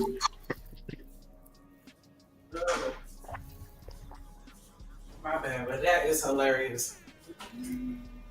4, those cameras were not feeding into the real-time crime center. They were supposed to be, but they never were. The direct connection that was supposed to help police respond faster, it didn't exist. So when Asia and her friends pulled up to Monarch Ridge that night, They were walking into an area that had been flagged for years as a hotspot for violence, an area where just 3 years earlier, officials had deemed the criminal activity so bad that legal action was necessary. They arrived around 10 p.m., and almost immediately the energy shifted. Driana big nasty. Ain't no little nasty. Driana been nasty. She been since I've been fucking. And I know I can fuck. Like, I can fuck. Like, that hoe can fuck. Like, You talking about you made me get in my car and run? No, you didn't. I told you to follow me. Stop saying that. Stop lying, bitch. girl, that prickle you. She keep talking. You keep talking. Wait till your baby daddy get out. I'm gonna ride him backwards with this same button on. Then I'm finna beat your ass in. I'm a mom. I'm gonna ride your baby daddy backwards with this same button. On God. We finna fight. Oh, you just said that, bitch. We don't got no weapons, bitch. What you're hearing there is the moment they arrived. And if you listen closely to the full video, you can hear the sheer number of people present. And according to witnesses and later testimony, many of them were armed. Get down. Get with her. Get with her. Janaya whooped his whole ass. Get that whole ass. Y'all get out the car. Demarion Rankins, Asia's best friend who was shot in the leg that night, would later tell reporters what this was really about. The room is very small. It's literally so little. Somebody mad about somebody. This ain't theirs. Can't get mad at somebody that's ain't yours. That's how it's going down in these small towns. That nigga gay. As fuck. Right there, instigating the shit. Now you done got shot. Judging by how he was dancing in that video, I could tell he was a little sus. Just saying. He a lot sus. Ain't no little nothing. I guess I'm too generous. Okay, a lot. He was Saying fighting the like dispute was over. Go ahead, Sneaker. For a man, a shared love interest that quickly became a social media beef that turned into violence.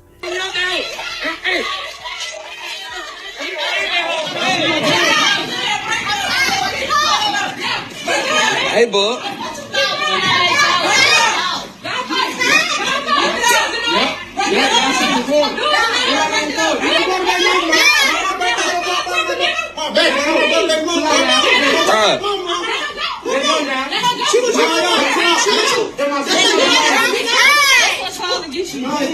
This what Charlie get your ass. Demarion also said something else, something that complicates the entire narrative. When she was like, her car getting took, I running out after her car to get her car. That's the I best went to the friend. car. They was shooting, so I really can't tell who was shooting back. What he is saying here is that the shooting didn't start with the fight. It started when Janaya or someone with her jumped into Asia's vehicle and tried to drive off. That's when, according to multiple sources, Asia's sister opened fire at the car with a fully automatic weapon. And that's when all hell broke loose. There was a young woman named Bree who was recording everything on her phone. And once those gunshots started, she had to drop that phone and run for cover. Why we not helping her? Helping her? It's a one-on-one. It's a one-on-one. No, she finna pull off in her car. She finna pull off in her car. No! They just took that girl car! Man, what the fuck she in your car for? What the fuck wrong with this? Oh, this trying to speed off in the car. This trying to speed off in the car. Oh, Jesus. Yeah, that bitch going off. That thing's going off. Yes, sir. They firing them hoes. Ooh. All that by the female, bro. Damn.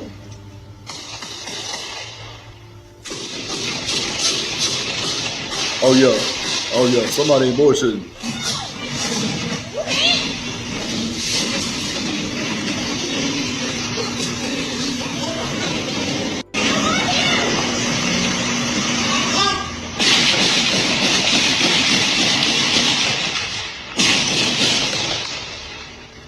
What you're hearing is over 3 minutes of continuous gunfire. Pistols, rifles, and fully automatic weapons, all firing at once.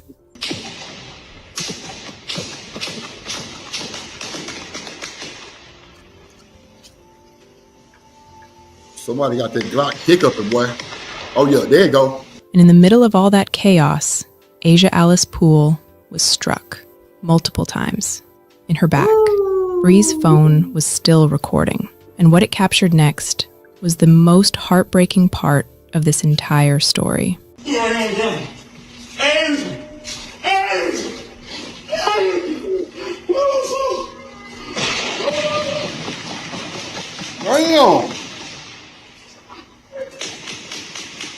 At that point, he would have had to die too. The way he crying, I know you finna testify for it, nigga.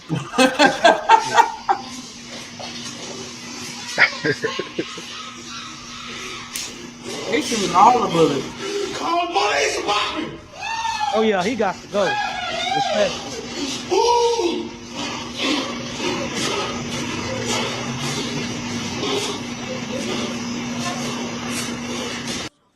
They said in the beginning it was like hella people out there, and they all was strapped. The sister had an automatic weapon, firing off when they tried to steal the car. Hey though, but Lil Mama was talking jazz. You heard that hoe? She got me excited when she say, "Bitch, I'm gonna beat your ass and ride your man dick backwards with this button up on." This hoe real, yeah, man. Holy shit! Yeah, that was yeah. She kind of turned me on a little bit too. What? I'm like, come on, little bitch.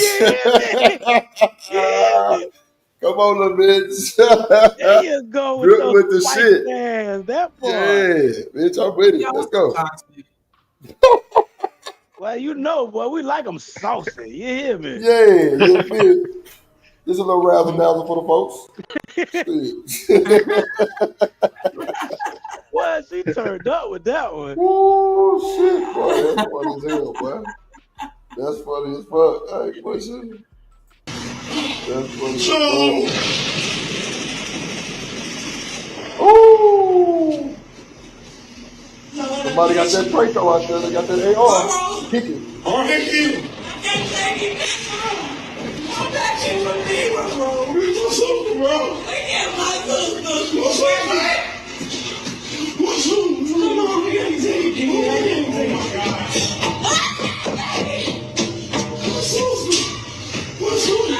Oh, that's the sister. Oh, that's the sister. I understand.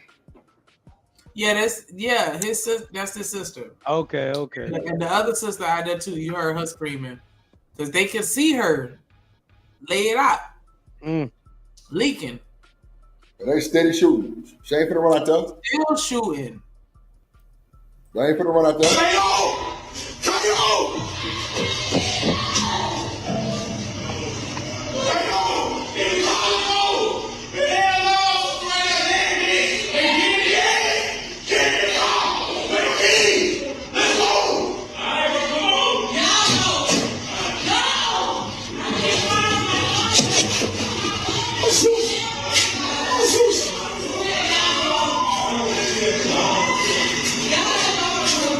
Come on! I ain't called police. My sister right here dead. Shit, man. Molly! No! That was Asia's brother. He had just realized that his sister was lying on the ground, unresponsive, blood pooling around her, and there was nothing he could do.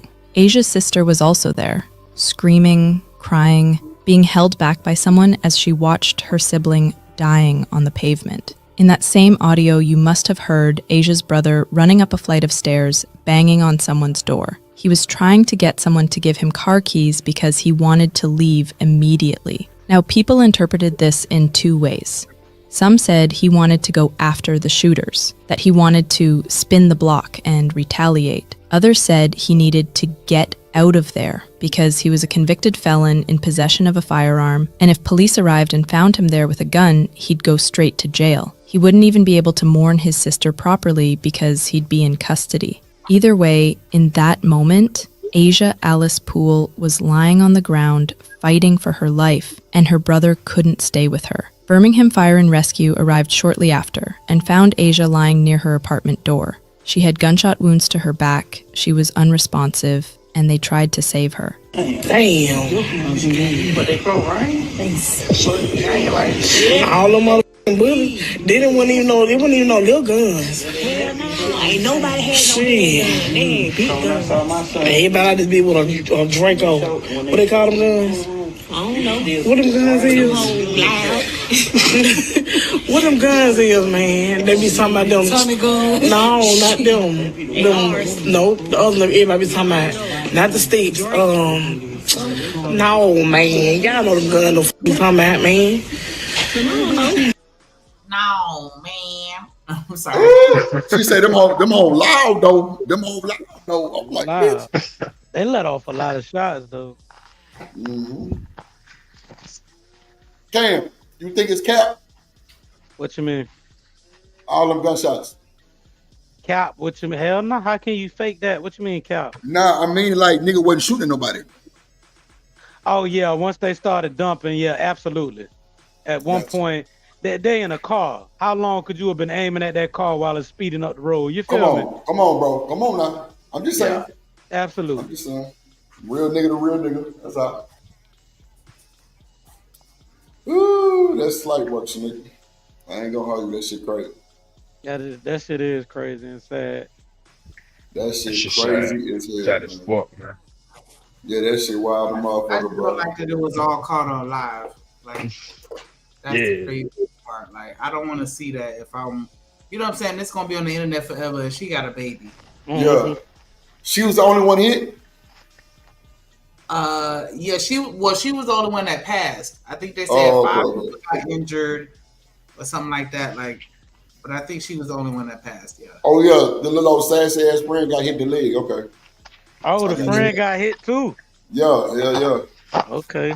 I'm gonna be honest with you. That nigga that was talking got hit. I think it's time that we just stay the fuck out these female business, bro. Yeah, man. Yeah, boy. Like they want to fight, let them fight. We ain't got to do all this here. Yeah, that shit wild. Cam, I ain't gonna lie, bro. About 2 months ago, bro, there was some high school shit going on, and bro, I ain't never seen this shit over here, bro. Like, you know what I'm saying? And my neighborhood kind of pretty much cool, calm, collected for the most part. But bro, these kids pulled up. They was in all kind of little old Hellcats, and I mean not Dodge, what them goddamn things called? Chargers and Demons and whatever the fuck them shit's called. Challenger. Yeah. They was in all of them motherfucking little bullshit ass cars. Nigga. Bro, I walk outside, nigga, big 40 on that motherfucking hip. Like playing. But like my neighbor had this little old motherfucking me, you know what I'm saying, street sweeper, you know what I'm saying, house protector. And he like, cause you know what I'm saying, he called me nephew, cause I'm like the youngest in the neighborhood.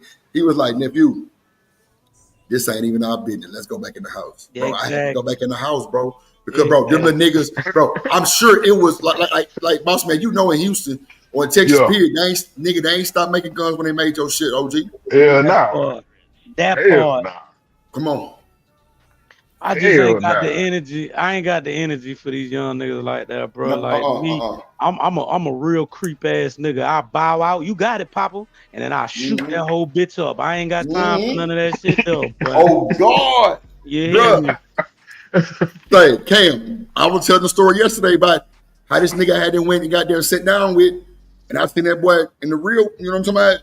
In the real world, and I'm talking about, bro, my partner beat the nigga up. Beat his other partner up with a brush, and bro, them niggas seen me walking to the car, bro, walked up on me and stole me, Cam.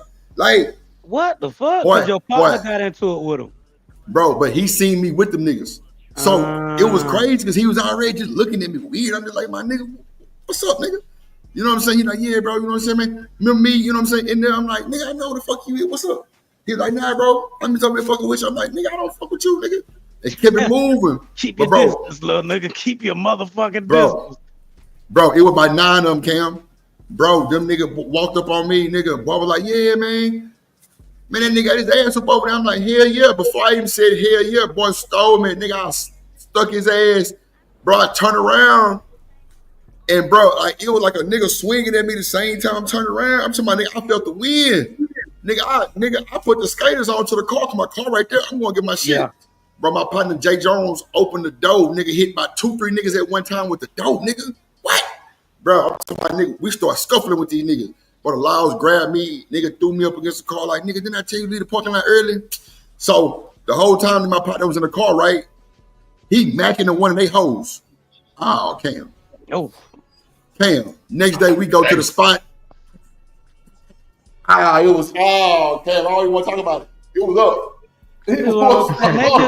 But you see what I'm saying? Just from dissecting that conversation, that's how you know these young niggas don't be thinking on their toes. I'm gonna let you Mac the hoe. I'm gonna let you Mac the hoe, and then I'm gonna backdoor your dumb ass with the hoe at your house. What's wrong with these young niggas? What? They don't think, man. They just do shit, man. They just do shit. Oh, girl told everything, bro. She telling my partner everything about these niggas, where they from. They from Dallas. They just out here going to school at TSU. Oh yeah, they was all soft. kind of shit. They was soft. She knew they was soft. Yeah, bro. Yep. Them hoe ass nigga went to the club the next night. Nigga Coco Loco. She was like, yeah, they going to the club.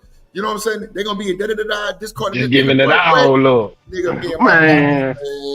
Bro, Giving it all look, me. Bro, we swept these niggas. It was it was bad, bro. At least giving it all look. Civil though, you could have did what they do and get out of order and try to catch a few hats over some bullshit instead of putting hands you understand what I'm saying? Instead of putting hands to face, you want to put belt to ass. Come on, bro. We beat these niggas ass up, and it got ugly. We and I'm talking about, I'm talking about we whooped these niggas. I'm talking about, bro. Ooh, it was bad. I'm talking about these niggas were running. Like, bro, you got 10 niggas, but only 2 niggas a fight. Yeah, that don't look right. Nah, that don't look right at all. Bro, it's me and my partner and my. I tell you, bro, I'm the shortest in my crew, bro. My nigga's 6'8", 6'7". I'm 6'3". I'm the shortest, bro. When I tell you, these niggas is built to last. Like these niggas, pure lad batteries, bro. I ain't never seen a tall nigga move and be agile like that. What? This nigga cold, man, you crazy. Hey, I'm talking about my nigga out there dropping niggas. One hitter. Pacheco says something that's funny too though, because that happened down in South Florida as well. After Hurricane Katrina, we had a lot of niggas from New Orleans. Oh yeah, a lot of niggas infiltrated the system. Yeah, they tried to come to that. Come on, they learned. Oh my. Katrina, nigga, that was a war zone, nigga. Yeah, it was. On Bissonnette. Oh, it was a war zone, nigga. Them niggas came down there and said, these are streets now. Nigga, we was like, what the fuck? Boy, you had a whole lot of hood niggas that ain't nowhere to go because they shit just got fucking towed on. The jail system got full in a week, bro. It's 7 days. Yep. They couldn't take no more inmates in Houston County, bro. They were shipping them niggas off by the minute. They was indicting niggas at 8 o'clock at night on a Sunday, bro. Oh my mama, bro. I'm telling you, that shit got horrible. Cam, Houston was rough, bro. Niggas lost their lives, bro. It was like that in South Florida too. When Katrina, post Katrina, you had a lot of them niggas coming down there, turning up, and there was a lot of shit going on in the street at that time. Cause see that was the 2 states that they went to when they left, either Texas or Florida. Yep. And you got a whole state moving into 2 states, and then they go into one city or a couple of cities. Yeah, man, niggas was not having that, bro. That shit was overpopulated. It's a mentality thing, though. I really think like some people. Don't get me wrong, bro. I'm respectful of where I'm from, boy. I'm from Victory Homes, bitch, Miami, Florida, and ain't too many places like it. But I'm not gonna sit here and make it front like a nigga can't get got somewhere else. So wherever I go, I keep it humble, dog. That's how everybody should be, bro. For sure. I'm with you. Sure. Hold on, Shanika. Yeah. Where's Victory Homes at? Cam Capron?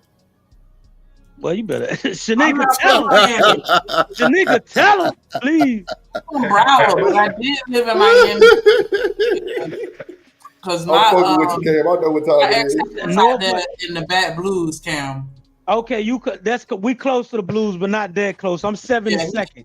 I'm Northwest 72nd. He pissed me off with that one because everybody he knew was out there and his brother and shit like that. So I ain't know no better. And I'm like, okay, your brother and sister-in-law and their kids out there, we can go, nigga.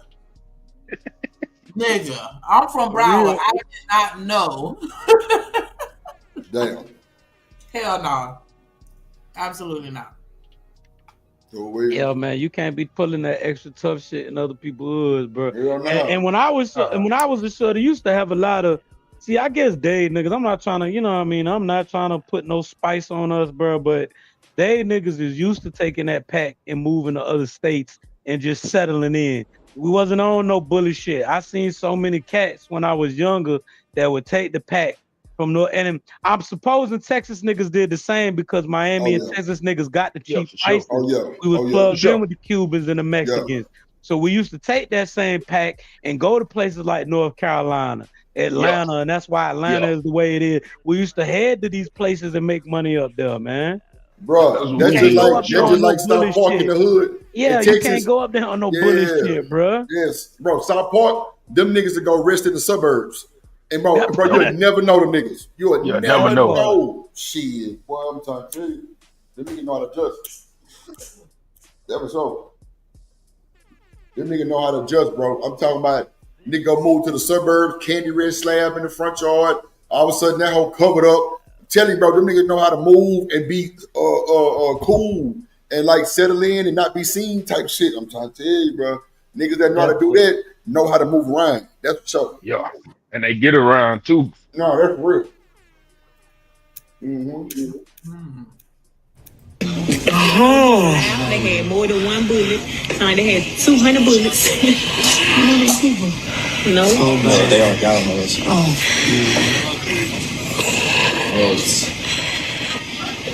That's good. Thank you. I feel so bad for that baby.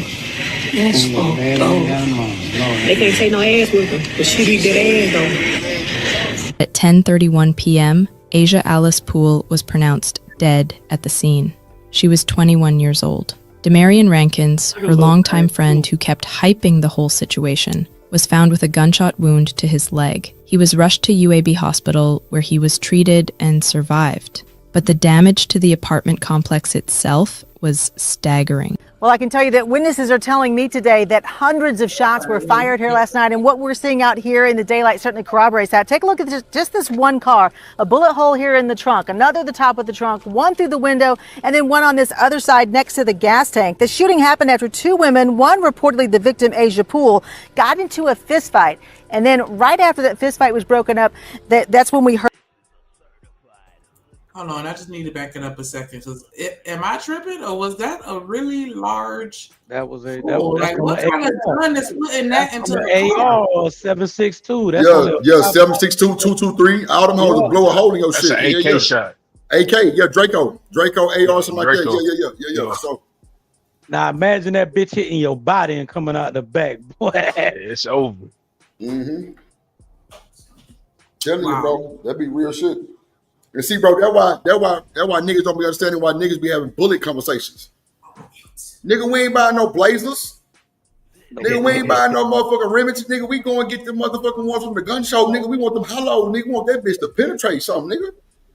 Come on, man. We ain't buying bullshit bullets no more. I told y'all, I bought these bullets right now. If y'all go look up pull up a clip, because I'm downstairs, of RLP bullets.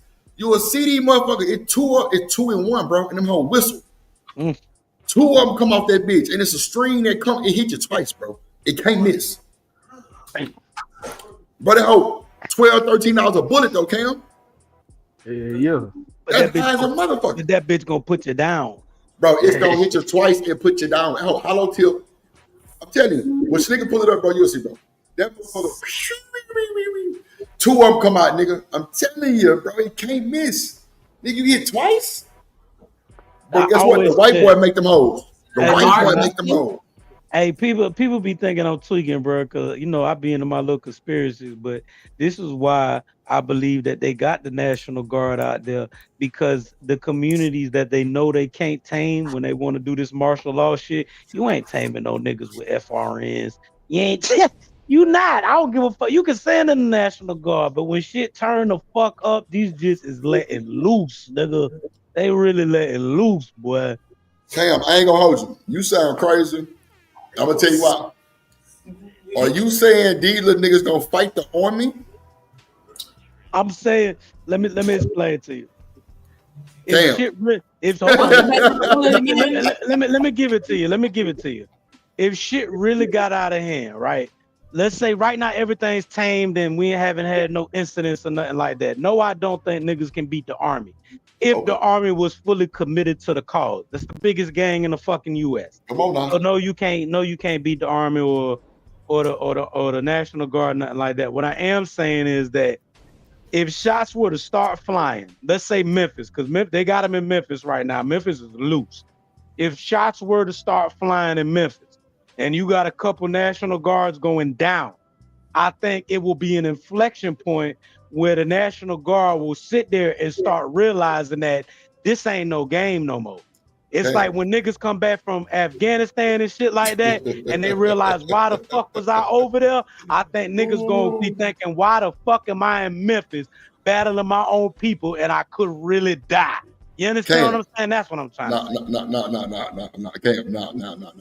Them niggas can hit a button and every nigga with a gun house blow up before they even start shooting. And that's a fact. Cam, they are sending the drones, Cam. Good point. They are sending the drones, Cam. Good point. Niggas can't hit, first of all, they can't aim, Cam. Come on, bro. Hey, that boy. Hey, Drew. Can I have my words back, man? Thank you, sir. Go ahead. Thank you, sir. Can I have my words back? Shit, bro. I'm about to say, if you think that them niggas is hitting niggas like that, you out your rabbit ass mind. It was 168 shots right now, and only one person died. I hate to say it, but that's the truth. I'd like to speak to a veteran that's been. Because I would really, yes, sir. I'm we not can counting what y'all saying, but no. Bro, we can talk. That's what I'm saying. We can talk. What you mean? Boss man, you been over there. You served, right? 15 years. Yes, sir. 15 years. Boss man. Now let me ask you this: when you came back, did you realize not the what's the word that I'm looking for? Not the sympathy behind what you were doing. What I mean is, like, did you have a moment of realization of kind of like, what the fuck was I doing over there type shit? So I really just had my moment of realization, and I tell you what, the unit that I was in, I was just coming back and forth so many times that I didn't have the chance to actually sit down and think about it. Now that I'm retired, I had that chance. Okay, respect. So this is where I was trying to get into the psychological part of it. You talking about people that's gonna be fighting, especially black individuals that's gonna be fighting. Stan, hurry up and hit the panel for Cam ass. They own individuals. So they own people on U.S. territory. So I understand what Drip's saying. They got a button that could blow up every house like that. That would cause a mass panic, though, in my opinion. Yeah, what you mean? Mass panic. But it's all fun and games and war, though, right? Yeah, exactly. Yeah. But what I'm trying to say is I think there would be an inflection point where motherfuckers would be like, especially the Army and shit would be like, damn, I'm really over here at war with my own people right now. What the fuck am I doing? I'm gonna tell you right now, niggas ain't thinking that shit. Niggas is thinking, I'm trying to live. Yeah, ain't no war. Them niggas going down immediately. Yeah. Immediately. Like that. So here's my question for you. Do you think that the National Guard is over there without like they biggest guns, meaning drones that's flying over? Absolutely not. They ready. They absolutely okay. Ready. This So is stage one. This is stage one. Yeah, for real. So you saying that if some go now, will somebody have to die? Absolutely. That's just part of the game. Right. You know, these drones and shit that they got flying over, they can't shoot without being technically shot at. Right. You see what I'm saying? Okay. But after that one person get dropped, oh nigga, it's over. Cam, think about this now. They sent the drones over to them folks' house now. You know, this last little bullshit shit we got into with them folks over, you know what I'm talking about? What they do? They sunk a motherfucking drone to drop a bomb, or a motherfucking jet across that bitch to drop a bomb that went like, bro, it can rattle the bunker, bro. Do you think these little niggas is, bro, they legs not even that strong? Listen to me. I hear what you're saying respectfully. Damn. I just think the worst thing that America can do is get these. This is my thing. I think the worst thing that Trump can do and what he's doing is get these little niggas united on the front. What I mean is they right now is not a problem because they shooting at each other. If you fuck around and get these little youngins focused on one enemy, I got faith in them youngins. I really do. Cam, a lot of them niggas scary, Cam. I get what you saying, Cam. I got faith in these youngins. Let me be honest with you. I'm gonna be completely honest with you. I understand what you're saying. Now you lost me. You lost me in the end when you said that, you know, you got faith in the youngest. But I understand the beginning of what you said, and here's why. It would be fucked up for America to make all these youngins, all these kids get together, and then America fuck around and kill them. Come on, I agree with that, though. I agree with that. I'm just saying. So all that how you got faith in somebody that's dead? That's what I'm asking you. No. What I'm saying is that if you would have asked me, do I got faith in the U.S. military not abandoning the cause, or do I got more faith in these youngins if shit would have really popped off? Like thinking who the real enemy is, or not the real enemy, who they perceive the enemy as, instead of shooting at each other, and they think that the National Guard or whoever else is their enemy. That's a more fucking scary thought to me than the National Guard. I'm sorry. Cam, so watch this, Cam. We got a video we watched yesterday, Cam. In Memphis, people starting to go back and sit on their porch now since the National Guard out there. Them niggas know better. I seen that. Them niggas know better, Cam. They not finna try to push up against no fucking army where them niggas can drop a jet and obliterate the whole fucking neighborhood in 20 seconds, bro. They not finna play with the guards like that, bro. Them little niggas know better. They gonna die. They gonna die. They gonna die. No other way to put it. And it's gonna look bad because they gonna say our army murdered kids. I'm telling you. So Cam, I would get with you if it was, let's say, the youngsters versus a fucking police force. I could understand that. But the difference is the equipment and the technology that the military has. That's what I was waiting on right there. That's the difference. That's the only difference. Didn't have the drones and all that shit. All right, let's speak in hypotheticals. Hold on real quick, y'all. Hold on. Go ahead, Sonny. Go.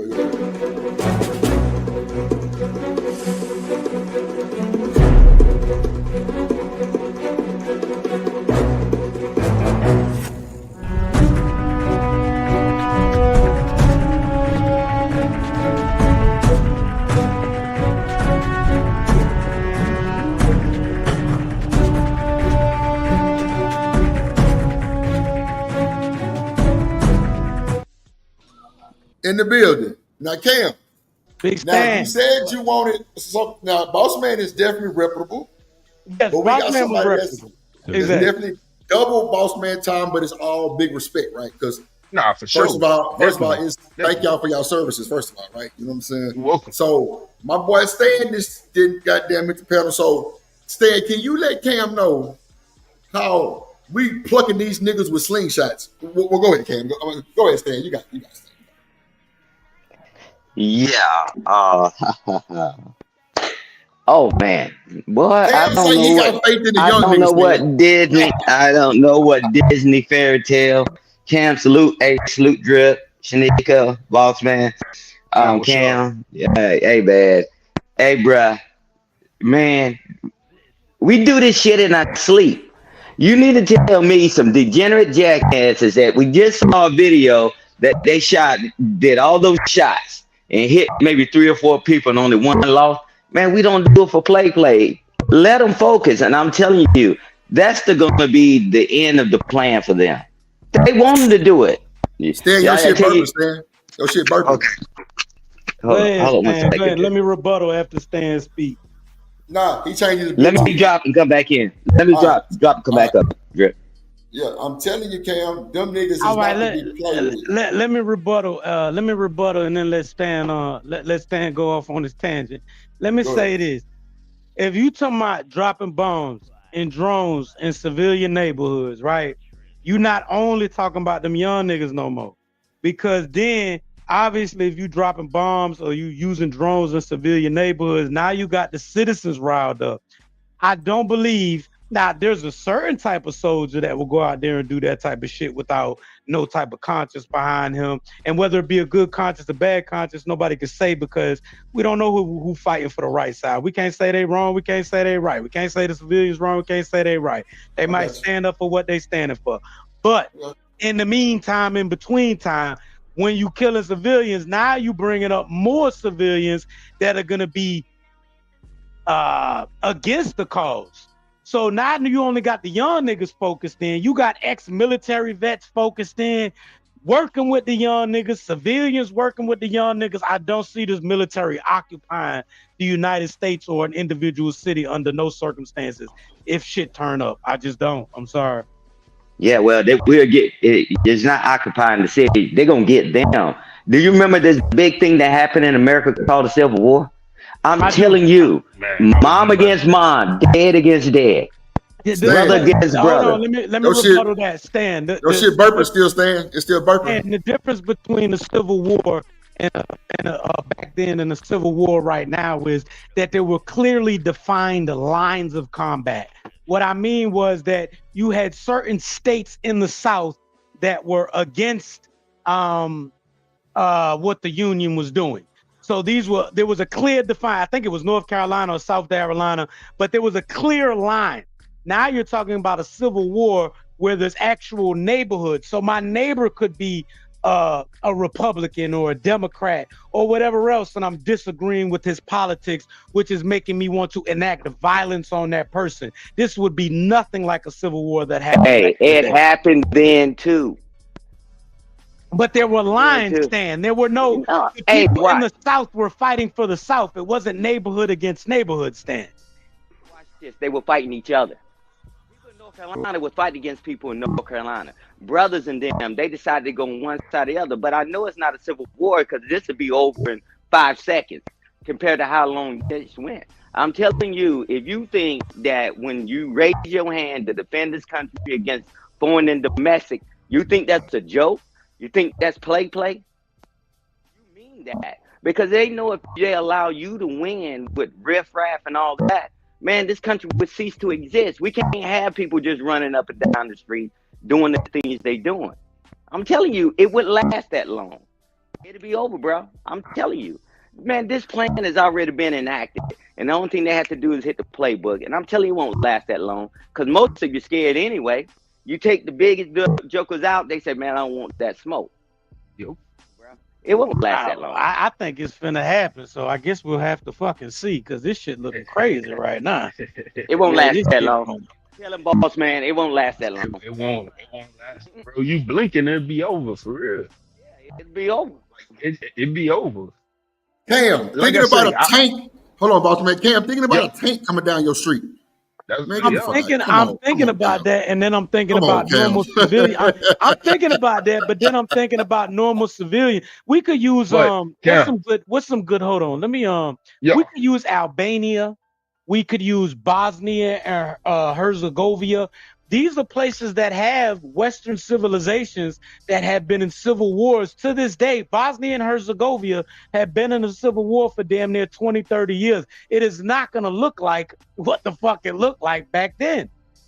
We have modern day examples of this. Y'all can talk to me and preach to me about anything y'all want. I'm looking at modern day models and examples of what a civil war would look like, and it is not what the take fuck it the was civil back war. then. I was just telling you that people going to stand up and fight, and mamas and dads were fighting against each other. I'm telling you, that's why I brought the Civil War. Don't worry about the Civil War. The Civil War was a disaster. It was a joke. But I'm telling you, dude, compared to what we got, they already got people strategically. They know exactly what to take out. Now, watching that video yesterday, Drip, you remember those civilians out there? Oh, thank God. Thank God for Jesus. That's what I told them. Them niggas scary. Man, they said, thank God for Jesus. I can actually sit on the porch and watch the kids. People are tired of this nonsense and this degeneracy. They'll let Rumpelstiltskin come in there and help them out. If it's going to help them out. I'm telling you, people getting tired of not being able to walk outside. The children can't go outside. All right, okay, let's debate on this then. What you mean help them out, though? Because nationally, crime is down over the last 10 years. on a statistic by using using numerical data over the past 10 years, crime is down.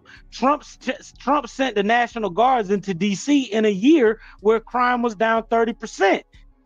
This is why I don't understand the argument. This is why, like, I respect the military, but I do not respect mercenaries. So if you're gonna come in there and you just gonna follow orders without having any critical thinking, you being sent into a zone because they telling you whatever it was, just like they did in Afghanistan and whatever, without no critical thinking, then I can't respect that. So how you gonna go in and defend something that's down 30% on the year? You gonna say, oh well, we don't need no crime, but we're not gonna focus on white crime? Make it make sense. Coach Ferg. What's up? Can you hear me? Yeah, what's up, Ferg? What up? How y'all doing, man? All right, let me rebut him real quick. My voice is gone because I've been yelling at kids all week. You all right, Ferg? You all right? That coaching. Did you get that job, Ferg?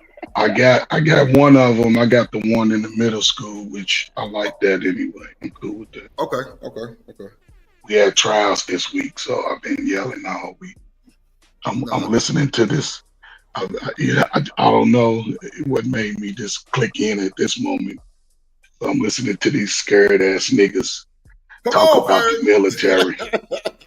They don't know nothing about the military, you know. So, but yeah, I'll say this because I go backwards. Yes, crime is down because niggas are running scared right now, and and again, I say this all the time. A lot of the crack babies are growing up and growing out of the degeneracy. That's all it is. But Ferg, crime was down before the National Guard was sent in. But it comes in waves, though. It comes in waves. Yes, hopefully the crack baby kids are growing up too, and they realizing that they got to do stuff different from their parents. But so yes, the crack era been over for damn near 15 years. Hold on. Listen, brother, y'all got kids. Hold on. Y'all got kids out here. What are we talking about? We talking about 14, 15, 16-year-olds out here doing adult crimes. Thanks. Yes. So you say deletions? Ain't nobody to delete. Who else is there to delete? These people are being deleted in these neighborhoods. We got the big uncle. But Ferg, go back to the argument of what I'm saying. So if the National Guard is in the street, but crime is down, what's the point of having the National Guard in the street? Now your grandmama can go down the street without getting robbed. Your little cousin can go to the playground. Listen, the National Guard. How asinine this sounds, though. This is everything that you took an oath to the respectfully. You took an oath to the Constitution. The Constitution armed you with 2A so you could fight against tyranny. There is no time in history where the military needed to be on the streets, but we're using it under the guise of crime. Why don't they send them to places like? Why don't they send them where them child pedophiles at? Why don't they send them to where white crime is high at, like New Hampshire? I'm not getting it. They're sending these people to places where people have no vested interest in the communities. Yes, we say crime is down. And again, it comes in ebbs and flows. Younger people are now outside as they used to be before 2020. Everybody's inside. So yes, crimes appear to be down. Same thing happened in 2008 when Chicago was trying to get the Olympics. Crime was down 20%, 25%. Soon as they realized they wasn't getting the Olympics, what crime do? Went right back up. The Olympics is coming to LA in 2028. They're doing the same thing they did in 2008 for the Olympics in 2016. They're getting ahead of it. They're going to go through every city and clean it up. Now, the National Guard is there to ensure that there's a cleanup. National Guard are the first that they defend the land. All right, let me rebuttal real quick first. Hold up, brother. Let me ask you this: did you join the military? Were you ever in the military? I've never served. Okay, well I'll listen to this because most people that haven't served, running scared as hell. When I listen to people in the military, they I hope you go get speaking it. for them. But please speak for them, because I don't I can't subscribe to that. But if this was such a serious issue, if you even look at, this is why I feel like this is a coon mentality that you talking about right now. Don't go by your feelings though. I don't go by feelings. I haven't raised my voice. I'm giving you. No, listen. What I truly feel. I said, don't go by your feelings. Go by the logic. I'm finna give you logic right now. It's okay to do this right now, even though crime historically is down. Why didn't we do this back in the day when Al Capone and the Italians was throwing car bombs in federal vehicles and literally killing federal officers? I mean, if you want to think it from this is why I say it take a cool mentality to kind of subscribe to this idea that you're talking about. Because if white power really cared, then they wouldn't care about black people killing black people. It would just be to exert power. Because if black people are killing black people, that serves the white power agenda. So this has no concern for them. This goes to show you that they're just trying to exert their power, because if they weren't, why wouldn't they have sent these people out during the Italian mafia days when car bombs and, I mean, you could take the statistics from New York back in the early 1990s and early 1980s and compare them to right now. I guarantee there's almost a 70% decrease in homicides. But now they're worried about it. It doesn't make sense. Let me get it after Cam. Let me get it after Cam. Oh, go ahead, Stan. I'm sorry. Hey, no worries. So you got to understand, it's three prongs, and you only seeing one part, right? Because the military is powerful, right? Show of force. Because you see them uniforms, you tend to act right. But the National Guard is out there to have overwatch over the ICE agents. And then the local law enforcement, now they can go in these damn neighborhoods without somebody running them out, right? Because they see the show of force. The National Guard is there to protect the ICE agents, to help them so you don't attack them. And then the local law enforcement, now they can do their job. We keep saying that nobody comes to help us and nobody comes to do anything in the neighborhood. And then when they do it, I can't tell you what happened in 1902, what the things that happened then, but I can tell you what's happening now. If anybody's dumb enough to go out there and try to spark something and let one of them get hit one time, I'm telling you, you're going to see some shit you've never seen before. They not just going in those neighborhoods. In DC, they went straight down in them areas. They didn't give a damn who you were. They got them all off that street. They didn't care what your race was. They didn't care anything. At the end of the day, you can have your feelings, but at the end of the day, bro, they're going to do what the hell they doing. You even got people coming outside that actually live in the neighborhood. Hell, why is it cool for me to be able to walk in my neighborhood and them people, they can't? They pay their taxes. So I'm telling you, it ain't about no coonery. I'm just telling you what the hell is getting ready to happen if you encourage these guys to go out there and try to do something that I know that we won't have that generation anymore. Who's going to wipe your ass when they get wiped out? It's just like, man, we got to get that shit together. And I'm going to land the plane on this one, Drip. All this, I'm still looking for this neighborhood policing. Y'all keep saying we can police our people better, and they did a damn thing. And they did nothing but run and hide. That's your brother. That's your sister. That's your auntie. That's your uncle. That's your schoolmate that you went to school with. And everybody was scared of them. But guess what? Now all of them are scared of that National Guard. Ain't that about nothing? You can't terrorize these people no more. Shanika, check your cash out. Yeah, I got it. My bad. We have. I see. Listen. I'm a real Miami native. So we have examples of black leaders trying to police black communities. Yahweh Ben Yahweh was a perfect example of this.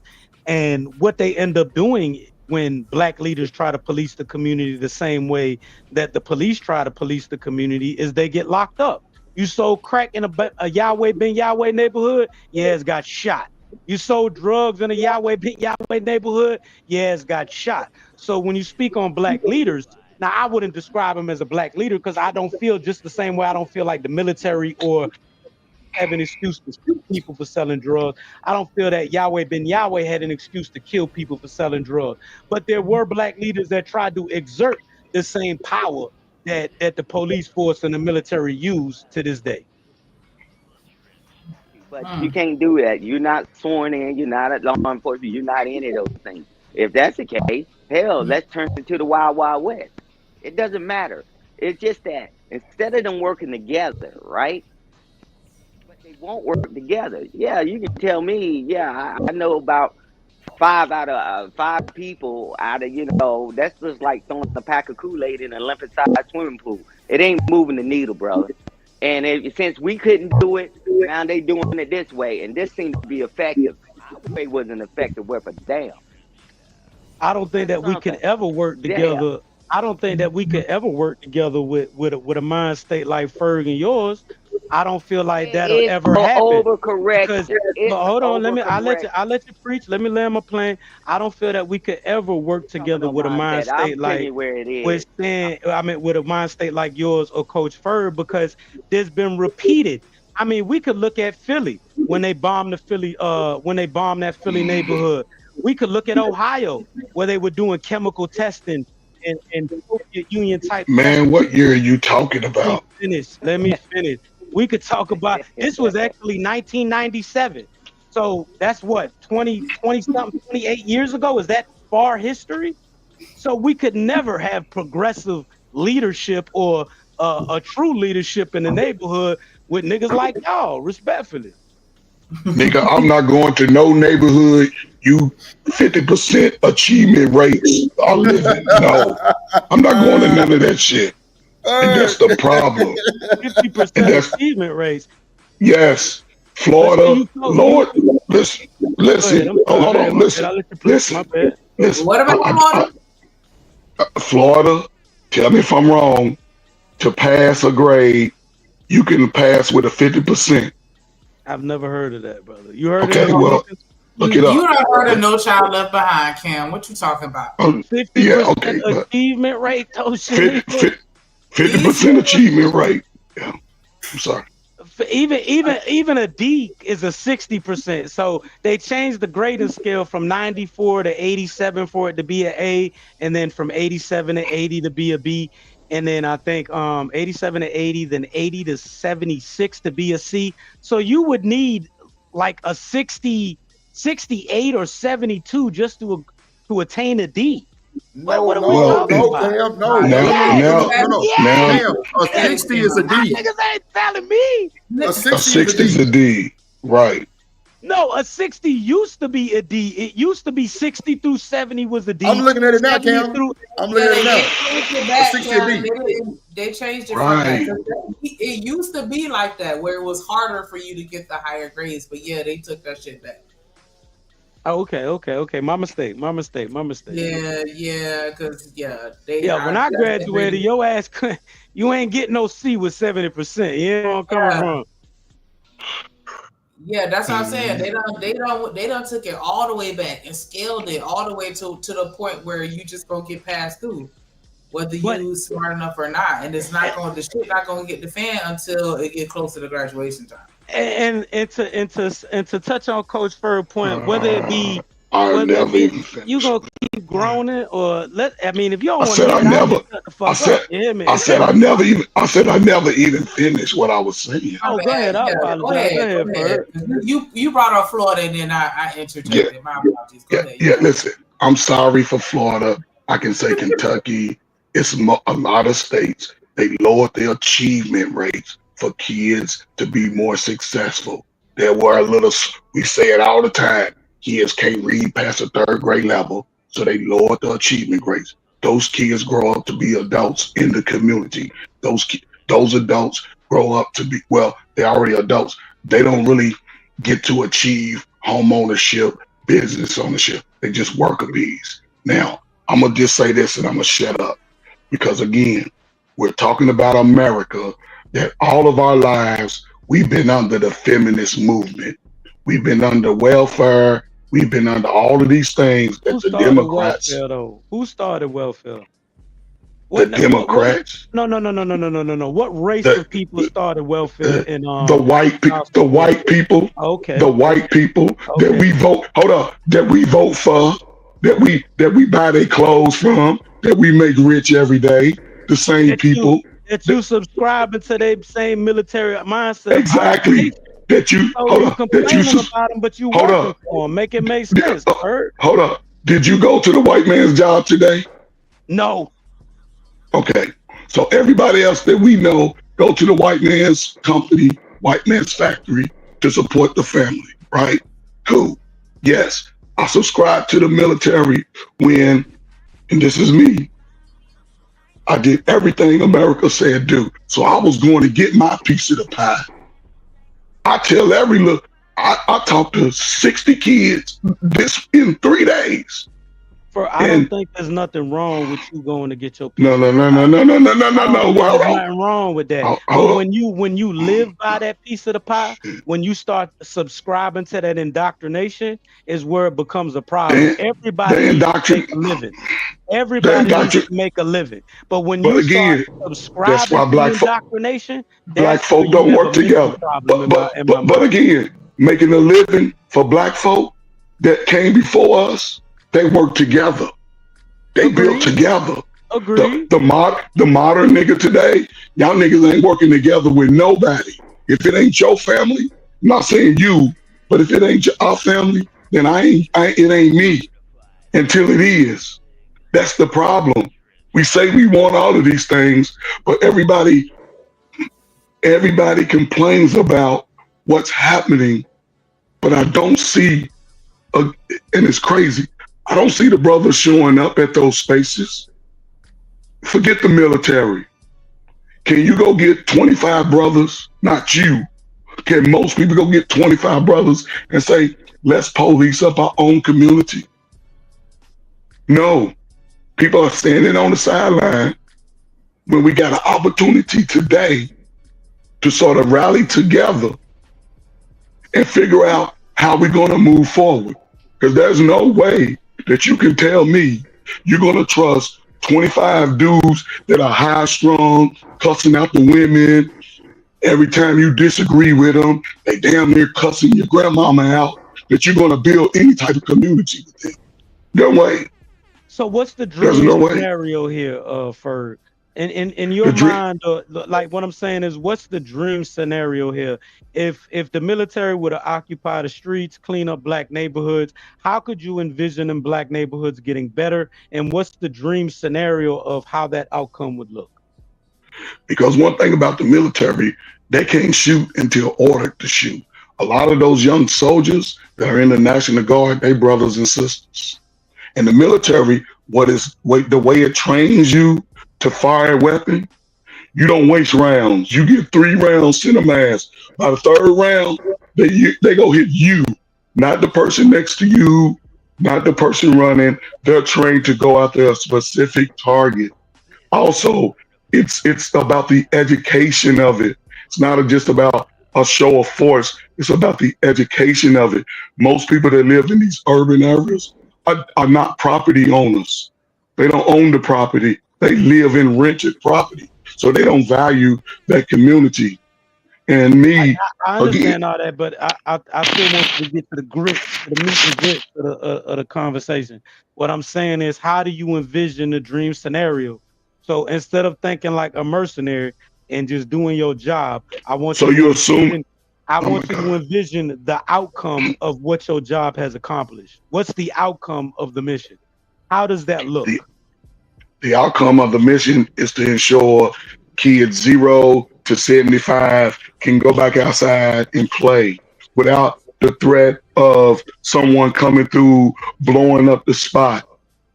The vision that they will be more secure and want to be in a place that they can grow up in, where people starting work together. And it's unfortunate that we have to do it by force. But this is a modern day. We are way more armed with information. And if nobody's willing to go get the information and move accordingly, what do you think the children behind us are going to do? They have no clue. But first, So, do you see how asinine? I'm sorry, real quick. But it's, Shout I'm out to sorry. Marcus. Shout out to you. What's up? What's Jordan, up? shout out to her. How you doing? How's everybody doing? But just cool in it. God. Do you see how asinine that sounds? Because Let you're me tackle saying your that. question. Let me finish real quick. I apologize, Stan.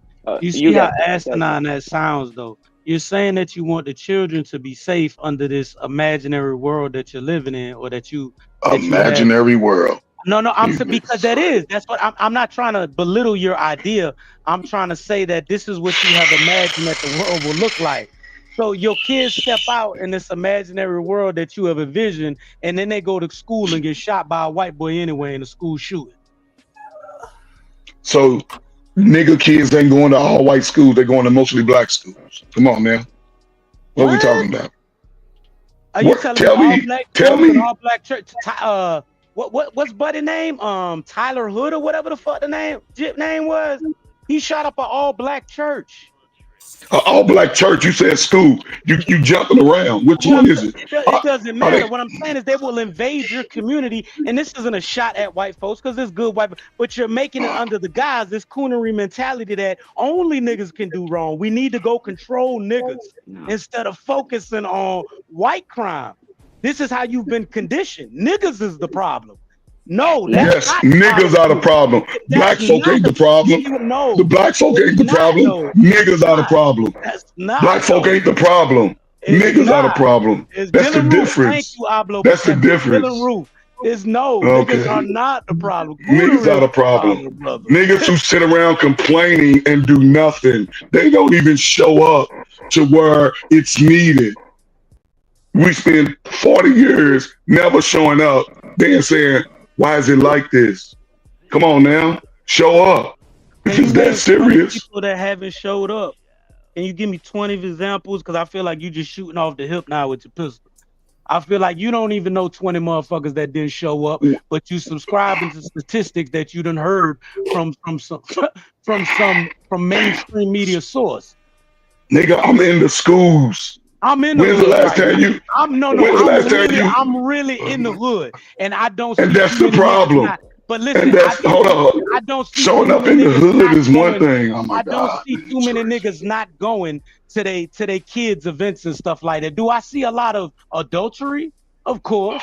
Do I see a lot of young niggas toting pistols? Of course. I can't pick you 5 niggas out this hood right now that don't show up for their kids. What the fuck are you talking about? You talking about your neighborhood? My neighborhood. And I live in a your neighborhood. Hold up. Your neighborhood, right? There's other neighborhoods around the country. They have to sign their name when they come in to these places. Let's use these imaginary things now. There's other black people around the country that ain't doing the behavior that you're doing. Since we're subscribing to imaginary ideas, there's other black folk don't have problems. In other Hispanic communities around the world that ain't doing what you're doing, brother. Those black folk ain't got the problem. Describing. Those black people that are. Instead, they have a problem with pedophilia, rape, and distribution of child pornographic material. You're right. So the niggas got. Hold up. So the black folk got problems with pedophilia. They shoot up. Rape. Come on, man. We're talking FBI crime statistics right now. 70% of white people, this doesn't include Hispanics, 70% of white people commit, 29% is the white male population. They commit 70% of child pedophilia, rape, distribution of child pornographic material, and trafficking. What are we doing? Instead, who's arguing that? Hold on. Who's arguing that? Argue that. You just said. I never. You just said, but niggas ain't doing that. No, niggas ain't doing that. I said niggas ain't showing up. Schools. These niggas, man. The no, these niggas for real. White kids shoot up white. White kids shoot up white schools. You'll never ever get me to subscribe to that listen, bro. And listen. The coons, hold up. The coons stay in the projects. The coons, no sir. The coons stay in the projects and never leave. The coons stay there, master. I'ma stay in your plantation, master.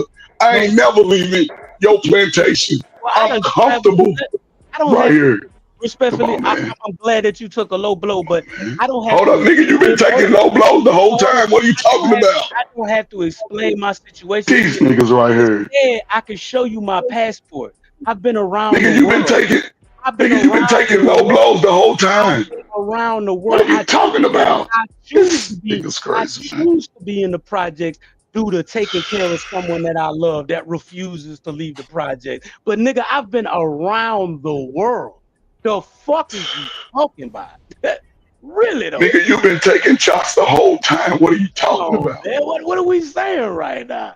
Stick to the So for the niggas in the project, please ensure for all the niggas who want to stay in the project, please ensure that the numbers go down even further. When they say they're gonna, when they bring it up something based off the community issues, make sure you show up. When they say we need parents to show up, people that you talking about that need to show up, I just told you I can't count on one hand fathers in my projects that are not involved in their child's lives. You using numerical data from shit that you don't even see with your own eyes. You using data from shit that you can't even see. Damn, man. Man, did I tell you? Did you hear me say I'm in these spaces? I have a sign-in sheet. This the internet. I don't give a fuck what a nigga come. I'm not talking about no fucking internet, boy. Damn, I'm not talking about no fucking. These niggas don't listen. I'm not talking about no fucking internet. I'm not talking about the internet. I get the numbers from school districts. I'm not talking about internet.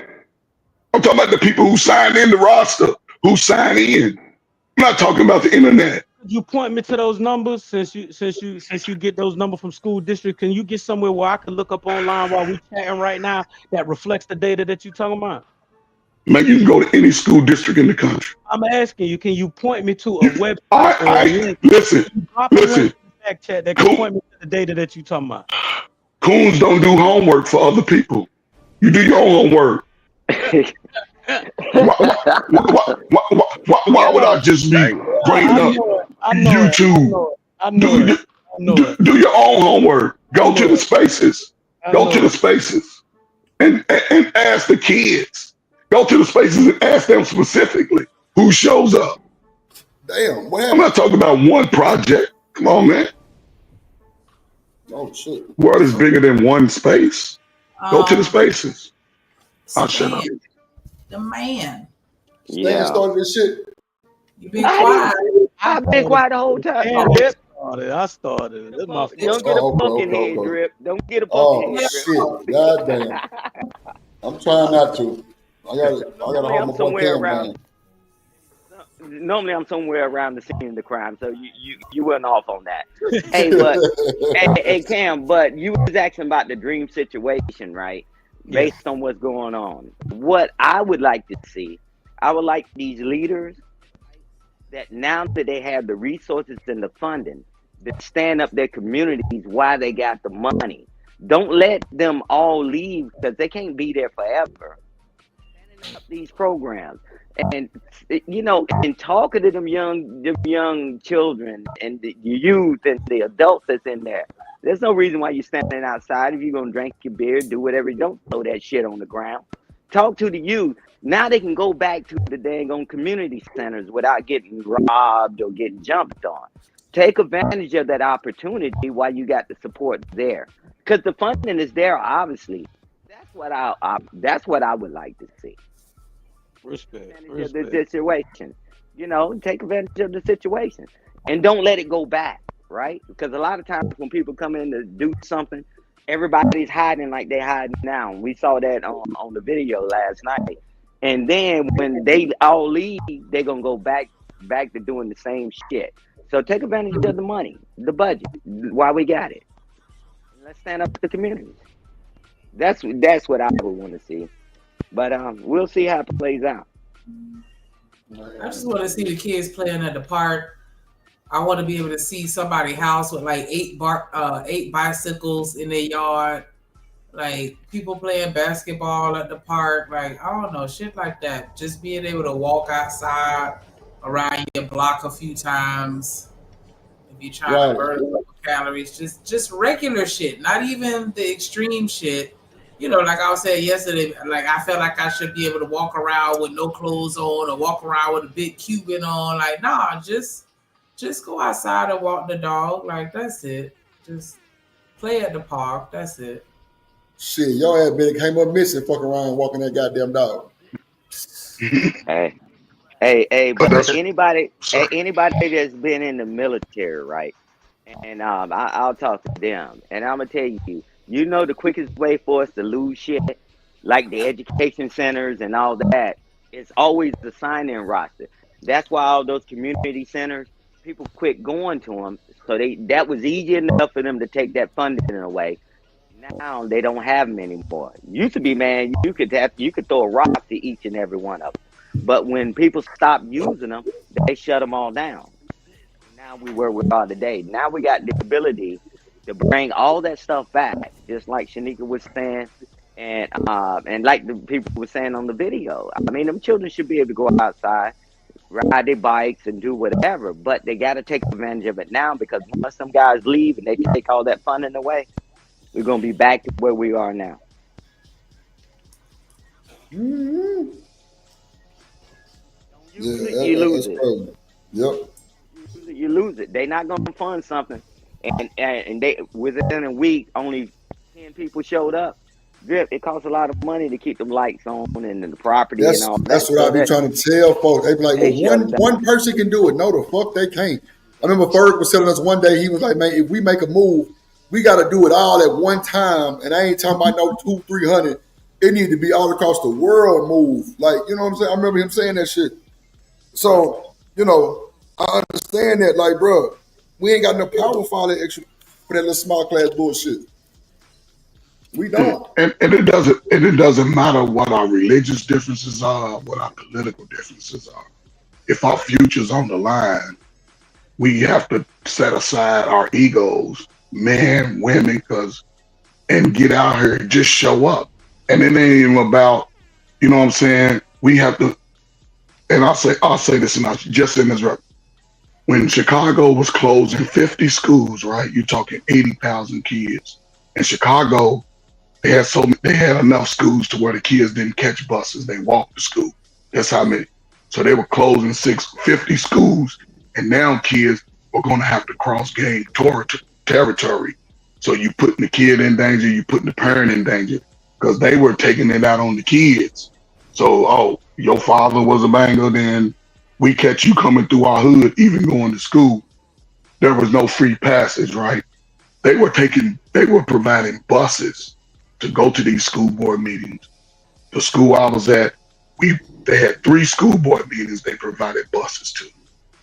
For all 3 meetings with 700 kids in that school. And this is just for this school. 15 parents showed up the whole time. So what I'm saying is this: for any of this to make a change, for us to get any, I guess, leverage on what we want our future to be, regardless of how we argue on YouTube about black, white, girl, boy, whatever, when it's time for us to show up, we have to show up. We have to. And bring our children to show up and say, hey, this is for your future, not mine. Y'all niggas 40 years old, y'all old too. The kids are looking at y'all like y'all dumb as hell too. So when you look at the numbers, I don't know, the school district says all that. Reading proficiency below grade level. So we gotta do better. We gotta do, and not everybody's built for it, I understand, but there's other things that people can do to ensure the younger people got a future. People are living in a way like they're expecting it to be the end of days. Panicking. We living in panic right now. You know, so, hey, I don't know, man. I'm just going to keep working with the people up under y'all. When I say y'all, just, the kids that are out there needing it. But I don't know, man. I don't know what to say, man. Yeah, YouTube done gave me a headache over the last month, so I'm like, let me get on back out there, man. Instead, man, look, brother, I ain't forgot you, man. I got that stuff, man. I'm gonna make sure I'm just make sure I try to, you know what I'm saying, finish it up, man, and get it to you, man, hopefully before.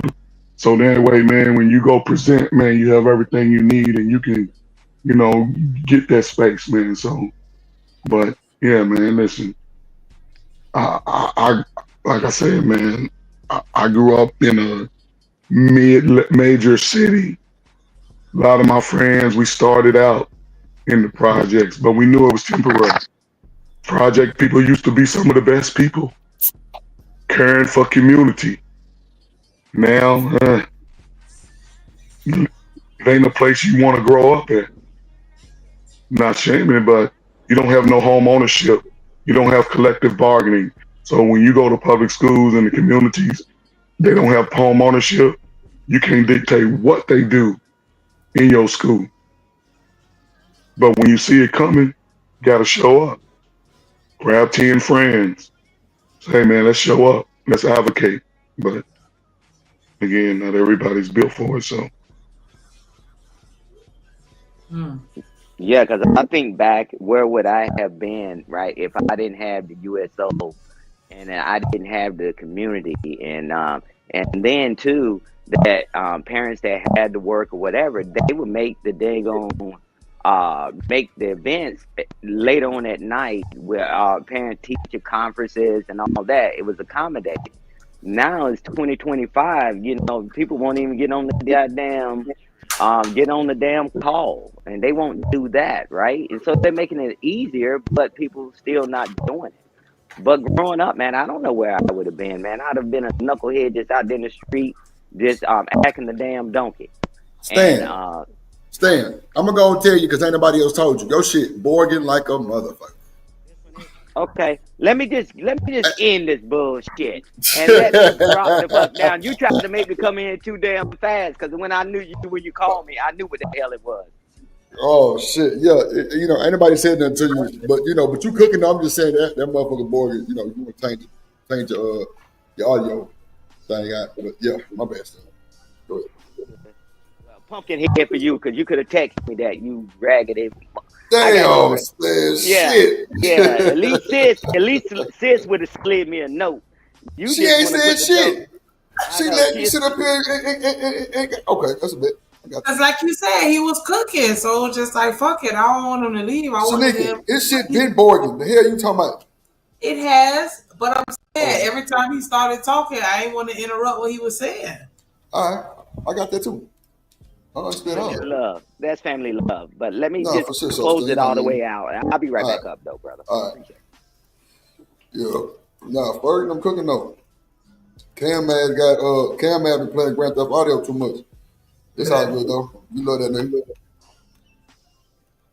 But we do have to do what we need to as parents to put ourselves in positions where we can be better for our children, because we're the conduit until, you know, they end up out there in the real world. And then at that point, I don't want to say they by themselves because they not technically, but technically, you know what I'm saying? And then at that point, a lot of times it's too late. And so Ferg, let me ask you this, Ferg. Since you got your new job, right? What are you seeing that you ain't seen? What are you seeing that you ain't seen in a long time? Meaning, like, you know, like the behavior with the kids and shit like that. Like, is it something new? Is it something different? I mean, or is it the same pattern? This is the first time I worked in a middle school since maybe 2015, right? 2016. Right. I go around to every table, one lunch, right? And I'm talking black, white, Asian, African, other mixed races, and they all sitting together having conversations. Right. And they are asking me questions about life. They ask me questions like, you know, what do I do? What, you know, how can I get better? And I asked them, like, is anybody working with you outside of school? No, figure it out on my own. And I can see now that most kids don't get off into race into the high school and early in adulthood. Really? Because these kids are mingling, just black, white, they being friends, they getting to know each other. You know, middle school is a quirky time. Everybody discovering their new identity, you know, and I don't see what I've seen. I haven't seen a lot of bad in the kids, in the youth. I haven't seen that. I had to break up a fight yesterday. 2 white boys fight. And you know what the white kid did to me when he got down to in school? He apologized to me. I'm like, what'd you apologize? Well, you know, you held me back and I tried to run past you. Man, you wasn't going nowhere. You good. Then I had to explain to him, what if you'd have hit your head trying to get past me, split your slit open, then we got to call your father. You right. I coach girls basketball. Guess who's giving me the most problems? The 2 black girls. Damn. On the team. And one of them's father is a coach. And I done talked to both of them. I talked to both parents though. Not saying that they're gonna continue to be a problem, but I understand the culture.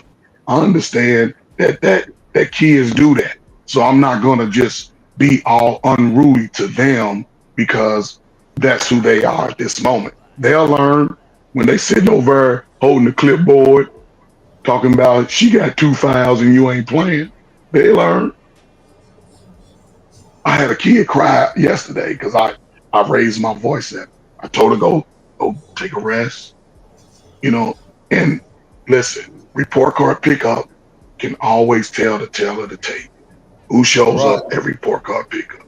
Mm-hmm. I don't see a lot of fathers at all, and mothers. They come early, especially in middle school. 6th grade, they showing up. By the 8th grade, they know what their kid is. The numbers go down. Right. And in high school, it's even worse. Freshmen, boom, you got parents. Juniors, seniors,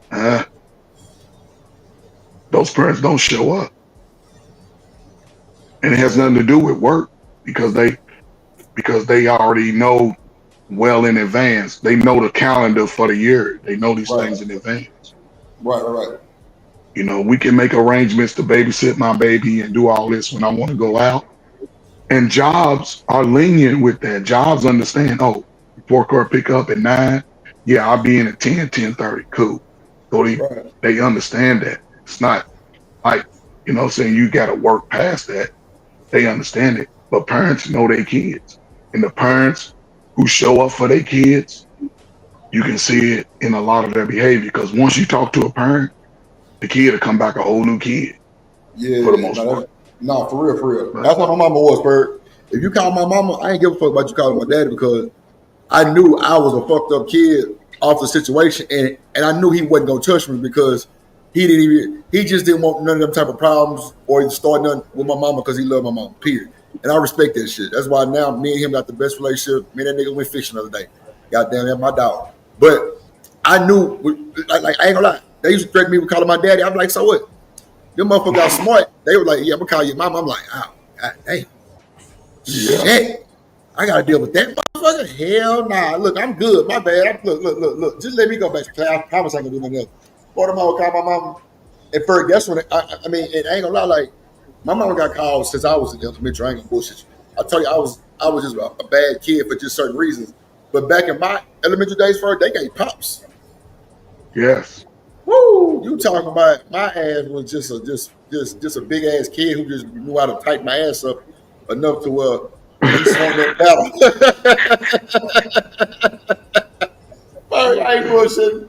My ass was bad, bro. Boy, but look, when they called my mama, Ferg, they let my mama hit me with the paddle, Ferg. Ah, man. I had a black principal. Ferg. And I remember my 3rd grade teacher, Miss Brown. Lord Jesus, that woman would grab your ear, Ferg, and wind your shit up and drag you out your desk, man, and dare you to call your mama. And matter of fact, she'll call your mama and tell her she did it, and they wouldn't say shit. Yes, and that was one of the last. But they phased that out like early 2000s. They sort of late 90s, early 2000s. They sort of phased out corporal punishment, right? You know what I'm saying? So instead of you getting your licks, getting your ear pulled, and you going back to class, now they suspend you, right? Yep. But here's the thing, though. Here's the thing, and this is what the system knew.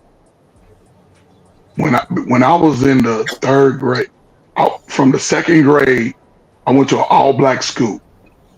The teacher, they'll deal with you, call your mama get on you. You came back to school better. When they started busing, now you going to school where there's white teachers. Now they suspend you. That's worse. But now I don't see the Miss Butlers. They not there in the school no more. It's Shaquita with the tight skirt on. Ooh, teacher babe. Yeah, they showing up, and it's crazy because even the teacher that I replaced, they never said why he got let go. But I talked to the students, and when the students was like, "Oh, are you replacing Mr.?" Yeah. Oh, he was a creep. What you mean by creep? Well, you know, he was weird. Okay, that's all I need to know. But I understood what it is. Mm-hmm. But again, that's why I asked, again, the kids, one thing I learned about young black folk, when they realize a parent will show up for them, regardless, good or bad, just show up, they change real quick. When they knew they was gonna call your mom and your mom was gonna come up here and deal with you, by the time you was in middle school, high school, you sort of played out of that. Like, I ain't got time for that. Mm-hmm. Now they call your parent, she coming up there to cuss the principal out, the teacher out, security out, and the kid understands that, so they show the same behavior. Don't forget she doing the bathrobe and the bonnet. Bathrobe, a bonnet, and some of them tight ass leggings, they go up a crack. Lord Jesus. Because they ain't wearing no pants no more. They coming straight with jiggling, slapping them shoes on the ground. Shh, shh, shh, shh, making that sound. That's the sound they make. Bird, they got a big ass sign outside my nephew's school. I told you that motherfucker say dress code for parents. Oh my God. See what I'm saying? Come on, man. That's why my mama gonna come up there, man, with her breasts out and her booty hanging out. Come on, man. Respect for the hands and her goddamn postal worker, goddamn shit. But ready to beat some ass in her Dooney and Burke person.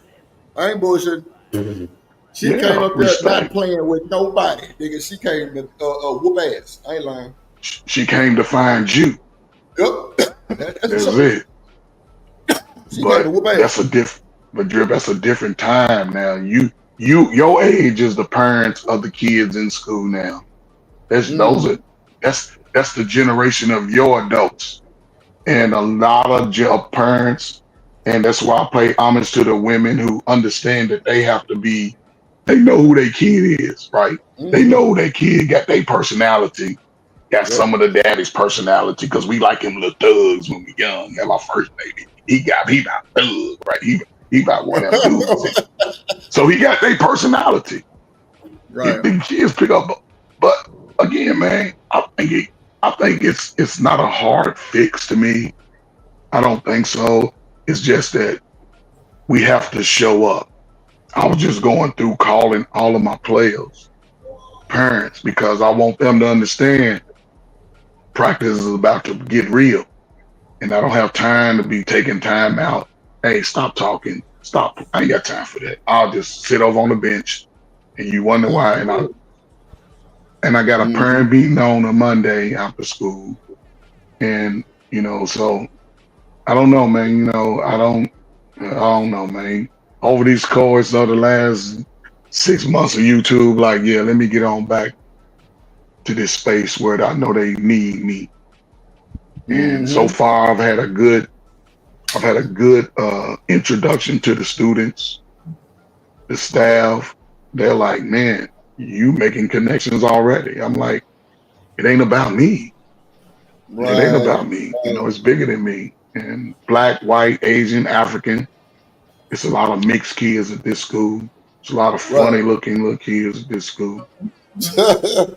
Not funny. Yeah. But first, you know what though? You got that mentality for well, you know, you done seen some shit, you done been through some shit, you know what I'm saying? You done been to the military, so you got kind of like a certain discipline.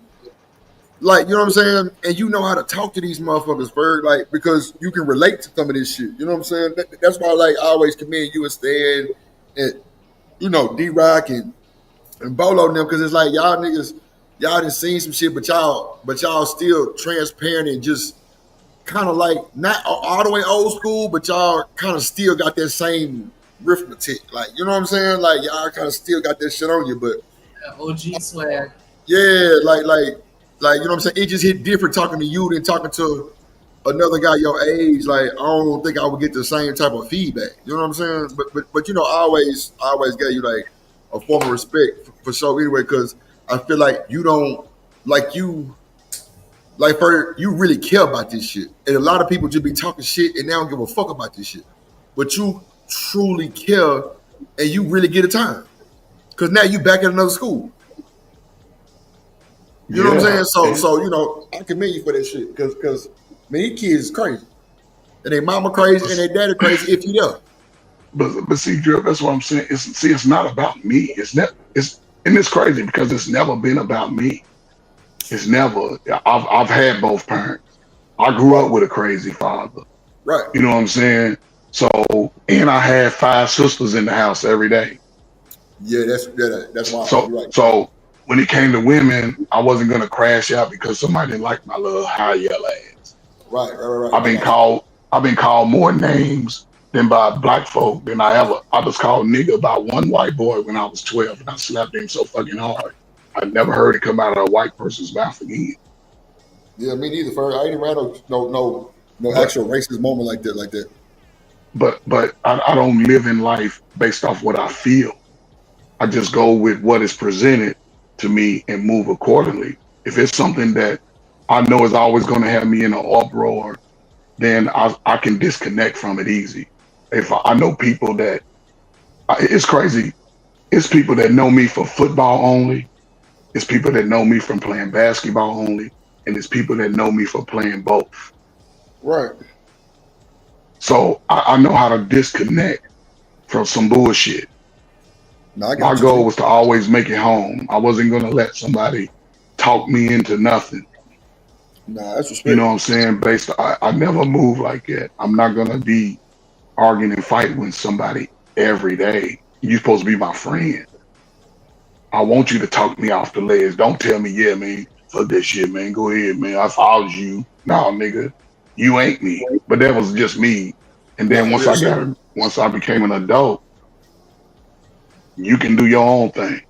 We going out, Drill. Guess what? You driving your car, I'm driving mine. Facts, Ferg. God damn, boy. You say, oh, I did that shit. Nah, nigga, drive your shit. Because when you ready to go, hop in your shit. Because I ain't gonna, then, you know, you fuck around with these little sack chases. That's all you, my boy. I'm out your way.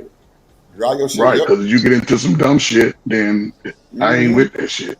Because we ain't go there for that. We went there for the ladies. We ain't go there for no niggas. Right. That's how I went to them. They're gonna fuck around and find out real quick. Yes. But you know, it's different, man. YouTube is a different space, man. Like I said, a lot of people on YouTube, they'd have been slapped around life, been in and out of jail, sold drugs. We done all had that, you know what I'm saying? And it's a space where people can sort of vent that, but they never addressed it early, or they never have gone back to the person that's harmed them. Shit. Gotta get back to that person. That video is like perfect for this conversation. Why you say that?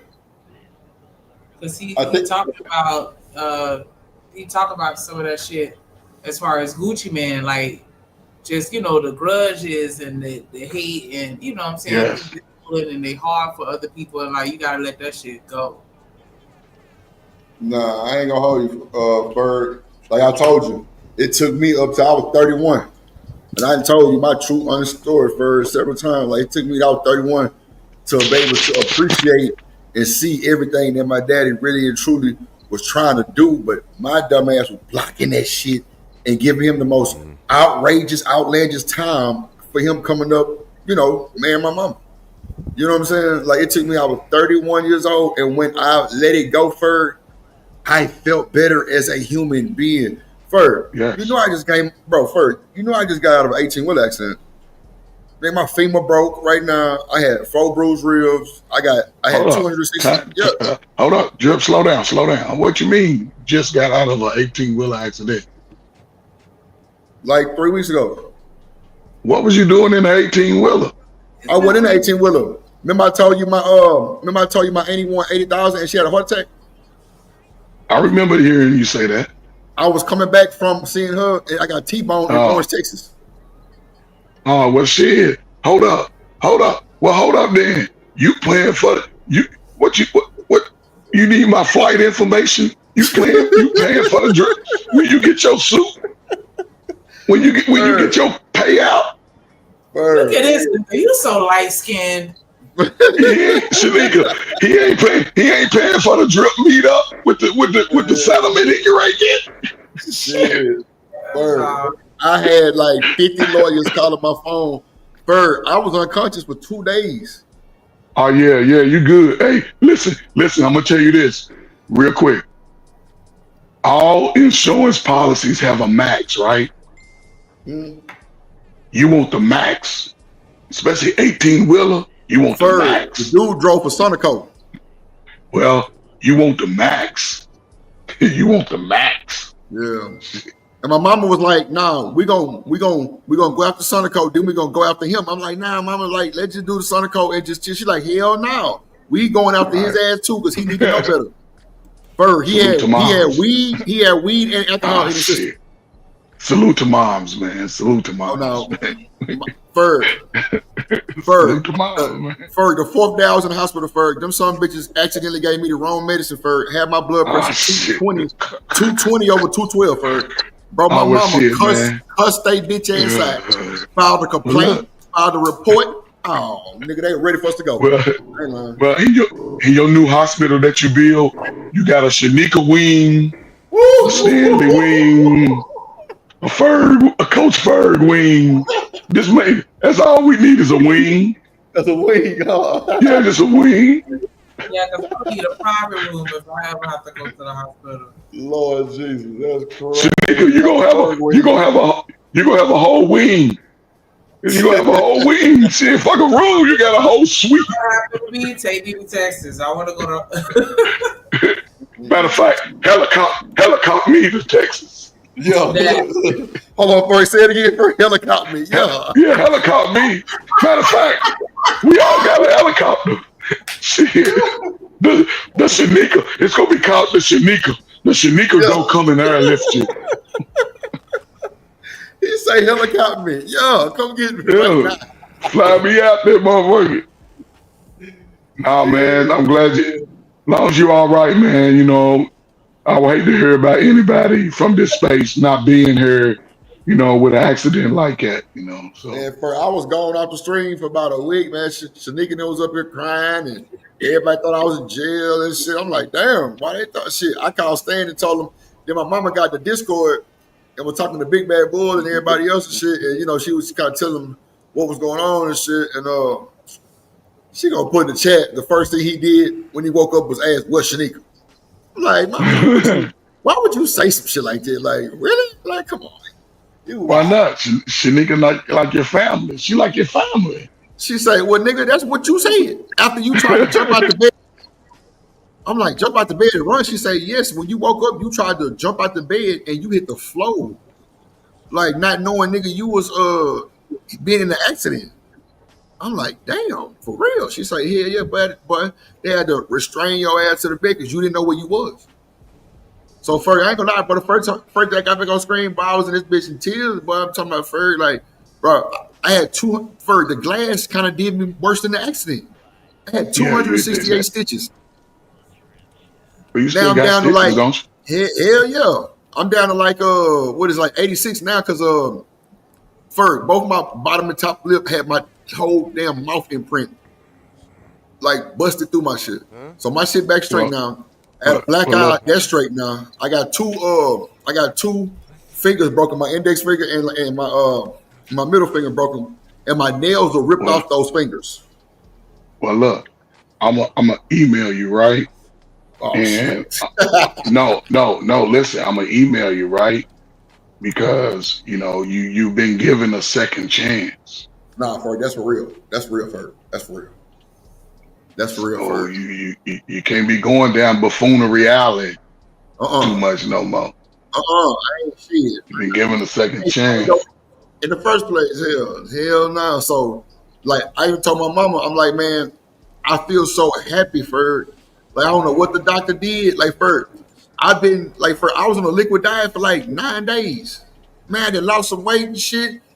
I'm talking about, like, I just started eating regular food like a week. Man, my ass got in the hospital, called myself trying to get on the stream real quick and, like, just tell everybody what happened. Barely could talk and had to go back to the hospital I had to rush me back to the ER. I'm like, God. Yeah.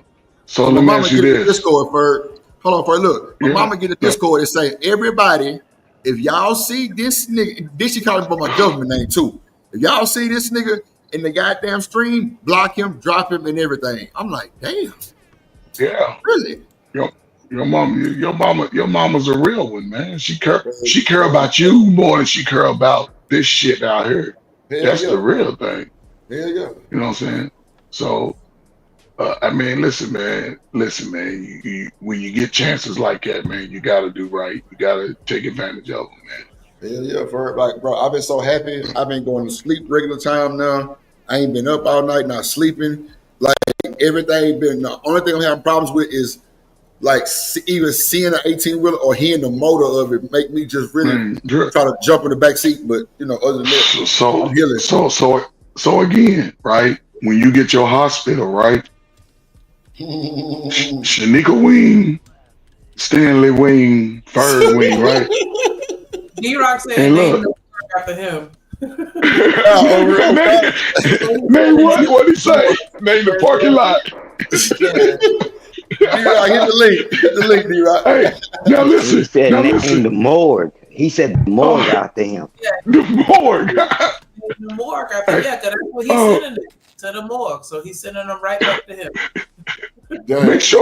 Make sure you go to all your physical therapy. Yo, make sure your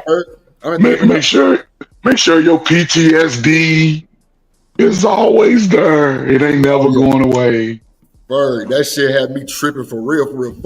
Fuck even trying to play.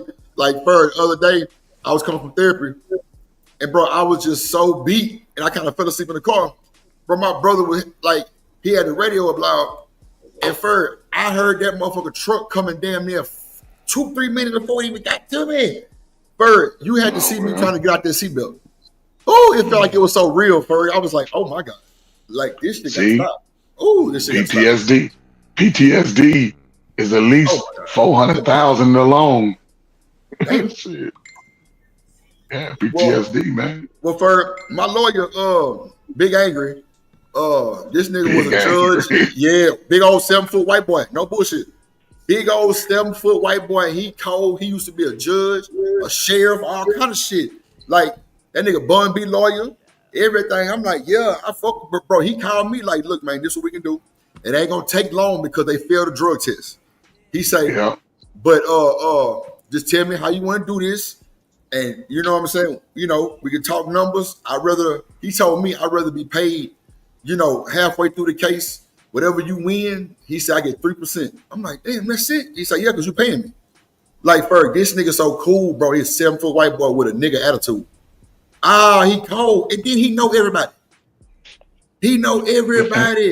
Like, they on the golf course and shit. So I'm like, yeah, I'm going to go with you. But Ferg, he say, man, whoo. Ferg, the number you know what's crazy? He say, even if they settle, this is what you're looking at. My damn near past that. Yeah. Because that 3% can be 300,000. Nah, that's cool. He can have it. Ferg. Yeah, that's what I'm saying. That's what I'm saying. So he understands. Mm-hmm. So yeah, man, shit, man, just Big still. That Big Angry from Fox Soul. Come on. Come on. He wasn't asking, he was co-signing. Yeah. He said, he said, name the delivery room at Big Rock. He said, delivery, labor and delivery at Big Rock. Big Rock is a motherfucking Houston. He know Big Angry. He be on the news and everything. No bullshit. 7-foot white boy. He said, name the... That nigga stupid. Black folk, we crazy. He said, name the delivery room after him, though. Big Rock. Yeah, labor and delivery at Big Rock. That shit crazy. Nah, I'm telling you though, Ferg, like, man, them folks, boy, them folks told me a number. I say, God damn. Then my auntie, who actually got out the hospital from a heart attack, I think she just got her money like about 4 days ago. She won $80,000 before she had a heart attack. And boy, she came by the house and she like, look at you. You looking like you're healing. I say, Auntie, you were just crying about 3 weeks ago. To me, it's my fault. It's my fault. I'm like, man, you what? She said, baby, I didn't know what the hell was going on. You was swole up and you had a bandage across your eye and you had that motherfucking thing on. I'm like, oh shit. Man, what's wrong with black folk? Emperor Kojak said, name the heart surgery wing Kojak Institute of Cardiology. Kojak. Oh my God. That shit's like a rip this shit out. Man. Yeah, man. It's like hospital. That shit sound good though. No, I'm just saying, man. Nah. Don't name anything after me, Drip. Just give me some money. I'm trying to hide my money. No thank you. Stan gonna be the ICU. Stan ICU or Stan the man ICU. Hey, and put the banner up there, Pumpkinhead season. Yeah, that's what I'm saying. That's the Pumpkinhead department, Stan. You in the Pumpkinhead department. Yeah.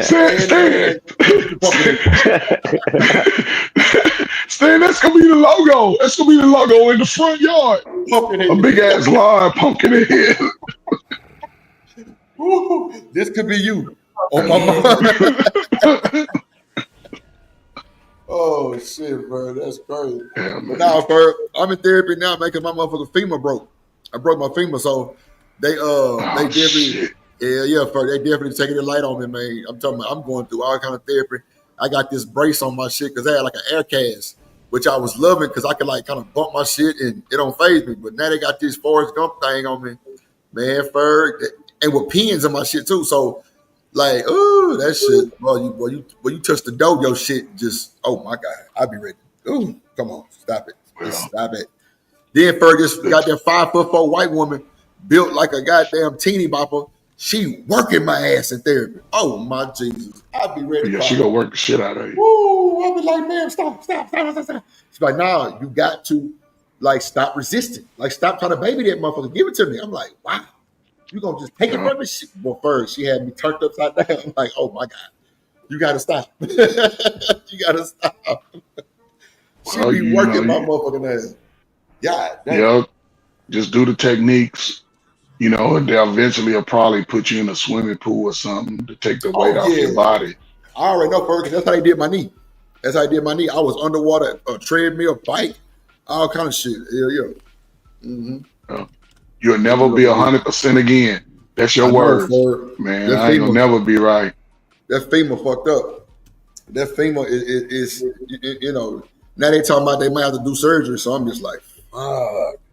I was not looking forward to that, man, because that means they're gonna put me in another cast for another long ass time.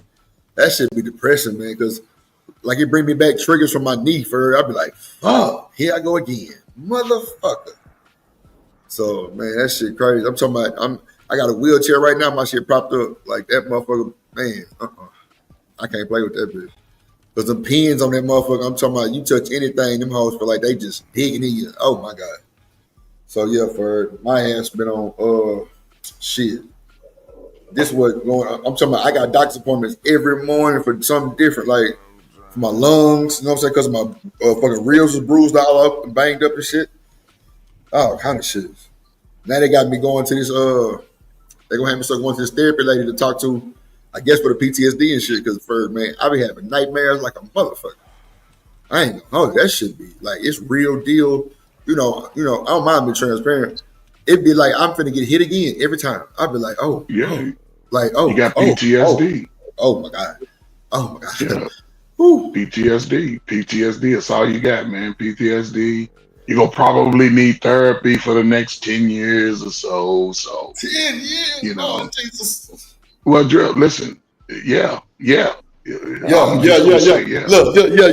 Because them hoes come find the goddamn YouTube thumbnail, like, wait a minute, that motherfucker, no, therapy for 25 years. I'm fucked up, Bert. I'm fucked up. Hey, Drip. Yes, sir. I'm gonna need you to hook me up with the best camera, because when I get ready to go in this VA and do my rating, hey, bro, you gonna see a show that you never seen before. I don't know why everybody want to be tough at the wrong time. Man, I done did my tour. Yeah, man, it ain't time for me. Because tell them, Coach Ferg, they follow you, they watch you in the parking lot, right? When you get out the car and you just and you ain't got your cane no more. And then when you get to the door, now you all no, sir. Man, hey, I'm gonna need you to hook me up with a camera, because y'all gonna see that video. You was like, God dang. Yes, sir. I ain't gotta be tough no more. I ain't gotta be all whore and all that shit. Nah, bro. Man, you gotta claim in. Yeah, I'm getting all my medical records and all that. That's the stage I'm in now. I got a partner, man. He's over 100-something%, and he retired first sergeant and all this other stuff, because he tried to let somebody do his, and he said they was playing around. So then he did his own, and he got the inside track on that. But I'm telling you, man, but PTSD, man, that's something really serious, man, that really triggers people. That's why when everybody was calling me and, all that, woo, woo, woo, woo, woo, woo, and I'm like, I said, don't worry about it. I said, hey, just chill. Let's just relax a little bit.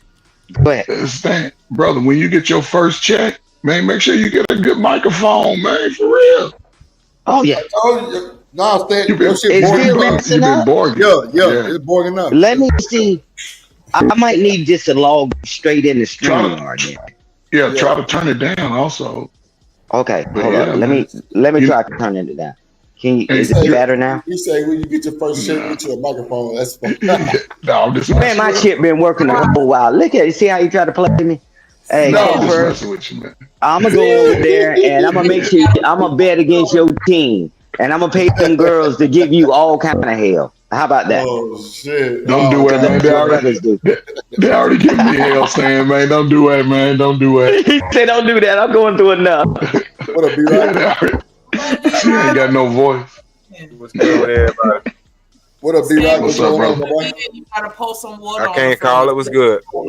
Man, shit. Up here talking shit. Man, I don't work for the phone. I've been listening in the background. Yeah, I don't work for the phone company there. So D-Rock, did you hear what Cam said that them little niggas gonna be on the front line? Did you hear him say that? Yeah. So what did you think about that? Shit, they are. They are gonna be on the front lines. Laid out. Yeah. I mean, unfortunately, but see, this is my thing, though, Drip. Like I said, we talking about a generation of folks that's tired, that's fed up with everything. Let me put it like that. Right, you know what I'm saying? I got you. Because Generation X was an experiment. Generation Z, they ain't know what they were gonna do with it, and now this is a new generation. This is the millennials. Y'all ain't. And when I say y'all, I'm talking about the powers that be. They ain't give them nothing to live for. Ooh, I heard Shanika was saying something about the kids outside playing, and when I see that, I think that's a good sign. You need to see that. We need to see kids out there playing. I'm with that. That's what she was saying. Yeah. But if you think about it, for a long time, kids ain't been able to play. Right. Yeah. That's what she was saying. Yeah, you got all kind of crazy folks on the loose, and people just weird out. You know what I'm saying? And the whole temperature of the nation ain't safe. My bad. Go ahead, Shanique. No, I'm gonna say down here you can't even go to the football games because they shooting out the stadiums. Like they ruin every fucking thing, man. Right. Yes. Right. Yes. But, and what is? Oh, go ahead. I was gonna say, what is high school without the sports? What is high school? It's nothing. Basketball, football. That's where you learn that socialization. That's the greatest opportunity. And again, you saw it in Memphis. Niggas talk a lot of shit, but Memphis, they talking about how they done cleaned, you know, you can go outside now. Kids can walk out and play outside. So it ain't gonna be as dramatic as a lot of people are scared and think it's gonna happen. Because again, the orders are strict. And they're gonna realize that they're talking to some of their relatives. Because there's a lot of young black men and women in the military who are in the reserves and National Guards. And the reserves and National Guards, that's what they fought. They fought the United, this United States grounds. That's what they do. They the first to go to combat. You won't see no regular army. You go see National Guard and Reserve. And those people got to go to, they got jobs.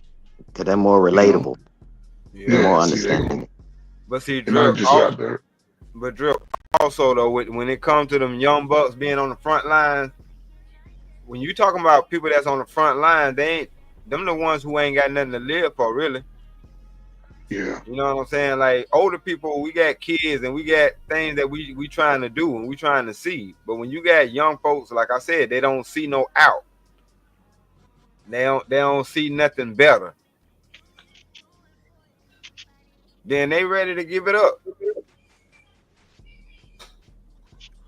So a lot of this stuff that be coming out, especially like Chicago and stuff like that, like you got to listen to them. They telling y'all. And it's coming from the horse's mouth. Like, nah, we fed up. And we ready to fight back. And really, it's overdue.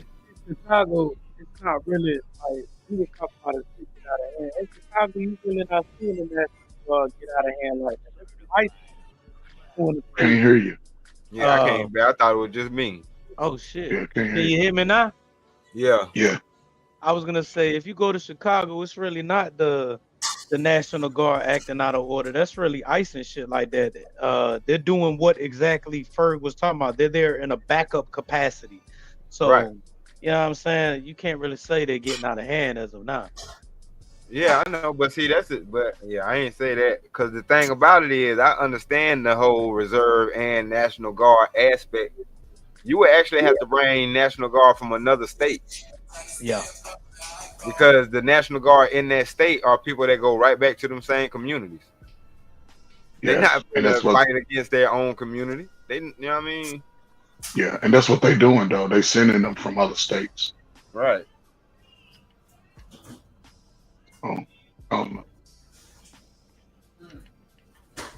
But like I said, man, these folks, some of these folks ain't got nothing to live for, and they ready to go for theirs.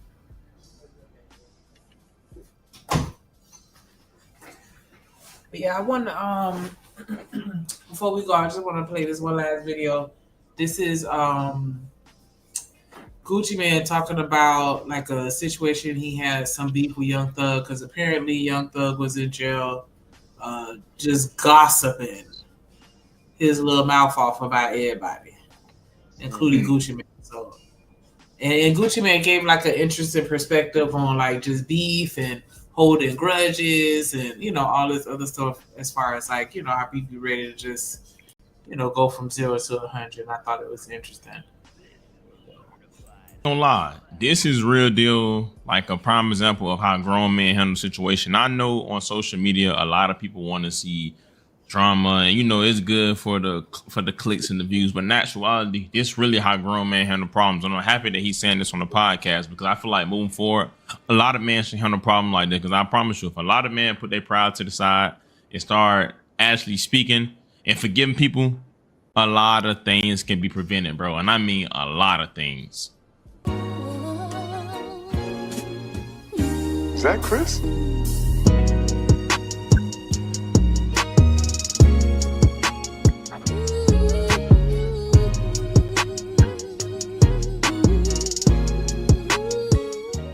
Man, what is good, YouTube?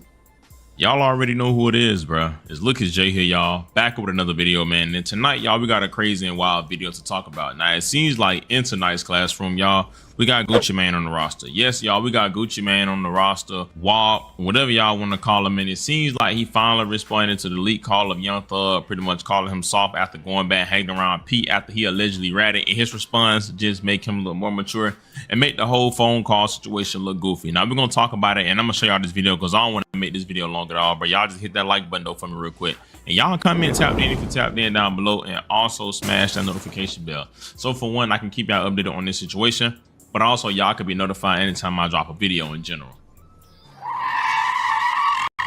Now, before we get into this crazy video, y'all, I know I got to shout out my people, man. Shout out to Tillman Williams Kennels, man. Y'all know Tillman Williams Kennels. Y'all know I usually come over here talking about them.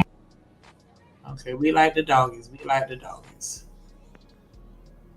Oh, fat head ass dogs. Okay. His recent interview he did with Big Facts, you know, I'm pretty sure y'all know, with Jade, the guy Big Bang, and I forgot the other guy name, and pretty much he spoke on a lot of things. Now, one of the things he spoke on was forgiving Young Thug. Now, just to give y'all a quick rundown, and if y'all unaware, back in like either last month, early last month or late August, pretty much Young Thug was getting slandered all on social media because jail calls were getting leaked, and he was talking about a lot of people. And one jail call that got leaked was pretty much him talking to Mariah DeSantis about the QC CEO P being a rat. He spoke on how Gucci pretty much dropped it from the label and said that, you know, Gucci started rocking with him because he ratted, but then went on to say that Gucci still rock with him now, and said that, you know, pretty much he went to jail and he got soft. Beat him all. Then the police came there and got him. He made him stay in there till the police got there. He said, this man killed my friend. I'm scared for my life. He trying to kill me. That's a fact. That's a finished fact. He used to be signed to Gucci. P used to be signed to Gucci Man. When Gucci Man found out that shit, he dropped it in. Cause P used to try. I thought y'all weren't supposed to be having these types of conversations when you incarcerated. What are we doing? We're not supposed to be gossiping when we're Hell no, you know, man, right. That thing come on every 15 seconds to let you know this phone call is being recorded. Yeah, man. Did Mariah leave this man too? She did, but I heard she went. I think she went back to him. Oh, okay. Yeah, because Glow did like a diss track or something like that to both of them. I can't believe y'all still think it's the same nigga that went to jail. Talk about Guwap. You talk about Guwap or Thug? Yeah, Guwap. Nah, that's not the same Guwap. Yeah, that is not Guwap. But that's a whole nother story for a whole nother day. That boy. This is how they transplant people and put them in certain positions, and they make us glorify them or even have conversations about them. You notice everybody under that boy label, any major artist under that boy label, then went to the feds. Yeah. Yeah. Yeah. They had to, because to be honest with you, and I wasn't even no super Gucci Man fan. Cause I was with the other side. Oh, you was on the Jeezy team. Yeah. Okay. You know what I'm saying? I was with BML, so I wasn't at liberty to be a Gucci Man fan. But anyway, at the end of the day, we still seen what it was. That man had a natural following. And the industry had to put a close to that shit. They had to stop that. When I was in the projects and I seen babies with their Pampers on singing this man's song, they ain't got real words yet, but they know Gucci Man songs. My shirt off. I knew that man had a cult following. And they had to silence that thing, man. You see where his little cuz at? He handling business. Which cuz? Who you talking about? Waka Flocka. Yeah, they don't even talk no more. They recently asked, I seen somebody ask Waka if they think Gucci a clone, and he kind of deflected. He said, I honestly don't know. And then they asked him again, he says, I really don't know. But that's your answer right there. It's either a yes or no question. How you ain't gonna know your cousin? But you notice he won't even have contact besides Keisha Dior. He won't have contact with, like, he recently did a song with OJ, but I want to see a video drop. Like, did him and OJ link up so OJ could actually see him, shake his hand? Hell no. You know what I'm saying? That's what I want to see. Like, bro, no. That's the thing. He secluded himself from all his family. Like, what you do that? Why you do that? Because that's part of the plan. That's part of the thing. Like, they tell you all this in any kind of government agency. When you go deep undercover, you got to separate yourself from everything you know and love. That's a big one, though, there, D-Rod. Saying It is. Gucci a clone. But I really don't believe that's the same Gucci man. But that's some wild shit if they able to do shit like that. But they are able to do shit like that. Only thing, see how you got to look at it as they just basically making money off of being able to swap somebody out. And they've been doing it to us. We create something, because regardless of what people say, Gucci Mane created his own genre of music, y'all. Yeah. The real Guwap. The real Guwap created his own genre. Point blank, period. I'm a big Guwap fan, and it just something ain't right. Even the lyrics, if you listen to his lyrics now, I mean, I guess everybody kind of lose as they get older. You get less to talk about. No, hell no. It just ain't the same. Nah, I'm gonna tell you why. The real Gucci Mane put out more mixtapes than the fake Guwap put out albums to this date. That's a fact. He was dropping them weekly. To this date. I'm saying he was on a mission. He knew he was getting ready to go to jail, so he did, if I'm not mistaken, he did 10 mixtapes. And then around the same time, Weezy started doing a bunch of mixtapes. But before he did Raydrick Davis, he did 10 damn mixtapes. You know what I'm saying? Them was all his hottest ones. Chicken Talk, right. EA Sports Center, all that shit. Man. And like I said, I wasn't at liberty to be a fan, but at the same time, I ain't finna knock a nigga work ethic when I'm looking at it. Yeah. That man ain't never ran out of shit to say, because he spoke for the streets. When you speak for the streets, you don't run out of nothing to say, because it's authentic, it's original. We're gonna know right now. Let's hear this response. Let's see how, because we know how real Guwap would have responded. Let's see how the new Guwap respond. Shit. The real Guwap responded with popping a nigga and getting off. Ooh.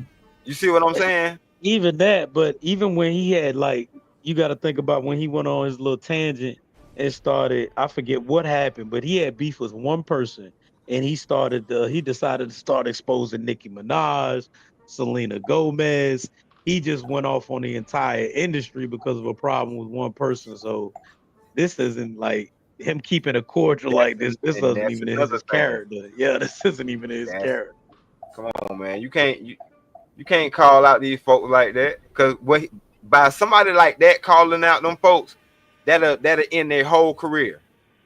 And by ending their whole career, that translates to the people that then put all these millions of dollars behind them as far as marketing and advertising and sales. That's a hit to their pocket. But anyway, you know. Another interesting, my bad, real quick. Another interesting fact is, you notice you ain't seen one person come out and say, hey, I was locked up with Gucci and the feds. We seen it with Kodak. We seen it with everybody else. I ain't seen one motherfucker say that I was in the same pod or in the same unit as Gucci yet. Bro, because if you was in the same pod as him, that means you were PC'd up. I was right across from him. I was on the same wing.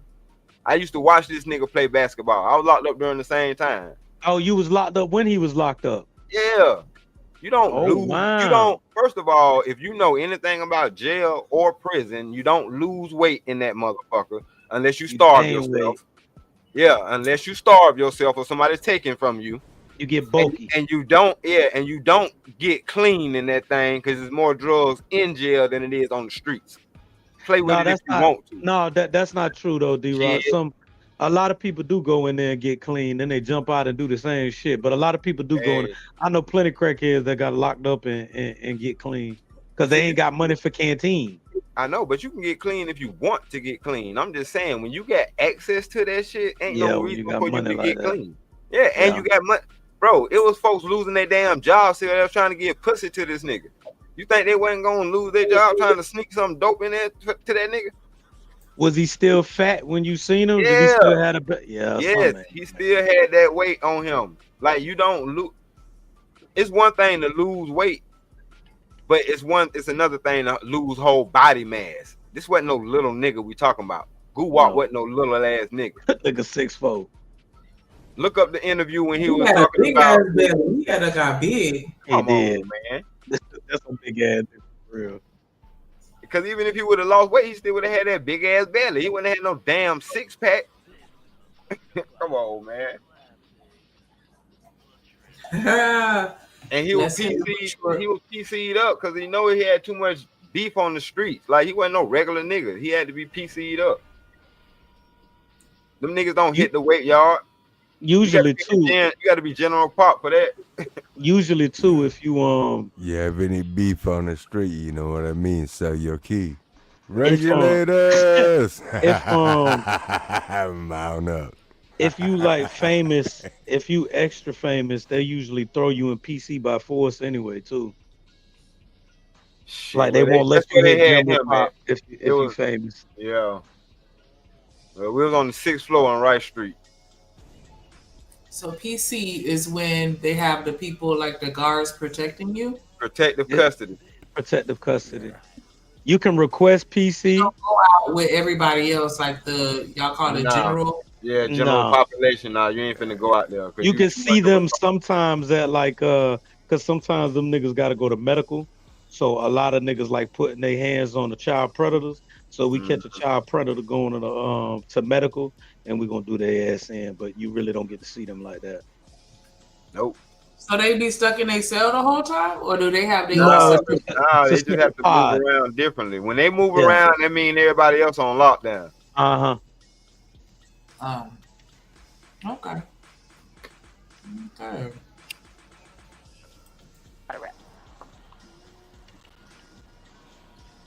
So they still friends, so how's that? Yeah. Guwap ended up going to jail. I gave that him turned so. Started fucking with a nigga. Now I know a lot of y'all remember that. Everybody was calling Young Thug Chatty Patty, saying he ain't do not one push up, he ain't read one book, he was in there just gossiping. Now Young Thug went out later on to apologize to all the people he talked about, did a whole interview with Big Bang, talking about everything. A 2-hour interview that I still ain't watched because realistically I'm just not finna watch it yet. One day when I'm on a road trip, maybe I will, but you know, he ended up apologizing to all the guys he talked about, dropped the tape, and pretty much everything is back copacetic for the most part, except with Gunna.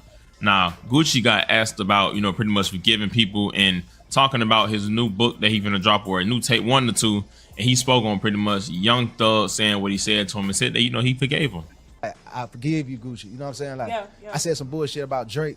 Text him some crazy jump, but once I was going through an episode, so I had to hit him back and be like, I'm sorry about that. You know what I'm saying? I was going through something. And he was like, man, you know, we're gonna get past that. Brothers go through stuff. But it felt so good that like people weren't like understood. Cause I'm straight like, I'm sorry. To everybody I said anything, cause I'm just tweeting, I'm just texting people, and I might did it to 30 people. Yeah. Some people like don't want to hear it. You said something that was so offensive, they just don't fuck with me no more. But a lot of people was like, man, we're gonna get past that. It ain't no big deal. And I'm like appreciative of that. And they not trying to hold on to that. Yeah. Nah, but do you appreciate it so much because you know, like, I probably wouldn't forgave you. Nah, I'm like that too. For real. It's like that. Like I probably wouldn't have forgave you. It's people who I won't forgive. You feel they don't get no comeback. They can't come around me no more. Yeah. But somebody forgave me though. So that makes you be like, damn, I really take that to heart because I know how I am. Like I really hold a grudge till you go. But let's say for instance, like Thug said some stuff about me or whatever, right? Yeah. And it came on the internet. But then he made a song and say, I miss my dogs about me. I immediately accept the apology because I done been there. Yeah. And I wanted somebody to forgive me. I know how that it's like a weight on you. Mm-hmm. Yeah. You know what I'm saying? You want somebody like, bro, it's okay. You know what I mean? Talk to him? I ain't talked to him. Yeah. But like I said, do forgive him. Yeah, I forgive him. Yeah, that's all. Yeah. Now, as y'all see, he went on to say that, you know, he himself made mistakes and he went to other people. So he said that, you know, he decided to forgive everybody. He did his little amends. tour because you know he loved the way that it felt when he got forgave. Is that guwap or not? I don't even know. I just know that in the prime guwap days, Thugger would have never even fixed his mouth to let that come out of his mouth, dog. Cause you gonna have to see Big Guwap. That's why he was my favorite rapper. Like a lot of niggas could talk, but Gucci could talk and then pull up to a show, and you're not gonna have that same energy for Guwap that you have when you rapping about him, bro. Like you gonna have to see that big ass nigga, bro. I don't. Nah, this is weird. It's weird. I mean, well, with that aside, do you hold on to grudges? Like, is it up and stuck forever, or do you try to, you know, forgive people for things that aren't super duper serious? It depends on what it is. Depend on the It depends on the offense, level of exactly. disrespect. Yeah, it's out of space. It ain't even just stuck.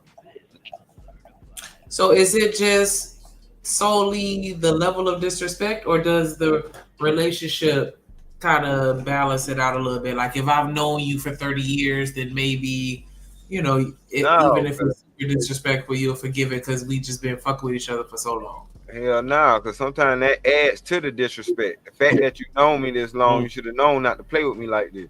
Yeah, Oh, facts. Okay, I hear that. And apologize for things he said, such as Drake, and went on to say that, you know, when Young Thug said what he said, you know, he felt some type of way at first, but when Young Thug apologized to him, he forgave him and said it takes a weight off his shoulder, and saying that, you know, he forgave him because somebody forgave him. Now, we all know let's just outside of this, God himself says that, it says that in the Bible, like, not to be a preacher or nothing, but it's just facts. Like, you know, you're supposed to forgive people so God can forgive you. When you don't forgive people for what they do against you, God won't forgive you for all your sins. And I'm pretty sure none of us are perfect, and you know, we all want God to forgive us. Now, you know, people can do some harsh things to you, but the sad reality is you have to forgive people no matter what it is. I mean, I'm not gonna lie to you, whether somebody like took the life of your brother, somebody touched you when you was a little kid, like, you have to forgive them. And I'm happy that this conversation is being had because, you know, Gucci went on to have a real intellectual conversation. I want to just break a little deeper in detail. A lot of people don't understand how strong forgiving somebody is. Now, I know Gucci may not trip as much, but you never know, because at the end of the day, Thug kind of came up around the little Gucci era, like not literally when Gucci, but around the 2010s. He was up under Gucci, and we just remember him being around Gucci, and you know, he had a lot of respect for Thug, vice versa. So that might have hurt him, but he forgave him. But I want to just have a quick little lesson for y'all real quick. I don't think y'all real deal understand the power of forgiving somebody. I always talk about this, y'all. When you don't forgive somebody, I don't really know how to explain it. When Gucci said it's like a weight on your shoulder, that's literally what it is. Not a physical weight, but it's like in your heart. Like, I really can't explain it. I never forget. I'm gonna get back to what I'm talking about. But back in 5th grade, I always tell y'all this. A nigga named Carl Griffin from Columbus, Georgia, beat me up, kicked me in my face. I hit her with a stick, rain came back, still beat me. Bruh turned me airway but loose that day. I cannot lie to you. I'll never forget this. Matter of fact, I was in the 4th grade. And from that day on, when I tell y'all, I never forgave him for beating me. Like, he apologized, did all these things to me, and I never forgave him. And when I tell y'all, every day, almost every day, that was on my shoulder. Like, I wore it on my shoulder. Like, it was weighing on me. I could never get over it. Like, it was just like, I can't really explain. It's like something in the back. Like, it just, even to hear my face smile, I'm laughing, kicking the whole time. I hated his guts because of what he did to me. And that's only because I never forgave him. Now, one of my homeboys beat him up before, and of course, I felt some type of way at first, and I was kind of happy temporarily. But the only way, I think like my 7th grade year, I was like, whatever happened, I'm young, it is what it is. I beat people up, I got beat up. And literally, y'all, like, I felt better. Like, I really don't know how to explain it. I know y'all gonna think like, oh, he just running it, but I'm telling y'all, when you don't forgive somebody, it's like it's a weight on your shoulder, and it doesn't go away. It's too draining. It's like it's a burden on you. That's what I'll say. It's a burden on you, and it's something you carry around with you every single day. And the only way to get rid of it is if you forgive somebody, and that's the worst part about it. But that's the mature thing to do. Now, also within that podcast, he ended up speaking on the whole situation with Jeezy, and how when he dissed Pookie Loc, or Pookie, whatever his name is, he talked about pretty much how Gucci response kind of made him respect him more, and how he changed the energy of everything. And it just really shows you how growth and being a bigger person, a better person, cancel out all negative energy, and really just like, it shifts the room, bro. I ain't gonna lie. Do you feel like when you remember after you did that, and then he did, Jeezy did his part, you felt kind of like, damn, the nigga just got over there. Now, I'm gonna tell you something. I ain't never said this though. After I did, what song I did? The Truth. Yeah, the truth. Yeah. I'm glad that he stopped and did what he did. Yeah. Cause if he would have played Stay Scrap, I don't think I could have took it. What was there? I'm telling you. That's like I guess he seen the situation, said let's calm it down. Yeah. Because it would have been like a volcano. It would have. Oh, you was already ready to go there. I seen you moving. I seen you. I was ready to go there. You had on the coat? I really was in the heat of the moment. I didn't intend for it to be like that. I ain't intend to go there like that. Yeah. But then it's like once you get there, it's like it just man, it just clubs off. Yeah, that's why you can't. Saying she was saying earlier, you can't revisit situations. Yeah, try open to up clean it up wounds. because you Open don't up know the how wounds. you. I thought that I'm the level-headed one. You know, I'm like mature now. So like that side of me don't come out no more. Yeah. So that's how I came and going into the verses. But once I started the verses, it seemed like he was more level-headed and calmer than I was. You feel me? Yeah. Because I'm dropping diss records. He didn't drop no diss records. Yeah. You feel me? Yeah. But that's how I looked at it. Like damn. So it kind of made me. I ain't gonna Who say. with you? Who with you? Oh, I had it with me. What they was what they was saying when the truth was playing? They were rapping it. Man, they ready. They ready. They with it. So, I mean, maybe he matured. That's what I'll be hoping for. That's what I'll be praying I'd for. matured, but I'll still get on your ass if you goddamn disrespect me. Like it's still no, you don't grow from that shit. That shit That's is a still hell of always a, in blood. and also that's a hell of a level of maturity to go through in 3 years. Like there's niggas that go down for 5, 7, 10 years and don't go through that much maturity. Right. The level of maturity he went through in 3 years and the character that he's become, it makes it very difficult to believe. 3 years ain't fuck up your life like that. Like you ain't sit behind that wall for 3 years and think, damn, like I don't know. I ain't never seen no shit like that. He really just completely changed everything about himself. Man, let me tell you something. He said what he needed to say. Like he's very polished, you know what I'm saying, as far as being able to speak or whatever like that. But you can't say nothing if he would have played a diss record, because that diss record exposed Guwap. Like that was a Guwap diss track. You wouldn't have had no answer for this. And you just For which song he wouldn't have had no answer for, D-Rock? For Stay Strapped. You crazy. What answer You you have for that? crazy. There's no, what you mean? I killed your partner. Like, you sent the lick at me for my chain. You put a bounty on my chain. We mopped your partner up. That wasn't his partner. Cause see, if that was Jeezy's partner, I don't even know why Jeezy fell for that shit. Like for him to say that was his partner, that was part of that would make him an accessory. That would, bro. yeah, that would implicate him. Even if that wasn't his Yeah. partner. Okay. No, Say that 'cause wasn't see- his partner. You put the bounty on me. You put the bounty on the chain, and it never was successful. As a matter of fact, this was at a time where musically Jeezy was way bigger than Gucci.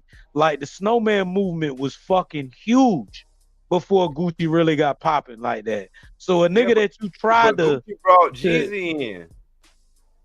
the So Icy shit. That's why we don't. Yeah, that's why we don't respect the whole drama, because it's like, nigga, what? But what But I'm go ahead. saying is like you brought, okay, regardless whoever brought who in. yeah. So Gucci brought Jeezy in, but someone that was under you. So you didn't even have to address or get angry at the whole Gucci Man situation because you was really popping in the streets at that time. Like the average hood nigga hadn't even heard about Gucci at that time. And then this motherfucker blew up to be the face of trap music. Like no artists talk about Gucci like they do Jeezy. Chief Keef in Chicago, all them little niggas was inspired by Gucci. You know what I'm saying? You can't say that about Jeezy respectfully. I know. So me, I don't. know. I think Jeezy best move was to not even address it. You know what I mean? Yeah, He so should have like just I left said, that shit alone. Yeah, like I said, that would have uncovered, or that would have reopened some wounds that didn't need to be reopened. Trust me, I get it. But see, my thing is, when that whole thing was going down, the word was, "Don't nobody touch this nigga," because it's gonna come back to the beef shit. Because like if you beefing with somebody, if something happened to this person, they automatically gonna look at you. You the number one suspect. Yeah. So that's why I'm like, what? But the fact that they playing along with it, I'm like, yeah, I know this some bullshit. But that's why, I don't rock with Jeezy neither. Hell no. I like Jeezy music. Man, Thug Motivation 101 always gonna stay a classic, but I could never compare Guwap to the old Guwap to Jeezy. Like Hell Guwap no. up in truth, nigga. Right. That's what I'm saying. He man, the streets. That nigga spoke for the streets. Real talk. And it's more street motherfuckers than it is industry motherfuckers. Like Jeezy spoke for the street a little bit, kind of at first, you know what I'm saying? But then we seen him go commercial. Like we seen with our own eyes, the nigga went commercial, bro. I don't think that's the case no more though. I feel like it's more commercial and weirdos than it used to be. Like back in that era, maybe it's because I'm old now, but back in that era, it just seemed way more authentic. When you got people like 1090 Jake and look, I shouldn't even be saying some of these fucking names. 1090 Jake, Whack 100, these type of niggas being the face of the hip hop reporting community. You know you've been federally infiltrated. Hell yeah, them niggas is COINTELPRO. Come on, man. I don't let them niggas decide the music I listen to. I'm like, y'all like them. Matter of fact, no, they do decide the music I listen to, because if they like them niggas, I'm not fucking with it. Yeah. Straight up. Hell no. We'll play the last little bit of this video before we get up out of here. Time. I want to go. I got to stop them telling, hey, look, don't do that way. Like, the energy probably what made me like that, because my dude energy, they ready. Also, he had to figure out a way to be like. I ain't saying he had to, but you know what I'm saying? I feel like That was smart. That was smart, and they were like, it brought everything to like a respect level. Like from then on, we kind of like, we ain't been no disrespect since then. Nah, Now, as y'all see, he went on to say that, he was on BS. Went on to say that, they was with it. He came with a different type of energy, but when Jeezy had the smart response that he had and the intellectual response, it made him think different and carry himself different throughout the whole verses and say, like pretty much he respected him more. Now, y'all remember, Jeezy came on there on some grown man stuff, but Gucci came on the ignorant stuff. He played a lot of diss songs and he, smoking the Pookie Loc night, this and that. But the way Jeezy responded, he could have easily responded on some BS and it could have got deadly or got worse. But him being the man that he is, he been the bigger person. He responded when he responded, and it all ended in love. And ever since then, he said there ain't been no back and forth. I just think y'all should listen to that and really get some fruitful thought from this whole podcast and watch it, bro, because it shows like a lot of things we do is like it's a young person mindset. But I know it's promoted in music and to get back gang and never leave my brother, which you never should. But like I ain't trying to squash no beef. We into it till you die and things like that. Get back ain't got no date. But I'm telling y'all, bro, don't listen to these rappers. Being the man, being the better person, and becoming the man that God told you to be is better than all that. I'm not gonna hold you, bro. So y'all should watch that podcast and really listen to what Gucci's saying, bro, because that's a definition of a real man. Like you can literally grow to a point where people think you're a clone, bro. It's crazy how you can change your mindset and change the way you live and the way you think, and people think something wrong with you when the whole time all you doing is changing for the better. It's crazy work, bro. But give me y'all thoughts and opinions down below and let me know what y'all think. Y'all already know who it is. It's Lucas J. Thank God for another day, man. Y'all be safe. I love y'all. Christ loves y'all so much more than I ever will.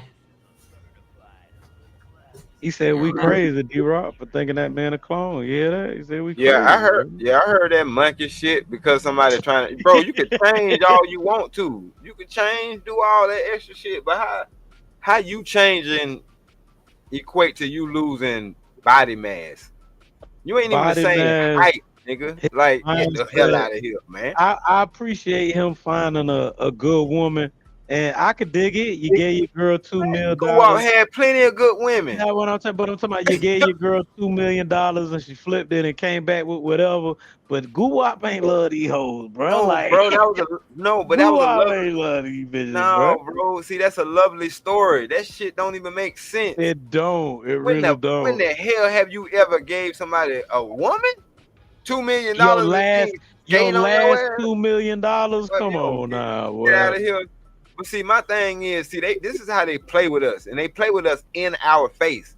They actually had 2 articles, 2 reports that came out, one in the magazine and one in the damn newspaper that said this man was deleted in jail.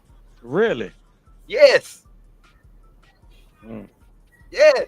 That's why I'm like, for people to even, man, but see, I'm not even mad at people. I'm not even mad because the fact that they're able to do this and get away with it, and it shows that they get away with it because the fan base grows. I don't think his original fans are there with him. I don't think his original fans not. He got new fans now, like I said. So his base grew. So that translates to them that, hey, shit, it worked. It worked. Okay. And that's how they hijack our shit. I'm telling you, that is not I'm a gold mouth dog definition of the South. Ain't no quarters, ain't no halves, just some holes in this house. Ain't no kitchen, ain't no bed, and ain't no clothes in this. That ain't the same. That ain't the same Guwap. Come on, man. It's not, bro. It's not, man. Because people grow, when people mature, I ain't knocking nobody for that. You can even, you know what I'm saying, get clean and all that shit. But who you are is who you are. It ain't nothing but one of us. That's the thing about this shit, y'all. It is only one of us. And who the fuck is it, the D-Rock? You think like, I'm sorry, I know you're trying to end it, but I'm just curious because I be thinking I'm bugging about this shit. If you think I'm tripping, allow me to pull up the video. I'll put it in the back chat so Shanika can pull it up. Give me 1 quick second. Like this shit is on it. What did they do? Like, did they replace him, or how? Like, how does this shit work? I'm gonna show you. I can show you. I love to know his height right now too, because he was the nigga 6'3", 6'4". So if he's 6'1" or 6'2", you don't lose inches, boy. I'm telling you, you do not. Let me see. Let me put this shit in here. I'm gonna put it in the back chat in 1 doggone second. This ain't me talking about this shit. And if you put this in your thing, it's several videos to it. But this one.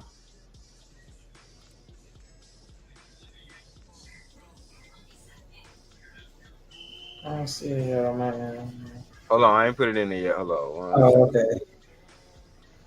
Oh, my bad. I keep forgetting. I ain't on that other computer. There you go. Yeah. How many computers do you have? Nah, I just had the other one that kept fucking up. Which is what I got muscles in my hand from that fork in that pan. I miss that old Guwap, Jill. I'm sorry. Me too. What a time to be alive. What a fucking time to be alive. Yep. The early 2000s, if you're talking. Yeah. Oh my God. Wayne was trying to keep up. They're my 2 favorite artists, Wayne and Gucci. Wayne was trying to keep up and couldn't keep up with this man at a point. I miss Lil Wayne. I miss the OG Lil Wayne, the Hot Boys Lil Wayne, the Cash Money Millionaire Lil Wayne. I miss the before you play that one though. I miss the Squad Up Lil Wayne. Hold on, before you play that one though, Shanika, I want you to play this one real quick. Hold on. Let's see if I can get this shit. I don't know about y'all, but hip hop for me kind of died between 2009 and 2010. It did, bro. Something happened. A couple days ago, I think I heard her talking about that shit. Talking about the music industry is dead. Play the second video before you play the first video. You saying this? And now right here, bro. Hold on. Hold on here, let me.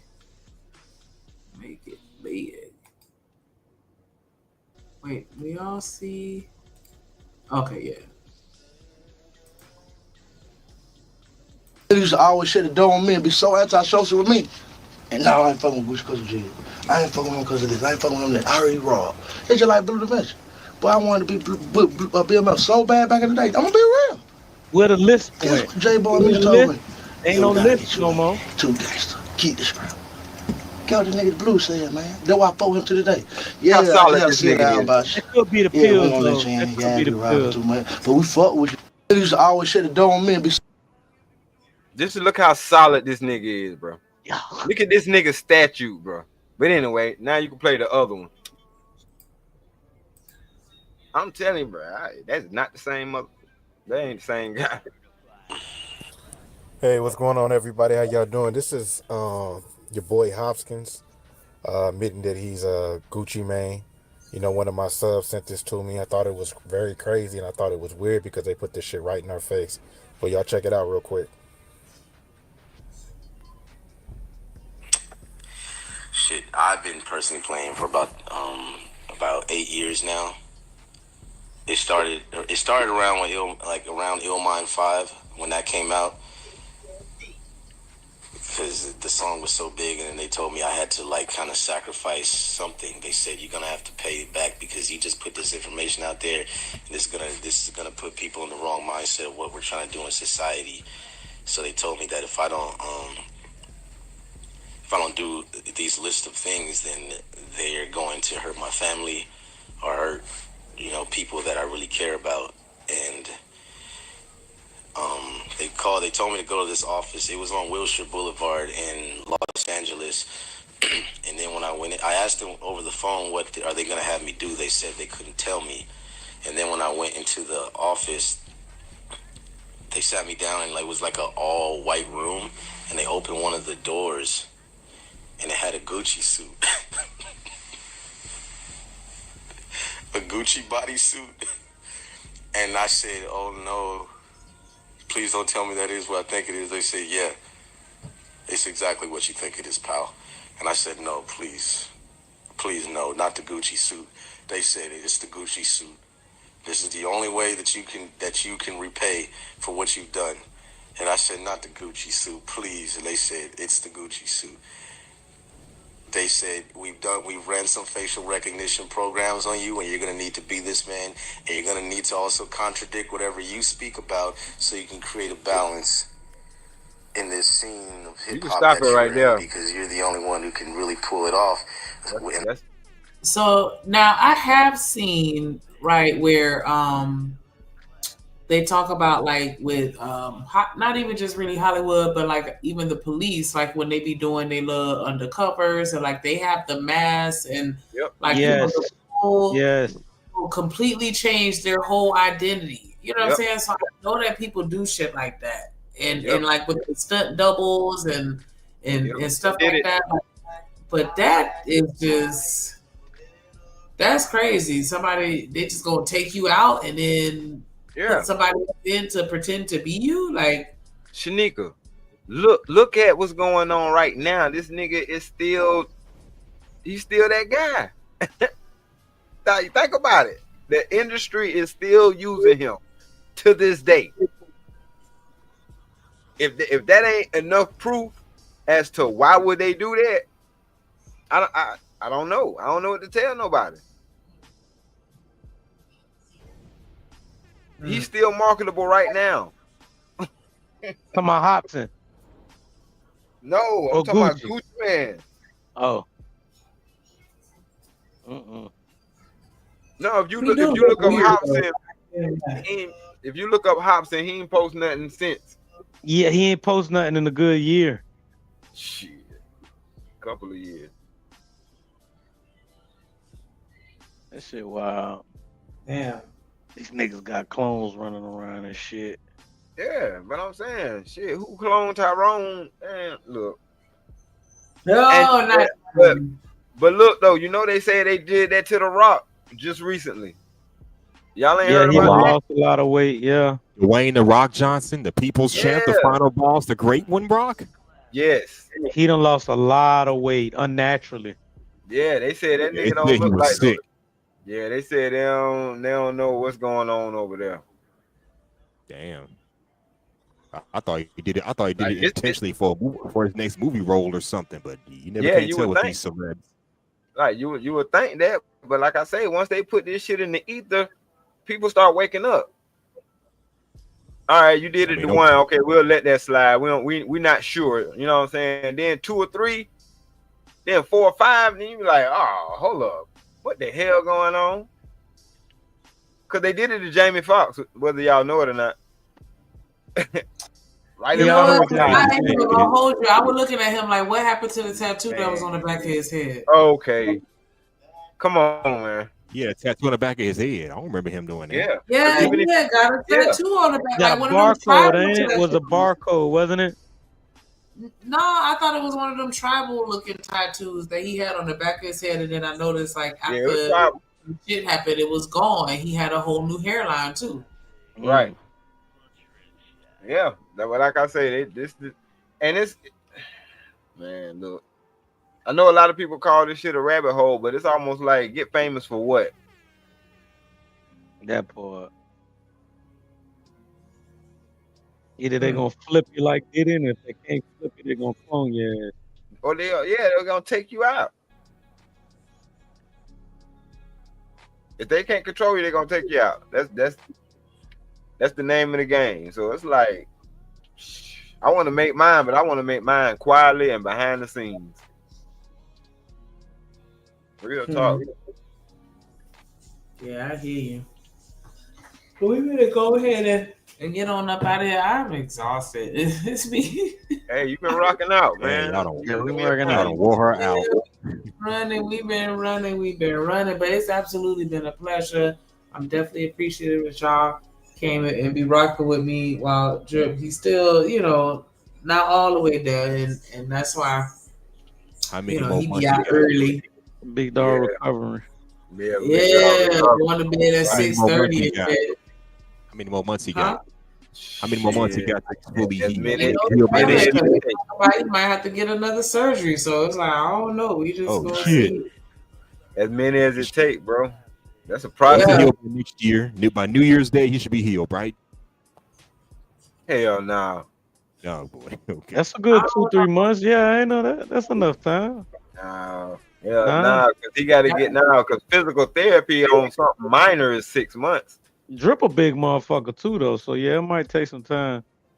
Yeah, you talking about? To be fair, when I had my leg surgery back in 2013, I had to do 6 months of, I'm gonna say 4 to 5 months of physical therapy. So I know how that goes. True. Yeah, that's what I'm saying. And then, like you say, he may have to get another surgery. That's another, you know what I'm saying, downtime. Prayers up for big. Like I say, yeah, get well, bro. Long as it They done cloned my dog. They might have cloned Drip in that bit. Nah, They might have cloned my dog in that bit. I don't like this narrative that he coming on here. He starting to scare me. They done cloned my dog, bro. Nah, Drip still the same, Drip. I got to go check on my dog now. What the fucking phone, G? What's going on, man? Yeah, I told him, I was like, I'm speaking like just a miraculous recovery. One of those situations where they're like, damn, like we can't even believe it, because that's what that happened to me with my son. Something pierced him in his eye, and to this day I still don't know what it was, and he won't tell me. But anyways, and he had to have eye surgery. And and afterwards, like they were just expecting the worst, and they were just like, shit, he back to 2020. We ain't never seen no shit like this. Like, you know what I'm saying? And that's what I'm seeking, that type of energy over Drip. Like he could make a fool out of them doctors. That part. Right. That part. Big prayers for Drip, man. All right. He gonna be good by New Year's. I must be putting that out there. Yeah, He sound a whole lot better than when he was first on here. He talking good. I don't know how his body function moving, but he talking real good. His conversation good. So his brain intact. Right, that's a good sign, yeah. That part. Yeah, and he remembers, well, not necessarily everything, but he remembers things. Because, sometimes, shit, they wake up and don't remember shit. Yeah. Or sometimes they have to learn how to do everything all over again. Because that happened to one of my ex-boyfriends when he was in high school. He fell asleep, car flipped over, like, umpteen times, threw him out, and he had to learn how to do everything all over again. You know what? One of my homeboys' female friends went through something like that some 17 years ago when she got into a bad accident. Talking about she had to learn everything, and it left her walking with kind of a limp for a couple of years. Hey, where the fuck Rooster been at? Who knows? Please don't talk that nigga up. I was just gonna say, don't speak his ass. Leave Rooster alone, man. Shout out to him, though. Rooster Shout don't out know when to to be him, man. quiet. I mean, he's a passionate man who knows how to speak his truth, but he don't know when to That's a settle down whole and be fucking. quiet. That's a tornado It's coming, boy. Foghorn Leghorn. Him and the wife. Foghorn Leghorn. They all painting the town red tonight. He on date night tonight. He Okay. ain't on the internet. He ain't on the internet. Thank But God yeah. for that. But yeah, definitely appreciate y'all. If anybody got any final words, y'all go ahead and get that up out you now. Okay, now salute to y'all, man. I appreciate y'all having me up here. It be always dope conversation, man. Salute D-Rod. Sure. Sure you right. Yeah, man, it's a good show as usual. That's it. Love the drip show. Y'all know how we rocking. That short and sweet, ain't you know? Yeah, good show as always. Hope Drip gets better soon. I'm gonna say this time in March he should be back on his feet for real, for real. More so now than he is, more so than he is now. But I hope the man gets better. And be sure to catch my show Saturday tomorrow. I'm doing my own show. For sure. Make sure you drop that link in the chat, please, right now. Drop that link. Drop that link and make sure you drop it in the Discord. H&M, you in the Discord? I feel like I don't see you over there. I'm in a lot of people Discord. I didn't know y'all had a Discord, honestly. And quit playing. Link, bro. Well, I'll look it up. That Discord so you can drop the links in there, because that's how we absolutely support each other. Now, every time you go live and have a show, go on and drop that link so we can be there front and center to support. So yeah, while he getting that link together, go ahead and drop that thing in the chat. Drop your channel or the show link, whichever one. Go ahead and drop your channel so they can make sure they subscribe. I want to say I seen it earlier because I know BJ and Coach have been dropping hella links. So y'all make sure y'all check out Hustler and Muscular. I don't know why people want to say Hustler Muscular. Like my brain wanted to rhyme, but nah, you a hustler and you muscular. Yes. Oh, you're damn right. Yes, as a matter Nigga of fact. throwing that extra sauce on there. Yeah. Always doing the most. Yeah, man. Just doing the most. I put it in the back chat. You a muscular hustler. Okay. Throwing that fucking sauce on it. There you go. I'll be wanting to fuck it up. Drop it in the Discord so we can follow that hustler. Yeah, for sure. Make sure y'all go and support. Click on every link in the comments. Go on up and on everyone, and make sure y'all subscribe. And make sure y'all turn the notification bells on so y'all can catch the shows. Because if not, you ain't gonna know when we here. But y'all know when we over here every day, damn near. But except the weekend. Yeah, except for the weekend. We gotta get a little break in. But yeah, definitely appreciate everybody that rock with us. It's always a vibe, as y'all already know. We build a nation right here. It's coming. I definitely coming. We just waiting on Drip to get back. And once he get back to 100%, y'all already know he on go mode. Like he half mass right now and still out here producing. That part. Y'all in there every day. So yeah, it's absolutely. And I look at my little computer too. Like we ready. Wait, these. We ready? Yes, for sure. But lame man down. Anyway, we love the drip. So man, close this shit out. We love you, shit, nigga. We love Drip, my nigga. You feel me? Everybody, thank y'all for stopping by. It's been a great show, man. I'll catch y'all on Monday. For sure. You through. Yeah. Appreciate it. Drip told me to bring my ass up here. I had to hit the link. Hey, appreciate that. Appreciate you. I gotta get off. Take care, y'all. Take care, Shanika. All right. Drip. We live, such it. What it do, fool? Hey man, Splash Town, Texas, or wherever the fuck you at. What's happening? But hey, man, get tripping, man. Get to the Houston Premier Party Bus, man, because that's how we doing it. Sometimes.